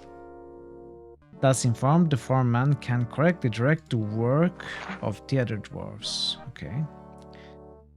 Control Center has a second function as well. Generally, the Kixie Winsy mines the ores that it requires.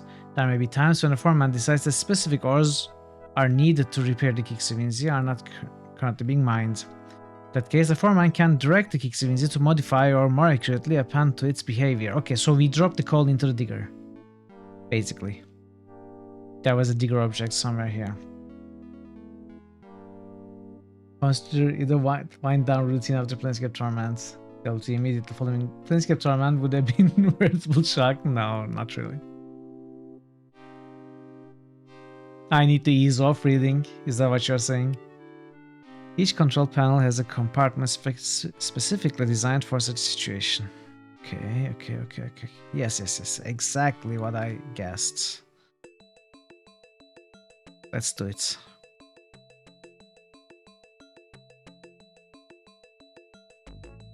Can we open the digger? No. Okay, it's not exactly as I guessed. It's the compartment, okay. As soon as you slip the piece of iron ore into the small compartment, its door slams shut, lights flare and whistles blare all over the panel. Behind you, the giant digger machine chuffs. Its drills jerks into motion and starts to spin, gradually increasing speed. Puffs of steam toot and hiss randomly from holes. When the drill is no more than a blur, the whole machine trundles toward the wall and melts into, as if the wall were butter. Soon it disappears from sight, leaving a dark tunnel behind.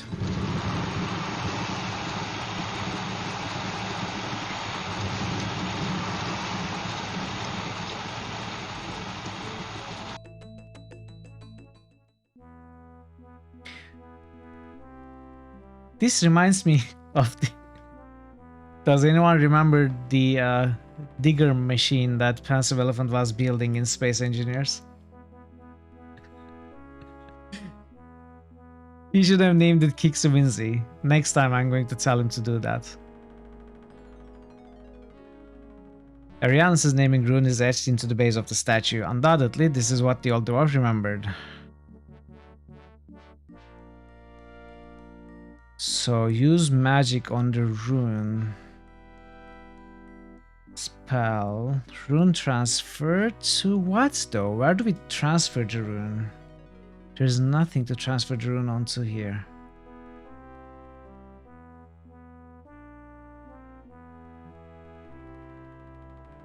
Coffins.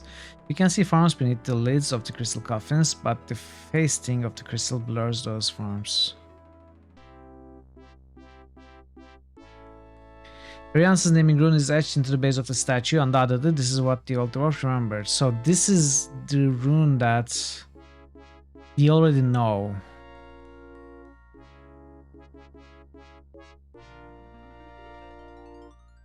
Can we cast motion on this, maybe?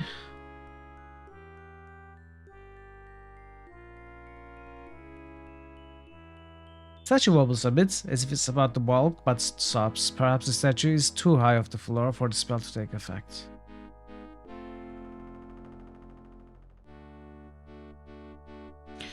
Okay. Maybe I just talked to the old dwarf.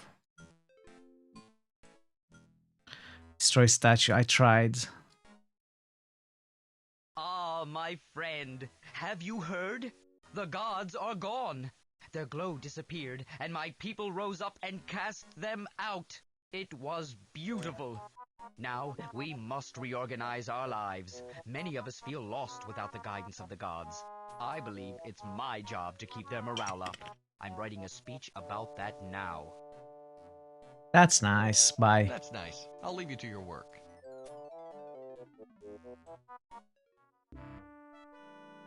Hello again.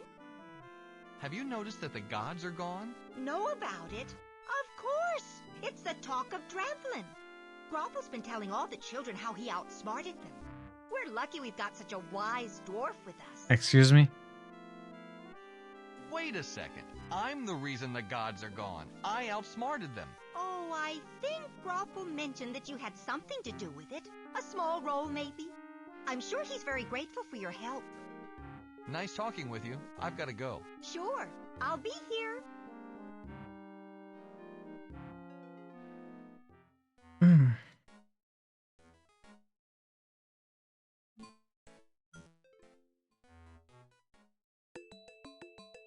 Let's read the rest. Maybe there's some extra information there. It will then deliver the ore to a processing point so that the foreman can make use of it. Aside from its other functions, the Kixawinzy is the site for the unification. 3 elements combine to play a part in the process: this manual, a crystal globe, and the Kixawinzy itself. Each will be given onto a separate mensch race. Naturally, the dwarves will retain the control of Kixawinzy. The book will lie in the hands of the humans, and the crystal globe the final key. will be given to the elves. The crystal globe, the final key, will be given to the elf. The man's races must work together to actualize unification when all of the pieces are gathered. Representatives will stand in the resting place of the Sartan. A statue of the beloved Sama will be there to greet them. His hands are stretched as if waiting to receive something. The mensch must surrender the crystal to him. This action will awaken Sartan and summon the seal piece of Arianis, which will symbolize the start of the Arianis part in the plan. See? That's why you need to read the stuff game gives you, chat. Gingerly, you place the crystal globe in the pleading hands of the statue. As it clinks into place, the statue's eyes alight with a blue fire. Shafts of the light pierce down through the globe. Internal facets distort the light as it passes through the crystal, so that when it has emerged from the other side, the light outlines a hexagonal shape on the ground. The ground shakes, the section of the rock floor, outlined by the blue light, melts away and Ariane's seal piece rises in its place. Suddenly, the crystal coffins open, revealing hundreds of Sartan, all were dead. The entire experience is rather macabre.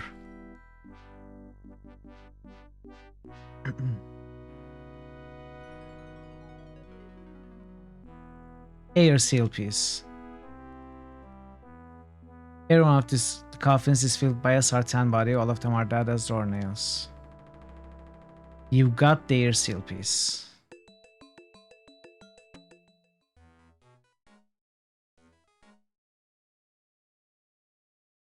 The hexagonal stone piece has the unmistakable rune for Arianis inscribed upon it. Ragged edges indicate that it was once part of a larger sculpture. It exudes an aura of power and importance. So what is this book then?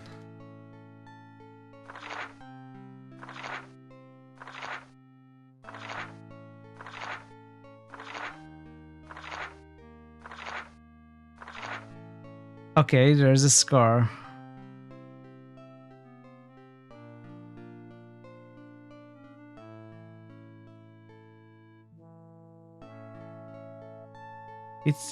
It's barely legible. Am I supposed to solve a puzzle with this?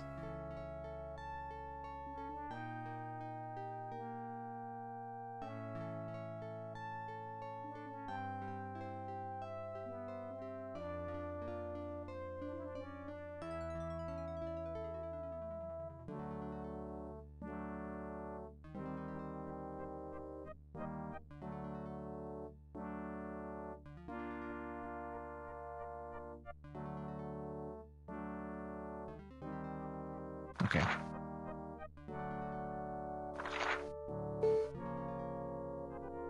Okay. I think I might recognize it when I hear it. To immobilize the Titans. Each of the three races will be given a talisman that symbolizes its role in the new society. When representatives of the elves, dwarves, and the humans unite at the Citadel and lay those talismans at the door, the citadel will open. The man shall be rewarded with a glorious place in which to live under the tutelage and enlightened guidance of the Sartan, who will arise to greet them.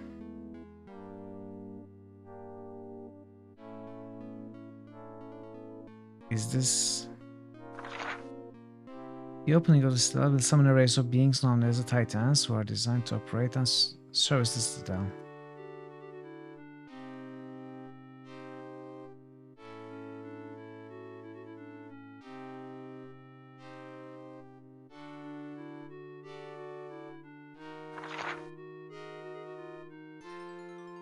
Okay.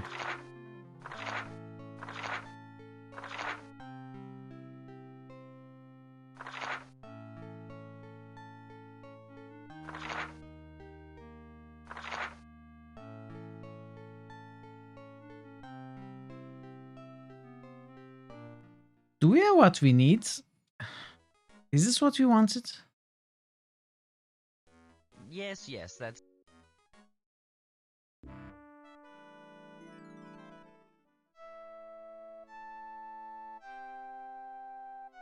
Wait. You take the dragon ship back through the Death Gate and return to the next. So we got what we needed, apparently.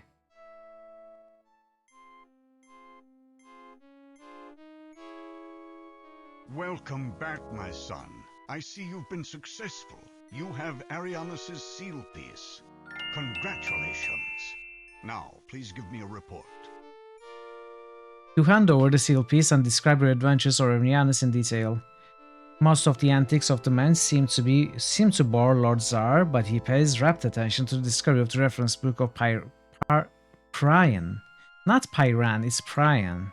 Prian. And of the crystal coffins holding the hundreds of Sartan corpses. One plane down. I probably there are 4, right? Amazing. The only Sartan you find are long dead. I wonder if someone has stolen our vengeance from us, or if their consciences did them in. I will have to consider this new information. Oh, obviously we have the Realm of Fire, Prian. Realm of Fire. I had even spotted it the first time around. The rune is in the book. Fire, Air Watcher, and Multipass. Okay. Is that a joke or are you serious? I cannot tell. You know, Arianas wasn't a prison. The Mensch weren't slaves. Most of their problems were of their own making. Perhaps the Sartan knew what they were doing. You know, Arianas was not a prison. The Mensch weren't slaves. Most of their problems were of their own making. Perhaps the Sartan knew what they were doing? My son, of course it may appear to be that way. Naturally, the Mensch weren't rebelling against the Sartan. According to your own report, the Sartan there are dead. Believe me, if the Sartan had been alive, they would have been grinding the Mensch under their heels. We are doing them a favor by removing the Sartan threat forever, or confirming its absence, and finally taking over the reins of their lives. The Sartan were right about one thing. The Mensch do need guidance. They're like children. Listen to your own report. Their squabbles are almost laughable. From movie When we 5 elements. finally bring the world together, we shall give them the leadership that they so sorely need. I do not remember anything about Fifth Element. I do not. I think I watched it. I don't even remember if I watched it. I probably did. What do you suppose killed the Sartan? They all looked fairly young. I'm not sure. Perhaps a plague. Although I've never heard of a plague so selective that it wipes out an entire race and leaves others untouched. I don't think we have enough information yet. Hopefully you will learn more in your travels. Can you tell me anything about your research? The book I'm reading now is titled The History of the Sundering. Not only is it woefully inadequate, but it was improperly stored, and moisture has damaged many of the pages. The book discusses the 6 Sartan responsible for the plan. Sama, Dimitri, Orsef, Lornoy, Tyler, and Weyleth. Each created a specific spell. Yeah, I don't. For reasons I won't go into, it is vital that I learn which spell each Sartan created. The book did have that information once, but the water destroyed it. So I've been forced to do quite a bit of research on each person. I've divined much about their personalities from other texts. I'm hoping that this will tell me what kind of spell they would be likely to create. I've become very familiar with each of them, and I've named them the 6 devils. Each is a devil in a unique way. He gives you a piercing look, as if to underscore how vital it is for you to understand the enemy. Tell me about Sama. I call Sama the devil of the soul. He was insidious. Although the Sartan Council was theoretically democratic, Sama could talk them into anything. In fact, there was much dissension on the council when the plan was discussed. Many felt that it was too extreme, but Sama thundered right through the contrary arguments. The rest is history. What did you learn about Dimitri? I know Dimitri as the devil of the hand. He was very skilled at a variety of arts, and was a talented musician. It's said that his interests were very diverse, and he resented the time he was forced to spend on the council. Multipass is the only thing you remember about. Who is Orsef? Orsef is the devil of the heart. It is closest to the soul, and in truth, Orsef was Sama's closest advisor. He spent much time among the Mensch, studying them. The Mensch fascinated Orsef for some reason. It was he who was placed in charge of overseeing the transportation of the Mensch into the 4 realms. Can you tell me about Lornoy? I call Lornoy the Devil of the Eye. He was one of the few that saw the many problems with the plan. He was the leader of the pitiful opposition. I guess it shows how pitiful indeed the opposition was, that Lornoy was one of the instrumental participants in the plan. Sama must have talked swiftly to convince him. Tell me about Tyler. Tyler is the devil of the mind. He was the youngest and quickest of all 6 Sartan. If not for him, the plan might never have occurred. Although he was very ambitious, he wasn't nearly the politician that Sama was. Sama used him, as he used everyone to further his own plans. Who is this Wayleth? I refer to Wayleth as the devil of the tongue. Sama knew that Wayleth was a skilled speaker and well-liked, perhaps almost as good a politician as he. He kept Wayleth from the council for that very reason, and was fortunate that Wayleth had no political aspirations. Otherwise, he might have had a fight on his hands. Can I take a look at that book? I'm afraid not. It's so damaged now that I have to keep special care of it. I never move it from this desk, and I turn the pages only with reluctance. I'm sorry. Let's go back to some other topic. Of course. What do you want to know? Can we talk about some of the subjects you touched on earlier? Of course. What do you want to know? Okay. That's enough for right now. I'd like to talk to you later if you don't mind. Very well. I'll be here.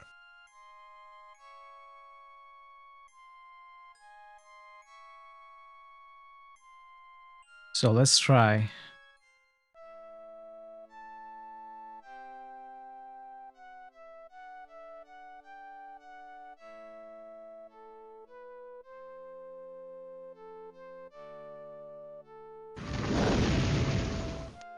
Nice. You transfer the book of Prion onto the steering stone. You call on the power of the steering stone to take you through the Death Gate and into Prion, World of Fire. Your ship arrives over a field of green, trees large enough to hold cities. One of them has a flat area just big enough to land the ship on. But something else has caught your eye, a glowing crystal city nestled in the carpet of vegetation. You decide to investigate and land the ship in the clearing nearby. Okay. This is very different from what I would imagine a World of Fire to be. Saving Brian? Yes. I remember it very well.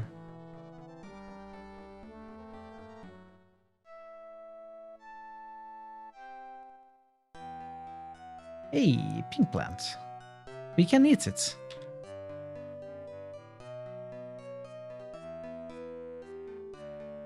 You nibble a bit of the flower, it's very bitter.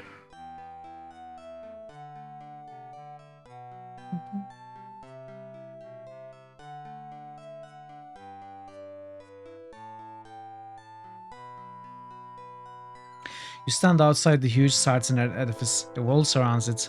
There are no obvious doors, only the alcove to the south. The trees of Prion are beautiful. From a distance, they look normal, if somewhat lush. Close inspection reveals that they are many times normal size. Some of them actually reach miles in height. The branches of the trees just outside of the citadel are too fragile to climb. You can't get inside the citadel as long as the wall blocks your way. Why not? We should be able to go through the wall. It's no big deal. You can't get inside.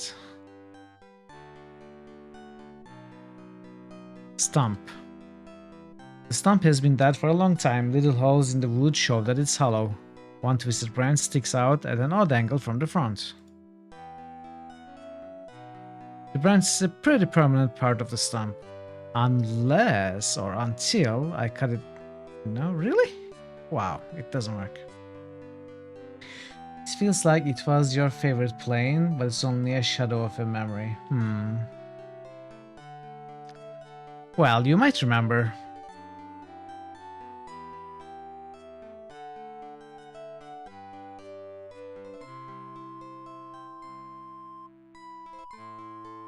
Can we climb? Tight? Oh. Hidden among the trees, you catch only fleeting glimpses of the giants. They look human, though, with three major differences. They stand about 20 feet high, they lack hair, and they have no eyes.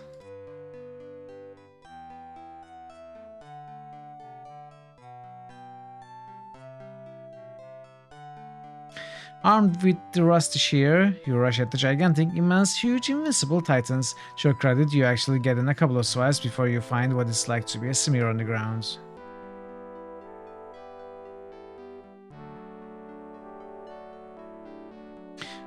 You start to wander deeper into the forest when something very large, something you thought was a tree, moves threateningly towards you. You stumble backwards to where you started and motion stops. So we have to somehow sing that tune or play that tune on an instrument.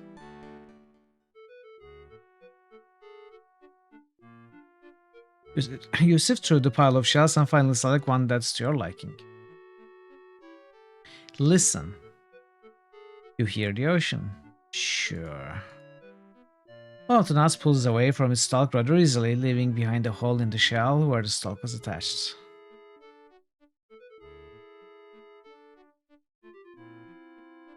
The nut's about the size of a human head. You see a hole where it's pulled away from the stalk when you picked it.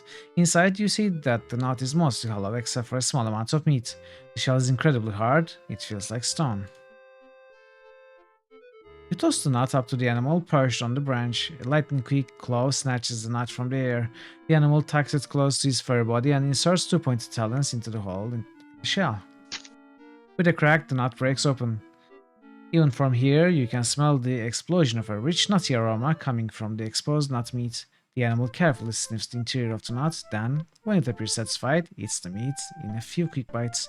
It discards the shell onto a pile of like shells and settles back down on the branch to rest. Okay, let's pick up.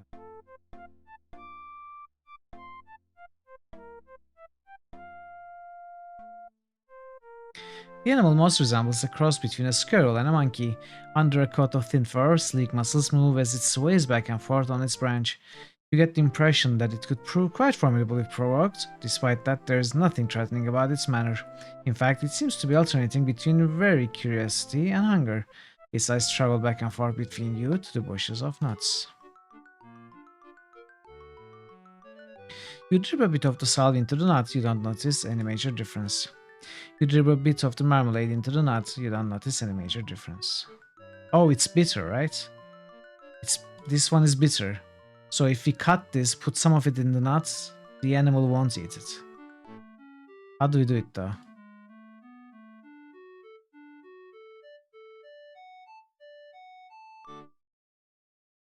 You wouldn't want to ruin the ingredients of the salt by adding the pink plant to it. Who knows if the salt would work after that?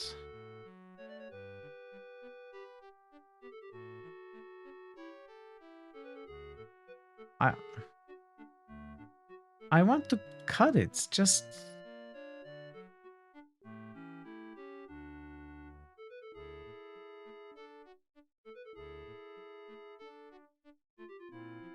Since the pink plant doesn't look even remotely like the animal's favorite food, it pays no attention to it. What about the marmalade? Since the jar of marmalade doesn't look okay.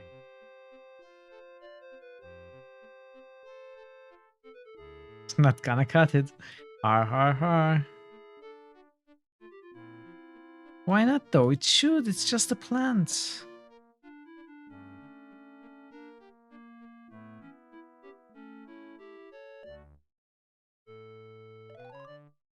Okay. Can we climb? As small as the tree is, there are no hand or footholds near enough to the ground that enable you to climb it.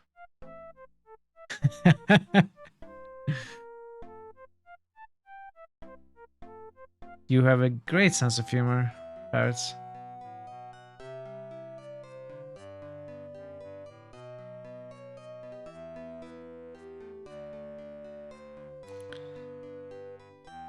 There doesn't seem to be a suitable place to put the nut on the branch. Why not just put it, you know?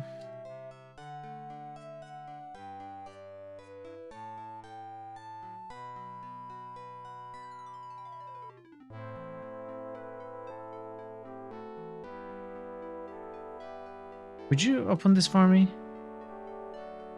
What about this?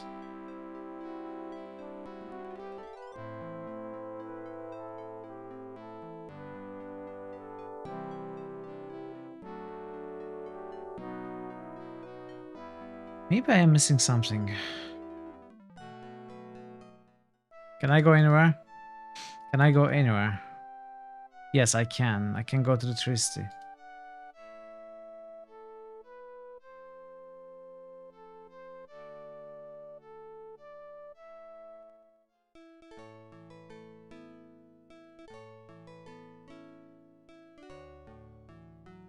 This is a clear flat area nestled amidst the branches of this giant tree. You see another tree over a narrow but deep drop. Clothesline. You untie the thick clothesline and coil it up as you take it.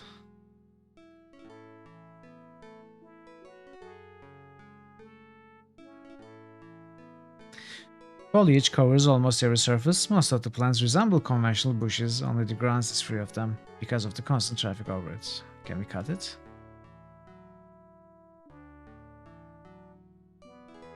Come on. You trim one of the nearest bushes into the shape of it. Okay.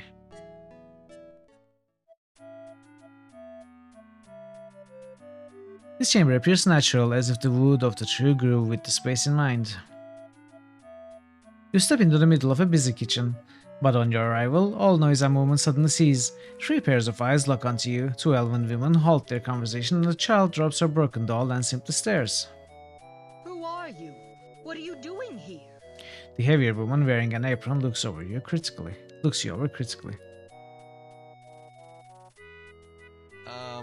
I'm here to help you do whatever it is you're doing. I thought so. Humans only come here when they're looking for a handout or they need work. Well, it happens that I'm short-handed right now. Are you willing to work? Yes? Sure, I'll give it a try. What do you need me to do? I'm glad to hear it.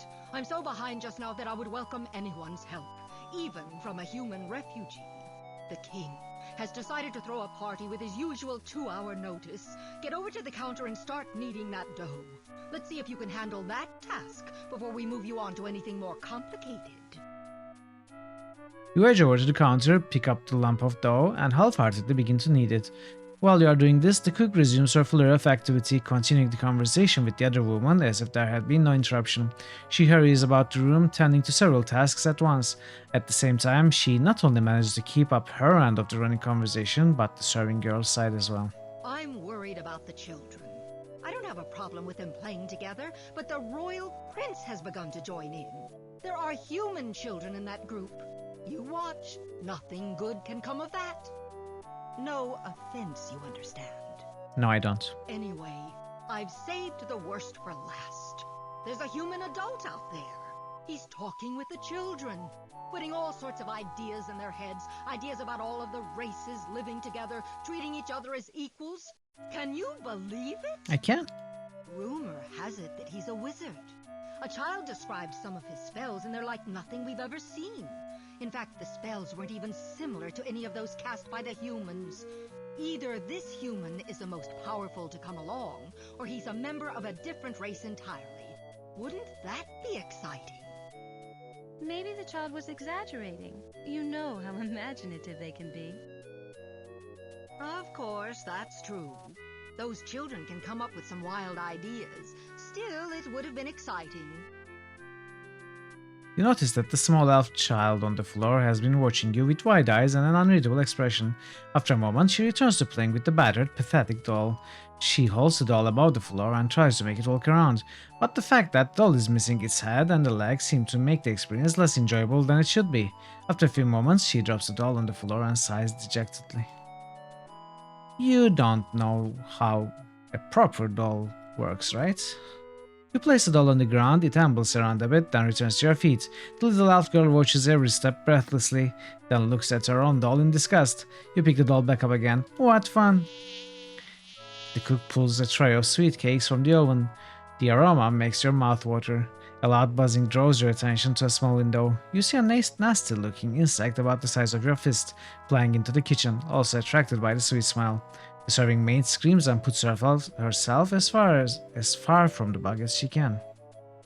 Only the cook manages to remain calm. As the insect hovers over the cakes, she pulls out an ugly yellow flower from an apron pocket and crushes it in her hand. She unfolds her fingers and the room is suddenly filled with a horrible odor. The odor makes you feel somewhat queasy, but it seems to have a more substantial effect on the insect, which darts back out the window. It must be bug season again. Those terrible insects are such a bother. Every time I make something sweet, they show up, seemingly out of nowhere. On one occasion, I was actually stung by one of them. I was in bed for a week. The serving woman slowly begins to relax. These petals should do the trick of keeping them away today, but this is my last plant. I'm going to have to get the children to start harvesting the stinkweed again. What was that bug? Their hives appear during every harvest season. The insects that live in them usually leave us alone, unless they are angered, or they smell something sweet. That drives them crazy. I always keep some stinkweed around, just in case. Why does the flower drive off the insect? As much as the bugs are drawn to the sweet smells of my cooking, they are repulsed by the smell of stinkweed. Actually, stinkweed isn't all that bad until you crush the petals, but then you'd best be as far away from it as you can get. Where do you find that yellow plant? I'm not sure. The plant grows wild in bunches, but it's difficult to find. I have all the children out searching for it, and since I reward their finds with sweets, the plant is in high demand. Whenever it's discovered in the wild, the children return with as much as they can carry. They practically drool over that patch growing on the nearest tree, but no one can get to it. May I have one of those cakes? Absolutely not. I'm preparing these cakes for the king's party. You mean it's going to smell like that in here all day? I think I'm done with this dough, you see? All nice and kneaded. Well, you've done a pretty poor job on the dough, but I don't think I'm going to get much better out of you. Leave then. I don't blame you for wanting to get away from the stinkweed. Okay. Hey, would you like the doll? Child looks at the toy in your hand and smiles. She throws aside the broken doll as she jumps up, claps, and runs over to grab the better toy. She turns it around in her hands and laughs happily. You're nice. I like you. You have to meet my friends. Come on, let's go. The child grabs your hand and starts to drag you outside. She runs outside and beckons you to follow.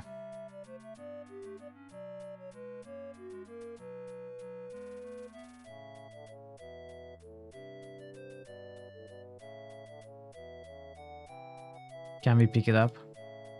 The dough just comes up in sticky, stringy segments. None of it actually separates enough for you to take it. This only proves how bad you are at your job of dough kneader. I didn't think you'd ever get here. Come on, let's go. It's through here. The elf child is here, tapping her foot impatiently. She wriggles through a clump of bushes to the east. Hey, new secretaria. You come upon a group of children gathered at the ledge. They are calling to someone below. One smaller child is crying. These are my friends. That doorknob down there is the prince. I guess he finally got up enough courage to go after the golden staff. He's been talking about it long enough. It doesn't look like he made it very far, though. Elf prince. Hello, sir. Could you help me off of this ledge, please? Don't tell anybody. My father would be so angry. Who's your father? I'm the royal prince. My father is the king. Don't think you can take me hostage, though. My father would find and kill you before he'd pay anything. Take you prisoner? It never entered my mind. Whew. Thank you, sir. I'd appreciate any help you could give me.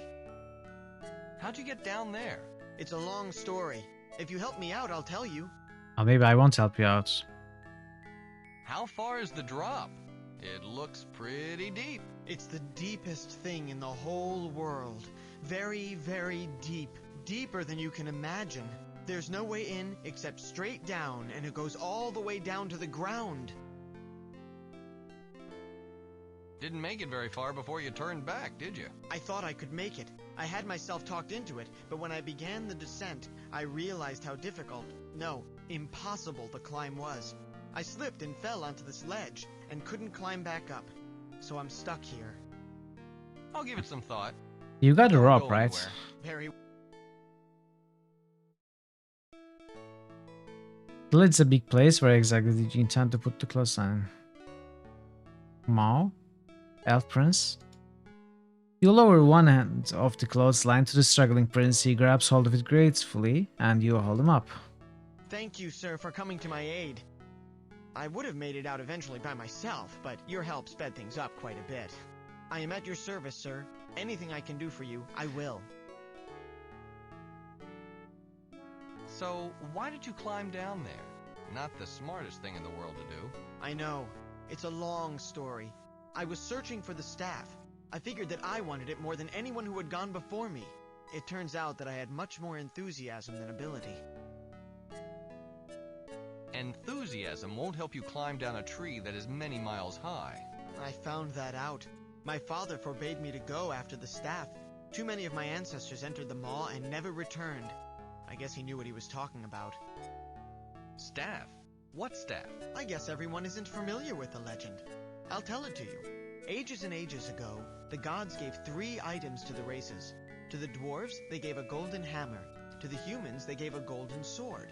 They gave us a golden staff. Okay. The items were supposed to symbolize the race's roles in a new, unified society.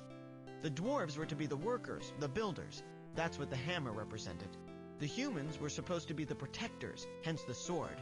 We elves were the scholars, the leaders, of course. I guess it didn't quite work out that way. After one of the ancient wars with the humans, my ancestor rebelled against the symbolism of the staff. He cursed the idea of living and working with the other races. So he took the staff and cast it into the maw, never to be seen again. He did it in the heat of anger, and soon regretted it. The staff represented more than the ancient legends. It was also a symbol of leadership. Without it, he chanced losing his power. So my ancestor climbed down into the maw to reclaim the staff. He never returned. Since then, members of the royal family have sought the staff. Every few generations, an elf will climb down into the maw, but not one has ever made it back. We don't even know what's at the bottom. We only know that there is solid ground, and the only way in is straight down. We call it the maw because it swallows up anything that enters it. Do we have Featherfall? How could anything be worth risking your life like that? Naturally, I wanted to regain the staff for my people. My father would be so proud of me. They would write songs about me. I would have done what all of my ancestors failed to do. Don't you think that's enough? You tell me, lad. You're right. I never really cared about the acclaim. There is another reason. There's a girl. A human girl. I love her. Who is this girl? She's beautiful. She's a hunter, she's a musician, she's a leader, she's everything I ever wanted. And not only is she human, but she's a princess as well. And she doesn't even know I exist. Now without the staff, I'll never get a chance. How would possessing the staff help you to get this girl? The humans believe that the items from the gods are symbols of rulership. Every human leader since the beginning has carried the golden sword. The current monarch, the princess's father, has been ill for some time. While he's incapacitated, she has accepted the responsibility of rulership. With it, she has taken the sword. She takes her station very seriously, and she'll only consider a suitor of equal status. Because the humans equate rulership with the possession of the godly items, she won't even look in my direction if I don't have the staff. Okay. That's all there is to it? You get the staff, and it gets you the girl? Well, not quite. I have to earn her respect, and I'll never get it without the staff. After that, I'm not sure what to do. I think I have to soften her up somehow. Maybe I need something pretty to give her. Even if I do get in her good graces, I won't know what to say. I always get tongue-tied whenever I talk to her. I just don't know the right words. I think if I had something nice to give her and the right words to say, I'd have a chance. We have a love poem book. Let me get this straight. You need the staff, the right words, and a pretty present? Sounds like you've been thinking about this for quite a while. Forever. I decided that if I couldn't have her, I didn't want to go on living. That's why I tried to get the staff. If I didn't make it, I'd be out of my misery. A human? Won't your father be a bit angry with your choice? I don't care. At least she's royalty. My father will learn to accept it. He has to. Where did you meet her? I met her at one of our gatherings. Lately, she's been coming to hear the wizard speak. I think she's interested in his message of racial harmony. In fact, she'll be coming to a meeting tonight. I was hoping to have the staff by then. Oh well. Enough about this girl. All right. Let's talk about something else. Certainly.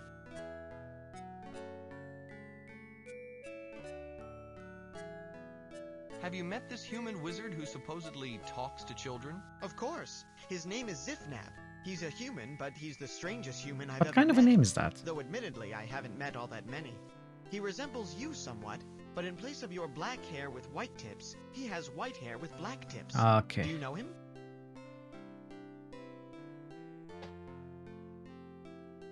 Never heard of him. I guess that's not surprising. He likes to keep out of the way of some adults. He claims that they will try to keep him from us. You wouldn't do that, would you? Of course not. He sounds harmless enough. Of course not. I'm so glad. I would really like you to meet him. He does the most spectacular tricks. Even when we don't understand half of what he says, he's always entertaining. If you'd like, I can lead you to the meeting place. There's a gathering tonight. Wait a second. I have a few more questions for you. Certainly. What is this place? This is the maw. Called that because anything that goes in gets swallowed up. It's a sheer drop, ringed by trees on all sides. The only way to the bottom is straight down. It's an evil place. I'll never go near it again. You're at my service, eh? Yes, sir. I'll do anything within reason. Answer any questions you may have. You look new to this land. I'll be glad to help you out. You're the Prince of the Elves? Yes, I am heir to the throne. My father is the ruler of all elves on Prian. If he knew what I had done, I'd never see the light of outdoors again. Do you know anything about a big, ancient building? It has a door with 3 symbols on it. An ancient building? I'm not sure what you're talking about. Perhaps the wizard can help you. He's been around forever. Very well. Let's be off. I'll accompany you to this gathering of yours. Very good. The meeting should be fun, even though I didn't get the staff. Please follow me.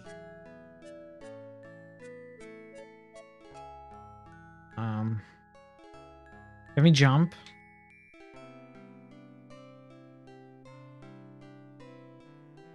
A running start launches you into the bottomless pit. After a few minutes of weightlessness, you see the dark ground rushing towards you. Briefly, you wonder what runs through someone's mind when they hit bottom.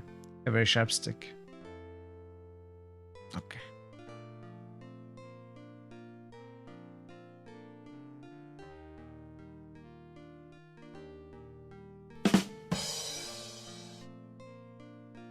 As you stroll into the clearing, you notice the children scurrying around, preparing the area. Some gather wood for a fire pit in the center. The remainder relax around the pit, on the ground, or on a log lying nearby. He's just upset because his girl... Come on.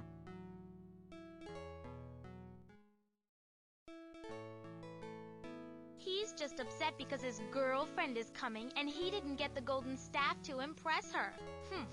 The prince collapses on the log, looking miserable. Others glare at him as they do their work, but say nothing. The small girl carrying your doll says that.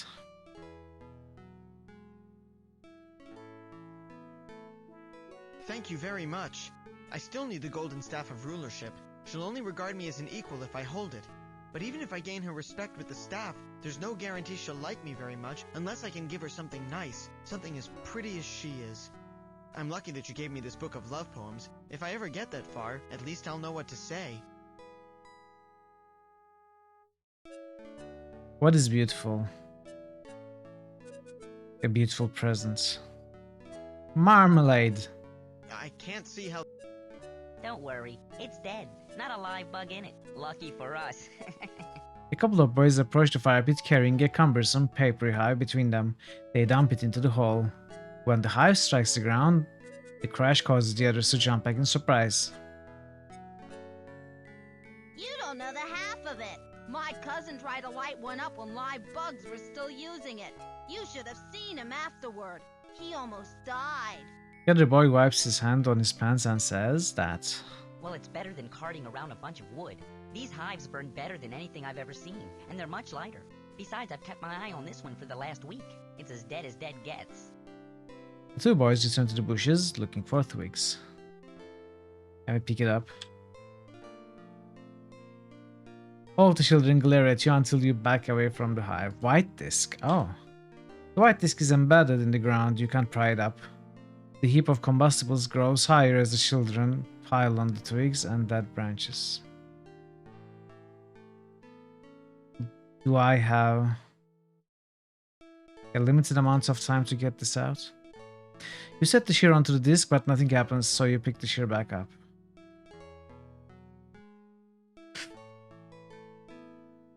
What? You set the shell onto the disc, but nothing happens, so you pick the shell back up. One of the child sprinkles dried moss around the massive hive as the others sit down around the pit.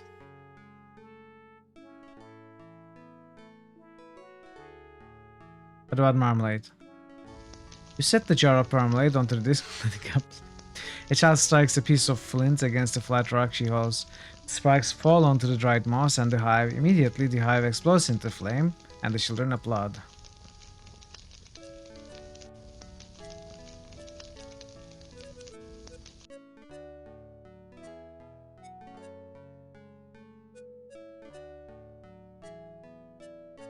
The fire and the cold spell fight for a while, but the fire wins. Some of the children make themselves comfortable around the fire. They begin to chatter excitedly about something. With a pop, a hot ember leaps from the fire and lands nearby. A few children giggle at it, but leave it where it lies.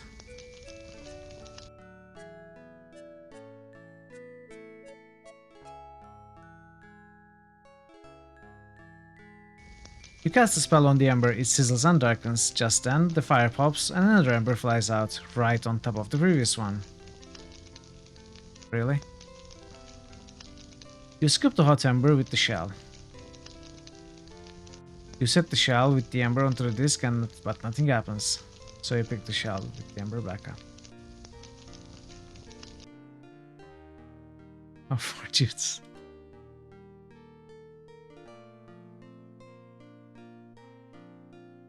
The ember sputters, but it doesn't go out. You hear some rustling from the bushes. Immediately, the children's chatter stops. All eyes turn towards the sounds. A pretty young woman steps lightly from the branches. Lithe. She's dressed in hunting leathers, but carries herself regally. A golden sword is strapped to her waist. Oh, she's got the golden sword. And the flute is strung around her neck. She utters no words when she sees everyone looking at her, and instead walks to the log and sits down. She attempts to act unperturbed, though it's obvious that she's uncomfortable with the attention.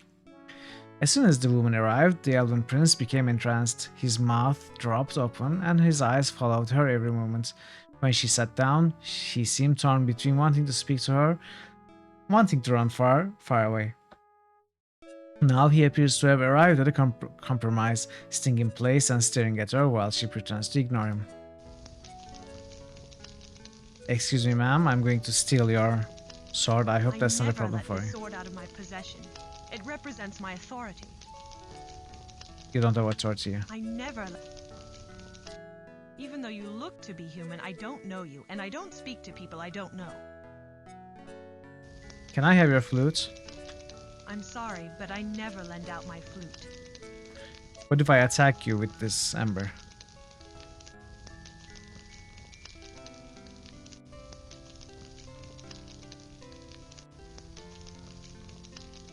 Hello, good. Oh, okay. So this princess is the girl you're crazy about, huh? Oh, yes, that's her. I'd give anything just to have a simple conversation with her. On the few occasions she actually listens to me, I stumble over my words until I'm flat on my face. She just gives me that frown of hers and looks away. I'll never get her to take me seriously. Do you think your girl would give me her sword if I ask her nicely? Give you her sword? Never! It's her most valuable possession. She'd die before she gave it to anyone. Well then, do you think she'd do me a favor if I asked her? I can't say, but I've never seen her be nice to anyone she didn't know well. If she liked me better, I'd be happy to ask her for you. Maybe someday. What exactly do you need to court this princess? First, I need the golden staff of rulership. She'll regard me as an equal if I hold it. But even if I gain her respect with the staff, there's no guarantee she'll like me very much unless I can give her something nice, something as pretty as she is. I'm lucky that you gave me this book of love poems. If I ever get that far, at least I'll know what to say. Tell me about this staff. I've already told you almost everything I know about it, though I know that I'll never again go into the maw after it. Once was enough, and usually more than enough because you're not around to talk about it afterwards. So we get the Elven Prince and the Human Princess together, then ask for a favor from the Human Princess using the Elven Prince, and the favor will be to play that tune to the Titans in the forest so that they are immobilized and we can probably move forward, right? Something like that is my guess. Tell me about this pretty thing. I don't know. I need something nice, something pretty, something that girls like. There must be something like that around here somewhere. Wow, you are clueless, aren't you? How long does the gathering go on? For quite a while. Zifnab sometimes leaves and returns a few times in an evening. We use his comings and goings as an excuse to socialize and play games. We only leave if we start to get really tired. When is Zifnab going to show up? Who knows? Zifnab is anything but predictable. He will be here sometime today, but when exactly is anybody's guess. What is that thing in the fire? That's the hive of some nasty stinging bugs we have around here. It's completely deserted. Otherwise we'd be up to our necks in angry flying insects. They don't take well to their homes being lit on fire. What exactly? First, I need the... Thanks, Prince. Sure. What about the pink plant? I can't...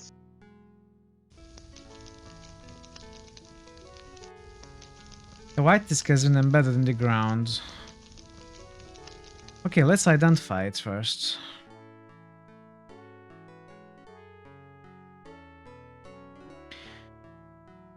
The disc has the magical ability to transport someone instantaneously to another disc. It's the wind, wherever it may be. The magic is ignited by a simple spell of transportation.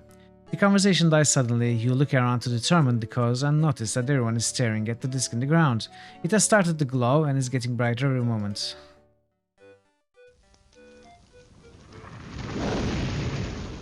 A fountain of white fire bursts from the disc. It rises into the air, whipping and spitting about. With a flash, the font disappears, replaced by a somewhat confused-looking man dressed in a long white robe. As he smooths and brushes his garb, you dive behind a bush, out of sight. There's no mistaking it. This man is Sartan, and you don't want to scare him away too soon. Welcome, my little friends. It's time for the Zifnab show. I hope you're all comfortable. Welcome I back, seem Barrett. to be without my beautiful assistant. Always liked her outfits, although I couldn't figure out how she kept from catching cold. Well, we'll have to make do without her. I hope you've all been thinking over what we talked about last time. I know you're just dying to philosophize about racial harmony. Hmm? Magic, magic, magic, magic, magic, magic, magic, magic. Hold on there. Magic, magic, magic. Whoa! Yes, I know that the races living in conflict is very tragic. That's why we're going to talk about it. No, we want to see some magic. Oh, magic! You want to see magic? Let's see. Any of you have a $50 bill? No? How about 100? What? Put that coin away, son. This trick only works with the high denominations. Zifnab removes his battered head and fingers a hole in the tip. Inspired, he flips it upside down and says...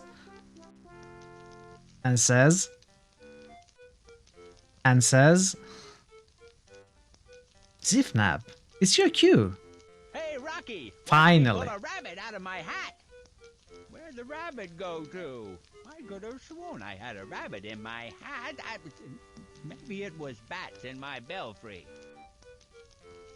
You stare open-mouthed at the outlandish figure. Without question, this Zifnab is a Sartan, but he's nothing like you envisioned. He seems harmless enough, perhaps even a little mad, but you know how powerful the Sartan were. Let's just observe. The purpose of this whole act could be to lull in potential enemies into underestimating him.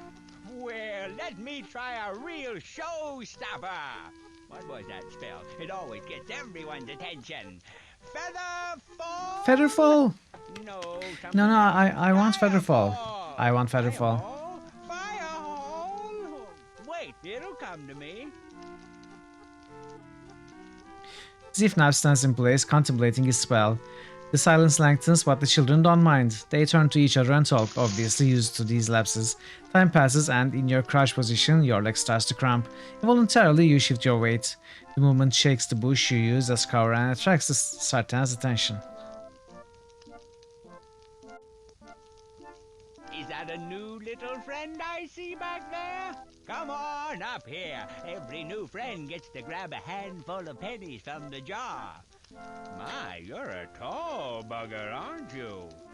Wait a moment, you're not a child. In fact, you're not even from Fryan. You're a patron. The white robe Zifnab wears whips around as he whirls back towards the disc in the ground. Before you can do a thing, he traces a rune construct in the air. The spell floats into the white disc and appears to catch fire. You charge him, but before you reach the disc, he has disappeared to wherever the spell has taken him. Be back in 30 minutes. I will have ended. In fact, I am ending in a few minutes, probably GG. Or, you know, in 10 minutes or so. But thank you so much for being here. Good luck with whatever you have to do, and I will see you next time.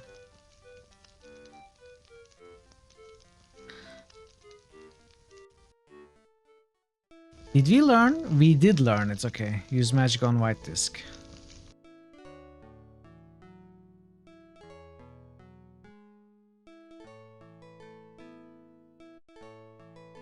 You weave the spell in the air, it flows lightly over to the disc, it strikes and an explosion of light obscures everything. Eventually the light fades, and what appears isn't at all like what was there before. Your surroundings are completely altered, the only thing that remains is the disc, but its color has changed to black. The base of a massive branch, shielded by leaves, is home to a dragon. There's a dragon here. The branch extends over the chasm between the trees. This was not what I expected at all. Supermarket, alright. Happy shopping. Don't spend more than you have to. Don't buy too many sweets. You appear on a white branch. The somewhat weather-beaten Sartan stands in front of you. Behind him, you notice a gigantic reptile, something you've heard stories about but never seen. A dragon. Hello, patron. Before you do anything rash, I must inform you that we are both under the watchful eye of my pet dragon. He turns to present a monstrous reptilian form stretched out behind him. Zifnab looks concerned, then kicks the dragon's tail. Wake up, you stupid dragon! I've got a bogey at 12 o'clock! Unfriendly fire! Traitor in our midst! What is this? With real world references. Kinda, you know, dollar bills, bogey at 12 o'clock. Slowly the dragon opens its huge eyes and regards you. The look it gives you says, I know he's a little excitable, but he's mine. Touch him and you'll answer to me. Then it closes the eye and starts snoring. Whenever I really need him, does he help out? No, he sleeps. It's enough to make someone go out and get a cat. Well, since you're already in my home, I might as well be hospitable. Coffee, tea, a push off of the branch? Who are you? Who are you? I'm Cortex, the thinking machine. No, wait a second, that's not it. I knew a moment ago. Ooh, that's right. I'm James Bond, Agent 007. I've got a license to What? kill, so you'd better keep your distance. Somewhere I have a lighter that can obliterate half a continent. Either that or take your picture. What is this real world references? Are Sartans supposed to be us humans? Like this is far in the future of our world or something?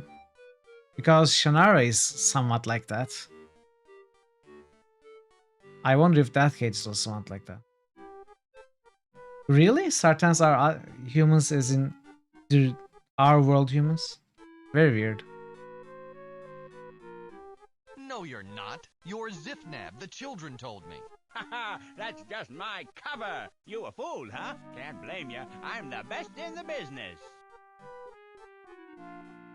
Quit fooling around. I know you're Zifnab. Although what kind of name Zifnab is, I'm not sure. Oh, yeah? Well, what kind of name is Haplo? How'd you know my name is Haplo? Your name is Haplo? Glad to meet you. I'm Zifnab. He grabs your hand and pumps it up and down. You didn't answer my question. How'd you know my name is Haplo?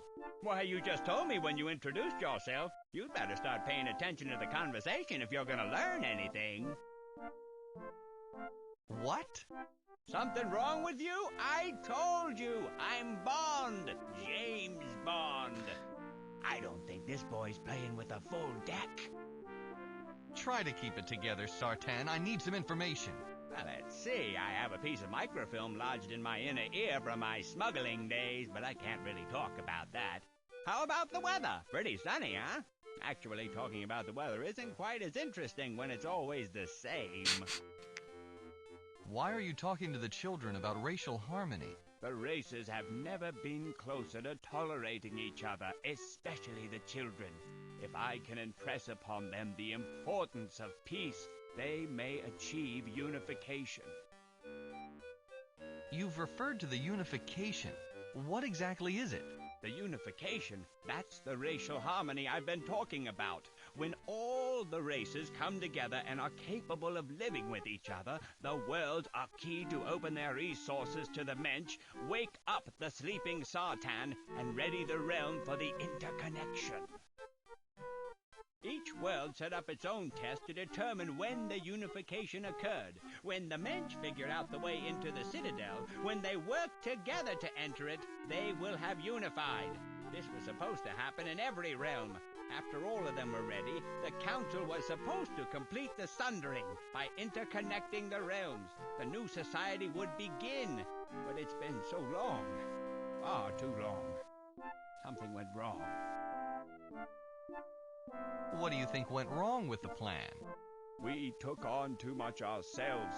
We were gods, and we were infallible.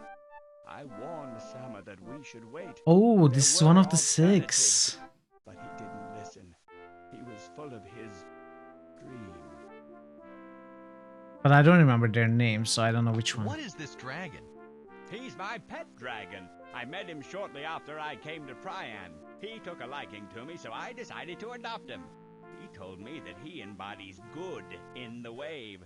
Doesn't make any sense to me. If he's supposed to be the personification of good, then he wouldn't be so lazy. That dragon is the embodiment of good? I know. Hard to believe, isn't it? Especially since he didn't just eat you up as soon as you arrived. Are you implying that I'm evil? Of course not. Are you inferring that you are evil? That may be important. We might be on the verge of a breakthrough. Uh-oh. A few more sessions and we'll be able to make some serious progress on your complex. Okay. What's the wave? You know, it's when a portion of the audience lifts their arms, followed by another portion, then another, until it completes a full circle around the stadium. Dude. Oh, wait, that's different. The wave is a little harder to explain. Reality is balanced. Good and evil can never be more powerful than each other. When that happens, the wave compensates. The dragon was created a long time ago in response to something else. Something very evil. Do you know what the evil thing was? Is, my good man, is. Since my dragon here is still around, you must assume that his evil counterpart is still around as well. I have my theories as to its form, but it's such a depressing subject that I prefer not to talk about it. Enough. Let's talk about something else. All right. How about those Steelers? Think they'll go all the way? Where are the other Sartan? I don't know. Have you seen them? I figured they'd been hiding from me all this time. Some joke. I turn my back for a couple years, take a little moonlight stroll, and they all go away. Well, it's not funny! This last part is screamed into the air, not directed at you. I found a group of them on Arianis. They were in crystal coffins. Of course they were. The unification has yet to take place on Arianus. When it does, the coffins will open and the Sartan will come out to help the mensch. No, you don't understand. I did something there and the coffins opened. All of the Sartan were dead. They're dead? All dead? How did it happen? How could it happen? You did this, patron, didn't you? Somehow your race has struck back and killed us. Admit it! You're wrong, Zifnab. One of my missions is to find out where the Sartan disappeared to. If the Sartan are dying off, it's not of my doing. Ah, of course. Your people were imprisoned when this happened. You couldn't have had anything to do with it. There's something else out there. Where do you think they could be hiding? Well, I left them in the Citadel when I went for a walk. I assumed that they'd be along, but they never came. I haven't seen them since. Why are you here? I don't know why I'm here exactly. Even though our policy is non-interference when it comes to the unification, I felt I had to help it along. It's been so long and the mensch have never been so close as they are now. How long have you been here? Alone? I'm not alone. I've got my dragon, I've got the children. I don't need more than that. But it seems like a long time since I've seen any of my people. A long time. Let's talk about something else. You're obviously uncomfortable with this subject. Suit yourself. Where is Priam's seal piece? Ah, the seal piece. Your lord needs it, huh? You know, there are better uses for it than what he intends. How does this guy know everything? Oh, nothing. I'm sure he's a wonderful fella. Life of the party kind of guy. Am I right? I'll bet he can show me a card trick or two. How do you know what my lord intends? What do patron lords usually intend after they've escaped from thousands of years of imprisonment? You think maybe he wants to conquer the realms, reform the world to enslave the masses? No, nobody's that antisocial. What uses? Interested? Well, back in the old days, we had plans for those pieces. It really is. Plans that make other plans look really small. Really huge plans. And important, woo-wee! You don't get any more important than those plans. That's how we made plans in the old days. Big and important. What? Who is this guy? Well, what were your plans? What plans? Don't try and throw me off track. Where is it? All right, don't get in a huff. Where did we put that piece? Didn't we build something to put it in? Oh, that's right. It's in the Citadel. All right, that's a start. What's the Citadel?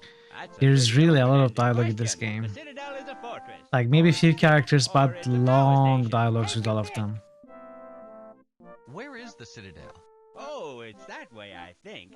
You should be able Honestly, to I'm very from the air surprised they in have your full flying talkie for ship. this game. It's really big. Had to be, you know? How do I get in? That's a toughie. No one can get in. In fact, it was designed to keep everyone out. I certainly don't think any exceptions were made for angry patrons. Of course, after the unification, anyone could just walk right through the front door. You mean I'll have to make all of the races get along before I can get that door open? Well, it's not quite that difficult. We set up a test to detect when the races started to get along. We gave each a symbol. A golden sword to the humans, a golden staff to the elves, and a golden hammer to the dwarves. If a representative from each race places their symbol upon the door to the Citadel at the same time, it will open. The three races must do it together. One man with all the symbols wouldn't be able to open the door. Where are all of those symbols? They certainly didn't take quite the care of them that we hoped they would. Only the humans still revere their symbol, but they look on it as a symbol of leadership instead of its actual meaning, the humans' role in a new integrated society. Every human leader carries it. It gives them the authority to rule. I believe the current holder is the young princess who occasionally comes to my gatherings. The elves threw their staff into a local pit called the Maw. It's been lost HP for Featherfall. generations. I don't know how the unification can occur until it is recovered. The dwarves, straight-lined, practical thinkers that they are, took one look at the hammer, decided that it was the most inferior hammer they'd ever seen, and stuck it deep in their weapons vault. I don't think they even remember that they have it. Well, I mean, gold is a pretty soft metal. Isn't there any other way to get in the Citadel? Well, let's see. A spell might help you out. Maybe if you blew down a wall or something. There's one spell I remember. What was it? Featherfall? Liar wall, liar stall? I can't seem to recall. Oh well, sorry I couldn't help. Featherfall, come on. Didn't you come from there? How'd you get out? Getting out is not the same thing as getting in. In fact, they're two entirely different things. Yin and yang, night and day, black hat and white hat. Spider-Man. With that, Zifnav removes his hat, squints at it, and pounds on it until it looks worse than ever. Satisfied, he replaces it on his head and smiles. Tell me more about the Citadel itself. All right. How is the Citadel a fortress? At present, that seems to be the only task that it accomplishes on a regular basis. All of its other functions were intended to come online following the unification. Right now, the Citadel lies dormant. The Titans roam the forest. Everything waits on the unification. That's why I'm trying so hard to convince the children to throw away their prejudices. Titans? What are they? The Titans are magical creatures created to operate the Citadel. We built them to last too. Big suckers, maybe 3 times your height, and powerful enough to rip up a small tree. Their appearance is a little unsettling. They don't have any eyes. Don't need them. We gave them enough magic to sense everything around them. In fact, they can sense things miles away when they're motivated enough. When we built this realm, we dumped them into the forest. Until the Citadel powered up, they had nothing to do. I think they went a little crazy. They knew they were supposed to serve the Sartan, and they knew that the Citadel was important, but that's about it. Titans aren't the smartest creatures. Somehow they found a Sartan relic. I think it was a crystal sculpture of some sort. Without purpose in their lives, they fixated on it. To them, I suppose it had religious significance, and to this day, they worship it. Okay. Against all of our expectations, the Mensch actually encountered the Titans. Dwarves moved into the area surrounding the Titans' forest. They understandably wandered in. The Titans reacted by defending their relic, and they drove the dwarves off, dragging their wounded behind them. But dwarves are stubborn creatures, and they continue to live just outside of the forest. As long as they stay outside, the Titans leave them alone.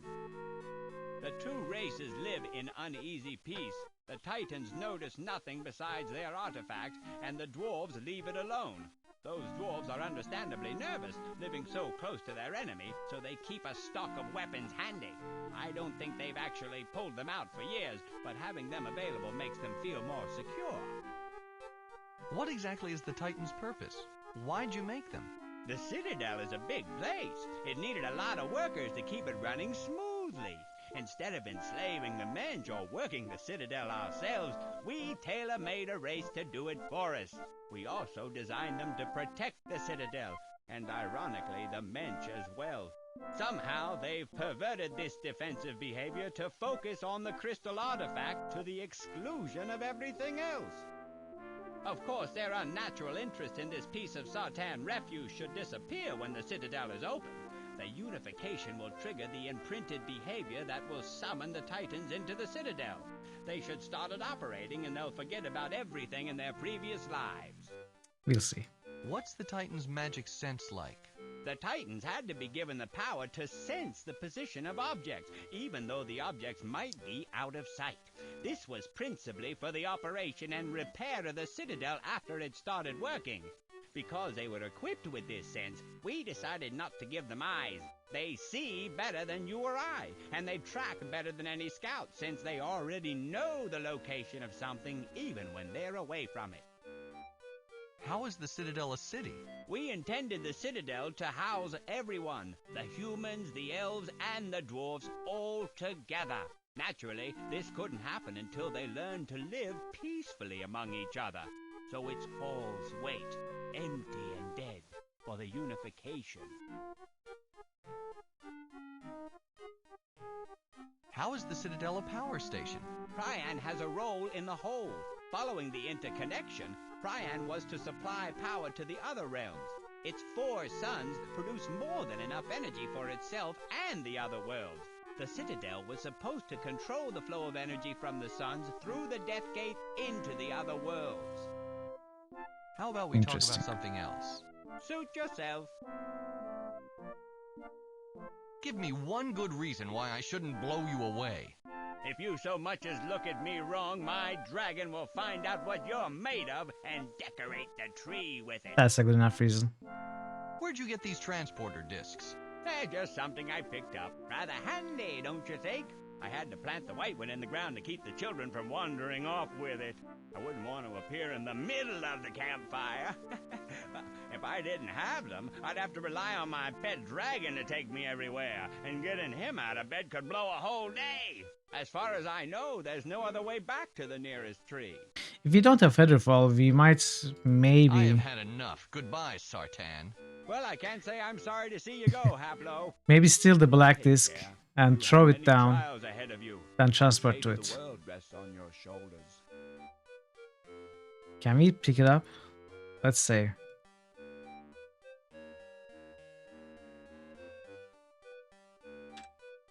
You're welcome to take that disc. I can always Okay. get my dragon to ferry me back and forth, but unless I miss my guess, you don't have a pet dragon. Without the disc, you're going to have to find another way back to the other tree. That is tomorrow's problem. Right. Today I'm done. I need to write some comments first. For some reason, my Discord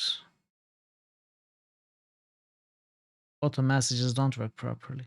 At least not today. Anyway, let's find someone to rate. Good progress, you think so? Will I start D2 if I finish this tomorrow or Friday, either way? I am going to start Diablo 2 the day after I finish this. I mean, if I finish this tomorrow, I will start Diablo on Friday.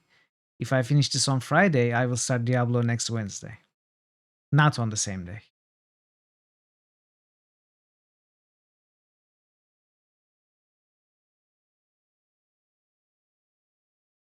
Let's see.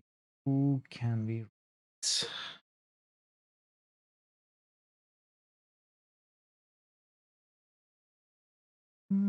I know.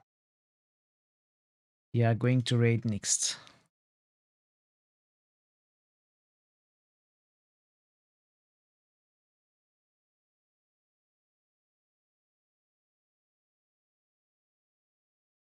Alright, next is continuing his playthrough of Cameo, Elements of Power. I don't know if you know this game. I did not know about it at all. Apparently it's an Xbox 360 exclusive. It's an interesting game.